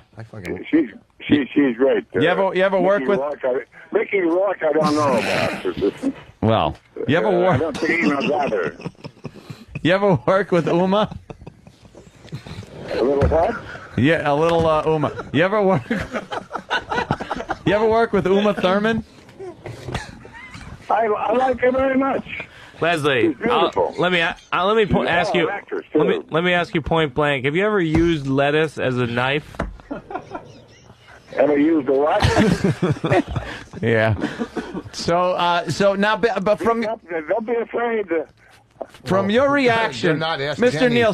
Nielsen, from your reaction, I would assume you believe O.J. To be innocent of those crimes. Am I correct? Let me put it this way. Okay. And so that's the only way I look at it. He's a murdering shine. No, that's. I'm a murdering scientist. Yes. Don't try to plug your next movie. One plug at a time. Leslie, is it starring Leslie Nielsen? I just want you to know I'm Yes. having all of this written down. Oh, you better. That's what Birbiglia did before he came in. Under the heading of a police report. Yeah, I hear you. Leslie, is it true your favorite superhero is Alzheimer's? Mr. Nielsen, it's been well, your movies are very funny, and we're recounting some of your great scenes in so many of those great movies, like Naked Gun movies and Airplane, and of course Creepshow. I thought you were very funny in that. I Can Hold My Breath for a Long Time. Long time. Yeah, there you go. We got a connection. We got a connection. Wow. Something clicked. Something clicked. That was it. This fucking thing isn't cooked. Fuck.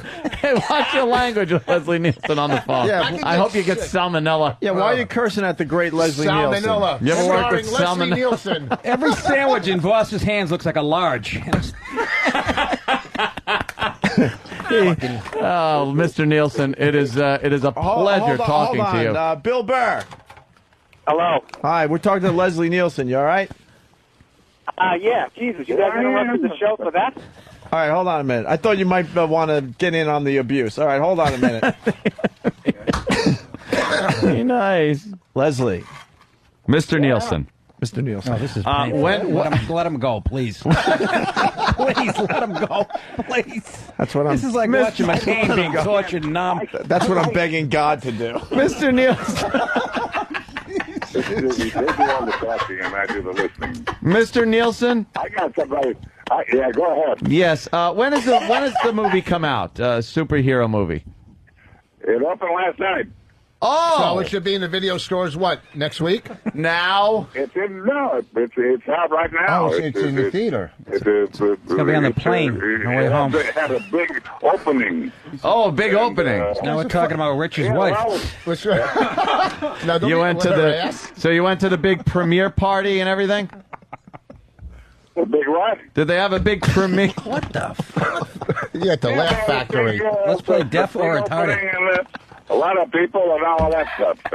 Oh yeah, did they have like a big red carpet? Oh, well, of course he is. He's not a legend. Wait, Steve is telling me that the great Leslie Nielsen's hearing impaired? Yeah, we just found out. Well, of course. He's We just found 106. out. Oh, Leslie, when does the movie open? It opened last night, Opie. He's a fucking legend. Yeah. You don't have to swear. Leslie! Oh. Is there cum on my chin? Yeah, it's a matter of articulation, I think. Yes. Oh, good gravy. I picture him in a wheelchair going down a flight of stairs right now. You will eat the parakeet meat. Turn on the music. Well, we do a talk show. Sorry, but you were a DJ yourself in Calgary, weren't you? By myself, what? Yes, you were. Was this a silent movie that's coming up? Well, I'm running very fast. Yes, you. How do you remember fucking lines? You were a DJ, radio DJ. Yeah. Yes, yes. Right. Very early on in your career. Yeah. Yeah. What do you? Don't believe everything you read. Oh no! Oh, good gosh. Well, Mr. Nielsen, it's been great talking to you, and continued success with your fantastic career that you've had, and just keep putting out these movies until you're dead. You bet. Absolutely. All right. Your best wishes. I think I appreciate that. I think after this phone call, Nick DiPaolo's going to hang himself. He can't get one. Yeah. He can't get one person in Hollywood to look at him. I think that's it, sir. This shit's Because going you're not on. making a movie called Cunt. Oh my God! Wow. Well, Mr. Nielsen, that's great. Say hi to Richard Widmark for us, could you? Absolutely. I just asked him by the other day. All right. Yeah. Fantastic. He left his wallet, and he wants you to return it. As much as I'm really enjoying this, I'm in the process of getting made up to go in and do my job. Oh, so a corpse? My job, yeah. Oh, Mr. Nielsen. Mannequin. And I swear to God, you'll feel better. All right, you, Leslie. there, Leslie. Have a good day. Bye-bye. Thank you. Why are you trying to get him off the phone, Nick? It's like torturing an old person. What is that, Mr. Nielsen? Oh, he don't understand. Dropped his phone under his wheelchair tire. I think that went very well. Jesus Christ! What did he do? The scenes with a blowhorn? Holy shit! He's deafer than a haddock. What the fuck? Yeah, your mother sucks cock. That's right. Jesus. Oh, that was fucking brutal. Oh my God, the poor prick. Brutal, poor Is guy. that what's gonna happen when That's what happens. 82 people rape you in the ass and you laugh? That felt good. No, because you'll have to get a movie role first. Yeah. You have to either die Exactly. or that's what happens. This is a wonderful show. I learned something today, that cancer isn't that bad. There's an You got a upside. survivor. He had it for a week. As long as it hits you around 60 or He's carrying 65. about an 8-pound tumor on his fucking kidney that he thinks benign. We're all laughing. Bill Burr called in the middle of that. What's up, Bill? Jesus Christ. I don't know. I got nothing after that, man. Was that torture, Billy, or what?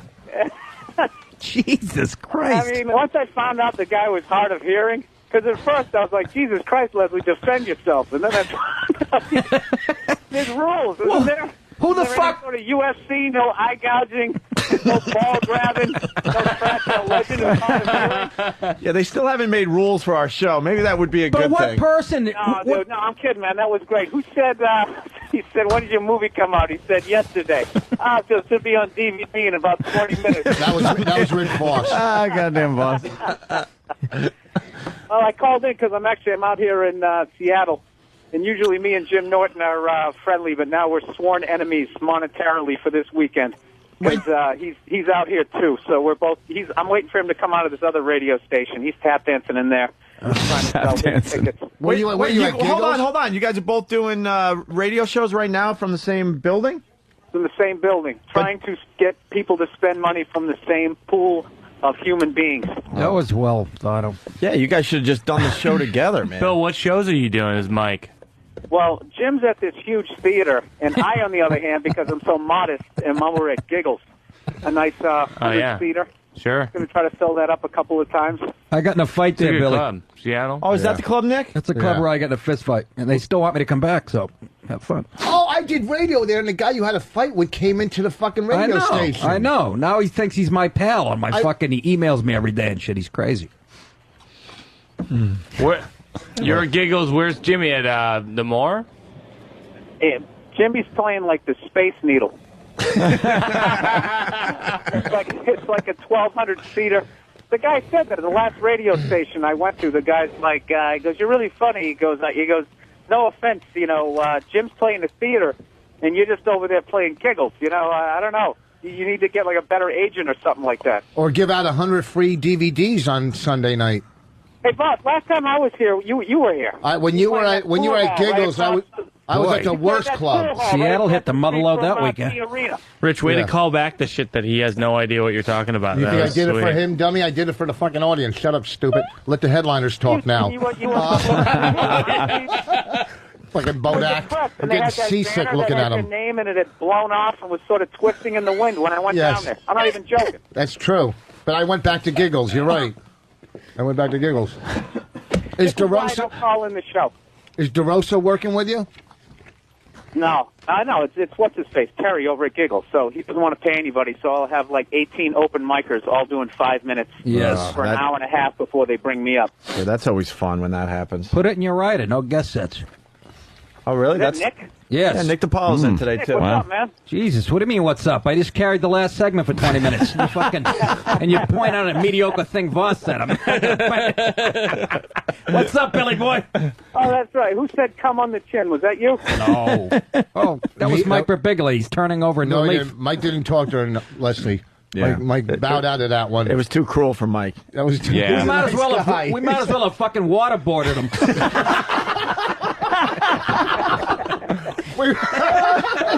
Jesus Christ, it was like Guantanamo Bay for 20 minutes. Hey, Bill, lucky you're not here today, because it would be one of those days where we hit the streets of New York feeling really guilty about ourselves. Yeah, but you know what? Having not been a part of it and just listened to it was fucking hilarious. All right, good. Bill called me this week. Bill, can I mention this? All these guys call each other. Bill, who is that? Open your mouth. It's Mike Birbiglia. He's very tired. He just shot a pilot this morning, flew in here. Oh, all right. Jesus, Mike. Yeah, what's up, man? Do you want to play guitar so you know it's him? Bill. Wait, I can't hear you guys. What did you say? What do you got, Leslie Nielsen's phone? You got the same carrier? Verizon for deaf people. Friends, family, and fucking haddock.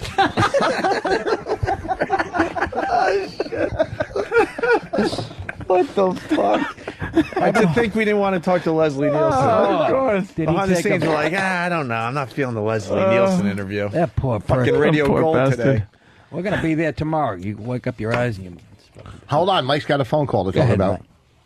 Oh, yeah. Bill called me earlier this week because he's going to Philadelphia and he's making T-shirts based on that incident that went down in Philadelphia. You guys know him. Yeah, the Bill YouTube thing. clip, which I love. So it's the only time that Bill ever calls me is because I'm the fucking T-shirt manufacturer in the business. Bill, what's the T-shirt going to say? I actually thought that when I was calling you, thinking like, I never called this guy. What is a T-shirt? It's one of those zillion ideas that I have that I'm never going to follow through with. I got inspired for 5 minutes, and I was like, I can't sell a fucking T-shirt. Bill calls me like once every 6 months, and he asks like really broad questions about the business, like, "Hey, how do you do a website? Hey, Birbiglia, how do you do T-shirts and coasters? I don't even know. Where do you get microphones? Anybody know any of this stuff? How do you do it? That's right. You know what happens? We finally turned him. I love this. Billy Burr gets so lonely in L.A. He's got to find and a damn good Burr impression to boot. Wait, boss, you're saying I get lonely? No, hey, Bill, I'm not smashing you. You should bring your wife, Billy. Wait, listen, I'm not smashing you. I'm saying in L.A. you get lonely and you want to call back home. Oh, did he hang you up? really pissed him off. No, I'm kidding. I didn't. That was funny. How do you do it? No, he was in the middle of talking. No, he'll call. That was fucking hilarious. What the fuck was that? That? Got me. How do you do a How can we website? never give him I want to do shot glasses. How do I get a... By the way, you're getting a little abuse, Mike. G Baby writes, yeah, they know that incident, Mike. It was their fucking show. That was our comedy show. Yeah, I know. All right. They can be mean on the internet, you know. Yeah, you know. How come Billy's not calling back? I don't know what happened. He'll call back. Give him the silent But he's going to think we hung up Norton on him. just slapped the phone out of his hand. Oh, he's probably going in to do the other radio show. Yeah, he could have told you that. Leslie Nielsen, wow. That goes down. That can go in the same category as some of our other interviews, like LeBeau from Hogan's Heroes. Or the Broad. Oh, I heard that one. That was a bad one. Yeah, that little Robert Clary. The Broad from Laverne and Shirley. Yes, Shirley Feeney there from Laverne and Shirley. Cindy Williams, right? Yeah, Cindy Williams. Linda Blair.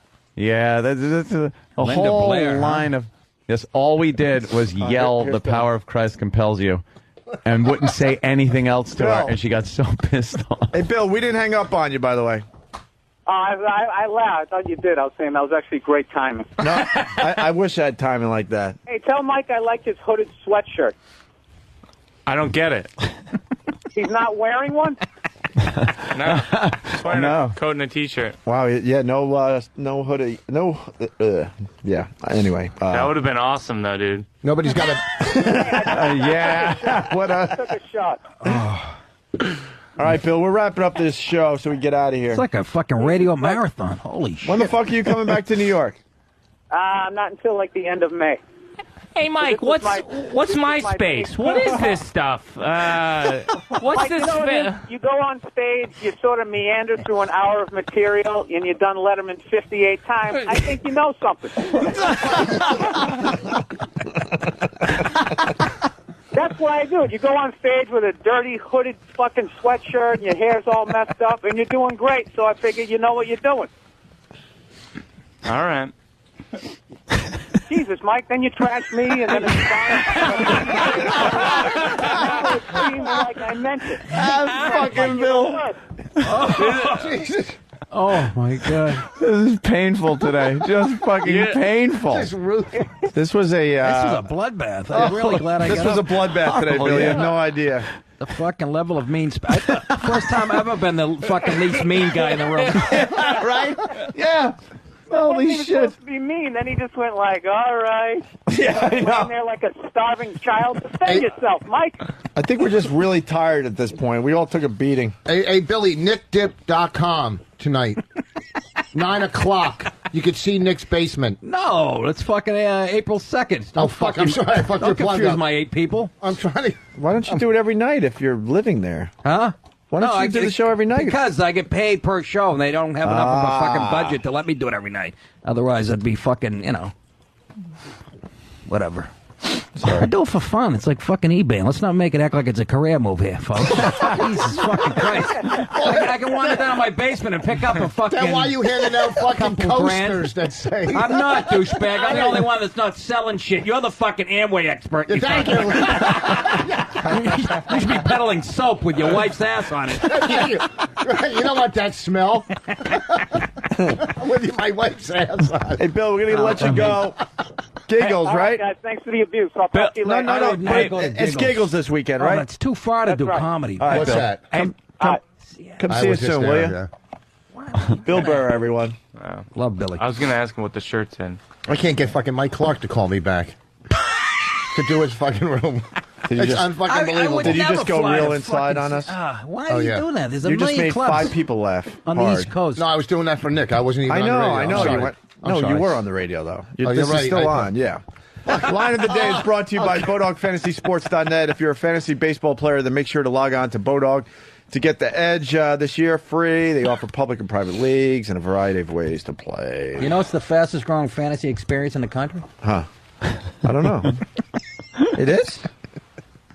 That's what I heard from BodogFantasySports.net. Here is a runner-up line of the day. I'm glad to see that you're having a good time. Well, we did. It's Friday, we're almost out of here, and this is almost over. What, sir? Yeah. You should have a good time at this point in your life too, and I would just drive blindfolded down the Pacific Coast Highway. That's what I'm gonna do, though, man. When I know it's time, just start doing the crazy shit. What are you guys doing De Niro's on? I mean, what? Yeah. That's why we don't get De Where's Niro the on, by the line? way. Right. They pinch each other. We're feeling like we want to go old school today. What can I tell you? It's fucking beautiful. Here's another runner-up line of the day. And what they are doing, I guess, March Bracket Brawl. Very clever. Is putting bands, they're pitting bands against each other. And I believe they are now down to the Elite Eight. I have Canned Heat and Country Joe in the finals. Why don't they? Oh, you're out. Nick DiPaolo, nickdip.com for what he's up to. Oh, yeah. All right, another runner-up line of the day. How do you make It was horrible. But I did bring up Pereno to give you the story. I did lead you into it. Okay, so maybe I was. So you get an assist. I get an assist, and then I got picked off. Got an assist on his kidney. Going back to this. Very nice. Nice, quiet. A little side. That was really good. Rich Voss at Jab. Bananas in Poughkeepsie This weekend. this weekend. God. Feel sorry for Ron and Fucking Fez. ass off today. They're going to have to hose down the fucking studio after this bloodbath. Fucking fun show. God damn. God. I was going to suggest you do 11 to 12, but you got to be tired by now. And Nick looks like the fucking nice I don't know guy if I today. got it in me. You're right. How the fuck did that happen? You came off as the nice guy. Not really. You can go back over the material. I'll listen to the replay. I wish cancer on 3 women, so that was like a half hour in. But you guys took apart Leslie Nielsen at the joint. Oh my God. That poor son of a bitch. He's got blood in his fucking urine after that interview. He doesn't know what happened. So He has no idea. Right Just now. smiling. Someone's guiding him to the next place he's got to be. Right that's now, how, there's a that's how nerd. I'll sleep tonight.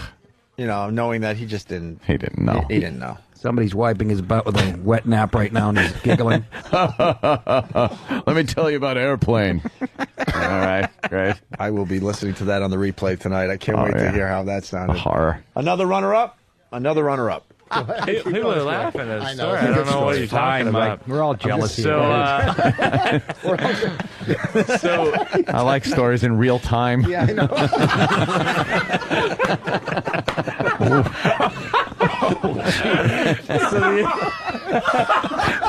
You think a guy with cancer in his history might pick up the pace?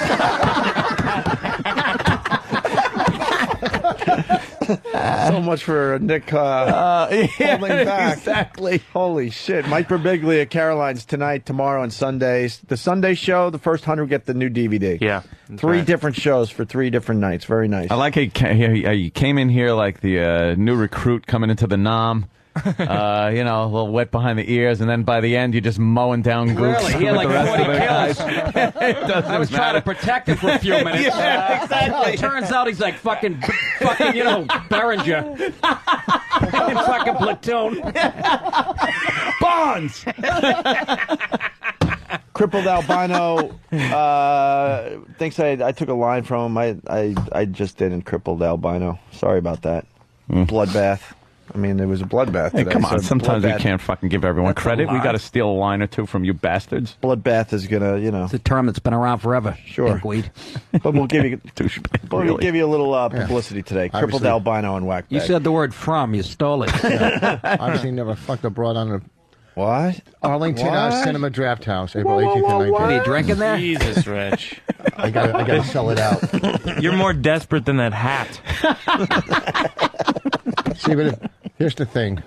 Oh, I'm okay. beaten down. What? Here's Nothing- the I thing, have nothing and then left, there's I'm no tired. thing. You're right. There's never a thing after it says here's the and there's thing. never a second or a third of all either. Fucking Voss. I like the confident Voss. You gotta stick with this character for a while. Someone's bringing it up, and it should be brought up. We took apart Leslie Nielsen by the joints, you said, Nick, or something like that? Notice we didn't do that when Mayweather was in this week. Of course not. Why would we? Notice He's a we huge black guy that would disassemble Notice we were us. like choir boys when Rampage Jackson was Who's in right? studio. Is that Nick Carter? Fucking right. Yeah, there were 8 gorillas behind him that weighed 600 pounds apiece. Yeah. You got to pick your spots, stupid. They all had ankle Fuck bracelets. idiots. like old deaf gentlemen with Alzheimer's. Yeah. That's fair our game. spot. That's our spot. That's right? about our speed. To the guys I could we spar saw the with other him. day, that would be, RPGs would have to be in their face Yeah. for them not to back down. He's silly. Here's your line of the day. Here comes the day. Line of the day.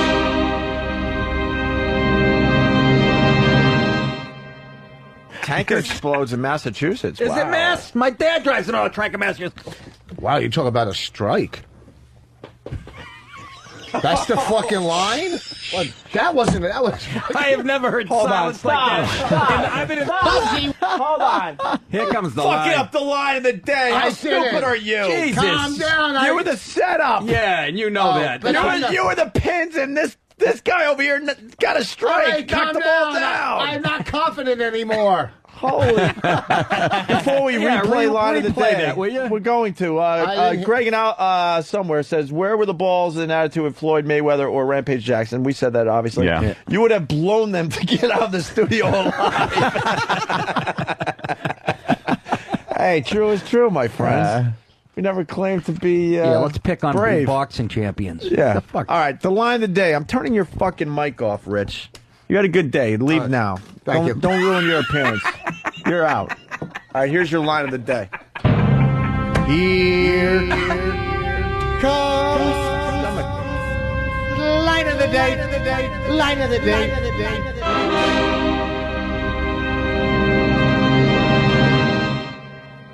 Tanker explodes in Massachusetts. Is Wow. it Mass? My dad drives an auto track in Massachusetts. Oh, wow, you talk about a strike. Well, that wasn't. That was. I have never heard silence like that. And I've been in the woods camping. Fucking by myself in fucking Maine. Holy shit. Were you broadcasting? Oh my God. Fudgy buzz. Fudgy buzz. Nice tag. Oh my God. Just brutal, and I fucking loved it. This show's not in every market all over the fucking world. I know. On. Come on. Are you fucking kidding Today, me? we give you a show like today. We could give you shit all next week, and we probably will. Yeah. So remember this show. Remember this show for a while, please. Holy fuck. This was our Seinfeld today. Then, Steve Seinfeld gets a week to do another one. So, sometime next week we'll try to do another one of these. Safe to say that it was too late for the end of the show to get in line of the day stuff. The Leslie Nielsen. It should have been just all Leslie Nielsen lines. I think. Well, believe me, they'll hear that more. They'll hear more of that interview. That'll be on Hollywood Access tonight. Leslie Nielsen battered to fucking death on a radio show in New York. Nancy O'Dell. All just happy, even though it's a tragic story. He left the nursing home crying like a baby after he was fucking beaten up by two bullies on the East Coast. You know what? That just felt really good. Oh, it was fucking really good. Leslie Nielsen. He's got a hearing problem. Yeah, he's 96. Yeah. I've never met somebody over 80 that can hear shit. They can never How old hear. is he really? 82? 82. He's done more movies in his 80s than I'll do in my career. It's always good to go out on a high note, Rich. My mic is off. No. That's what you sound like all the time, Rich. I'm glad you woke up again. Oh, he's not going to sleep. He's working hard, man. He came from the coast. And why are you making sleep jokes? You know it's a serious problem with Mike. What's the name of the show going to be, Mike? Do you know yet? Oh, The sitcom? I don't know. Not sure. Mike Birbiglia project Look, right now. You got him all depressed now, Rich. He's not depressed. The wake-up Mike is thing happy. got to him. I thought he There's was a sleeping sleeping. problem. Well, I don't know his problems. I don't know Mike's He sleeping has problem. to sleep in a sleeping bag with what mittens on. Mittens, yeah. Get the fuck out of What are the here. mittens for? Oh, yeah, he walks in his sleep. Yeah. I heard if you go to Sleepy- Bloomingdale's today, the first 100 mittens are given away to sleepwalkers. Oh, you're really banging that first 100 into the ground. Because I'm going to use it. I'm going to do Is it that what- next week. You going to give shit away to get people these? No. Every time I get a turkey sandwich at Bloomingdale's, I pick up the mittens. Wait a second. You really have to sleep in a sleeping bag? You don't have to sleep in a He sleeping bag. I ran do. out of a second-story window Yeah, it's true. Well, while just he was move- sleeping. Get an apartment on the first floor. What the fuck? He was at a hotel. I was at a hotel. Oh, were you? Now he gets ground floor rooms. See, I remember, Mike. No I shit. felt it. I felt your story. Yeah. Get the fuck Maybe you can get one by the pool. I don't know. I'm just trying to wrap it up. Sorry. It's not even funny. It's just me now. It's like, out. So what are the mittens for? So you can't They open can't the open the sleeping bag. So how do you get really? out? How do you get out in the morning? How do you jerk off? Take him off. I know. And, you know. Get the fuck out. I look at you in a whole nother light. Yeah. That's fucking weird. I got problems. Like, I sleep in a sleeping bag, you do crack. I did crack. No, I recovered. I don't know if you could ever recover from what you're going through. I'm not trashing you. I'm in recovery. I go to meetings. I've never seen anybody at a meeting raise their mitten and go, I'm That's all. Thank you. Good night. Walk out on that. That's the best the medical world can do for that condition is fucking mittens. Jesus Christ. No, I take a pretty heavy pill, actually. Do you? Yeah. Yeah. What is I'm it? diagnosed. Is it dangerous, the pill? Klonopin. Oh, I got some in my pocket. Yeah? Guys on Klonopin. You have it for what? For anxiety? Yeah, anxiety. You do Klonopin too? I don't take them. I keep them just in case of emergency. What kind of doses are that? Look at this. These are all guys on Klonopin. Suppository. These are guys on These are Klonopin. all One of them's different kicking ones. ass and the These other are one's in a stomach dumper. ones. Klonopin's right here. Holy shit. Wow. Well, no, it's a bunch of different Tylenols, all different ones. You wonder why you get a cyst on your fucking liver. I don't take anything. The only ones I take is Tylenols. But I have them just in case. Just in case. What are you waiting you run for? into Birbiglia in a sleeping bag? What are you fucking... Yeah, what's going to happen? Medicine. You never had an anxiety attack? Yes, I have. I took Paxil for a summer. Yeah. He gave me diarrhea and a hard on at the same time. Fucking trying to jerk off as I'm painting the bowl. Shooting from both ends. That's true. Looked like you were churning fudge. Exactly. Holy It's like Amish country in there. Yeah, that was erections and diarrhea. I'm never going to say anything Imagine bad to that. him again in my life. I got this. Would have been perfect if I was in Norton's bed with him. You want to make more fun of Mike? No, Rich, I before you leave? didn't know that he had that fucking ailment. We're trying to become friends with this guy. You're not That's fucking helping. very interesting. Is that worked into the pilot? It has to be, right? It's not in the pilot, but it's in my show that I'm doing at Caroline's on Saturday. He tells the whole story, right? Yeah, I tell the whole story. That'll be It's a that'll be one-man Saturday show. Yeah, it's called Sleepwalk with Me. Oh, fuck. I got a wedding. I got a story about date rape. Maybe I I'll got a turn wedding that into one-man tonight. show. Oh, man. I'm going to try to go tomorrow, but I don't know because I got this wedding tonight. What time's the show tomorrow? 8 and 10:30. You got to go to a fucking wedding? Today. Long Island. So basically your pajamas are made by Coleman? So, I mean, that's a joke that you could write. I mean, there's a lot of jokes you could throw out there, but I mean, that's not one of the funnier ones. I know, but... Holy shit, it's like a fight that spilled into the street. The show's been over for 10 minutes, and it's still pounding each other. It's like Rocky, the bell rang. Ding, ding, ding. I don't want a rematch. You two are just fucking going at it. Fucking, what a combination. Bigley has fucking got some chops too with in this atmosphere. It's nice to see. He figured out this atmosphere quickly. Oh, fuck He was yeah. so polite. Bunch of scumbags. Let me just dive in. So polite. Oh, when he was sitting on the couch over there at K-Rock? Yeah, he's just sitting there all nice. Hey, how you I'm doing? trying to protect him. All of a sudden, he sucker punches me. That's when all the fun started, if I remember. That's right. Jesus fucking Christ. What am I thinking? Fucking. Fuck him. Fuck you, fuck your family. Fuck you, fuck your family.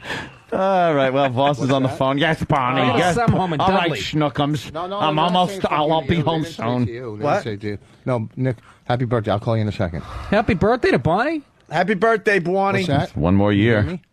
One more year closer to Voss getting a younger chick. No, I didn't. I'm not. She used to I'll date call you Mark in a Cohen. second. She likes unfunny Jews. Hold on, I'll call you in a second. That scum, this fucking scumbag, fucking Dago, just destroyed me. Hold on. Dago. Nick, What's hold this, on. 1928? Hey, you Huh? wop. You want to talk, you'll get It's them. been updated. I don't care how many you You getting can- grease you ball can- wops come out of the woodwork. It's been We'll get him- updated garlic breath, for real. Yes! Yeah. I saw that. Reverend Wright, that fucking... Yep. Oh, garlic Oh, breath? hold on. She said, you don't say anything about my man. I love it. Hello, Here- I think you're on Here goes speaker. Bonnie. Who's there? Who's getting you? There's two comics in Birbiglia.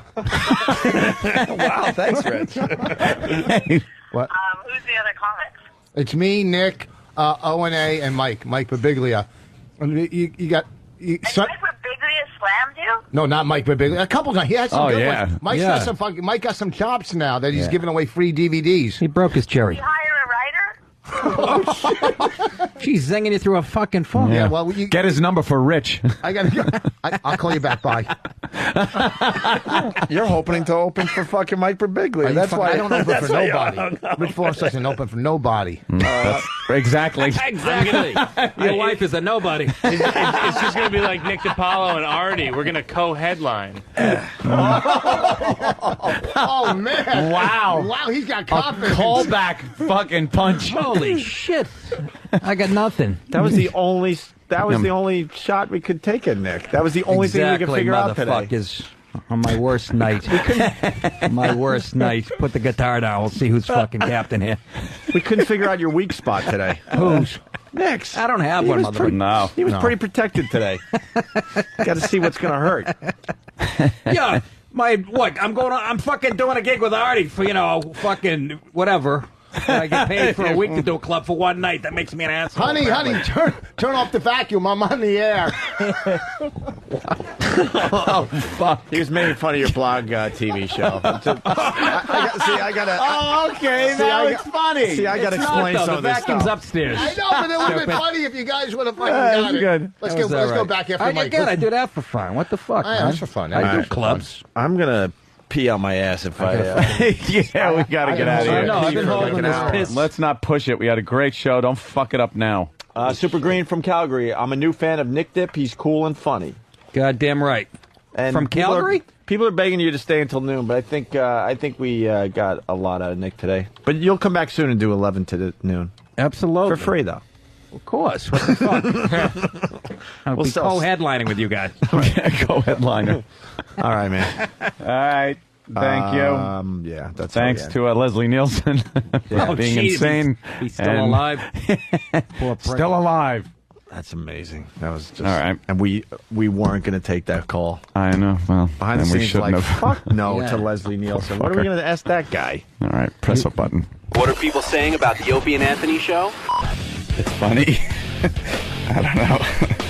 I don't know. I've only listened to it a couple times. I'm just here because my boyfriend's here. I can't improv for shit. I don't know. Truth be told, I never wake up early enough to listen to the radio. They're the big Opie and Anthony fans. I just had to show them how to get here. It's the Opie and Anthony show.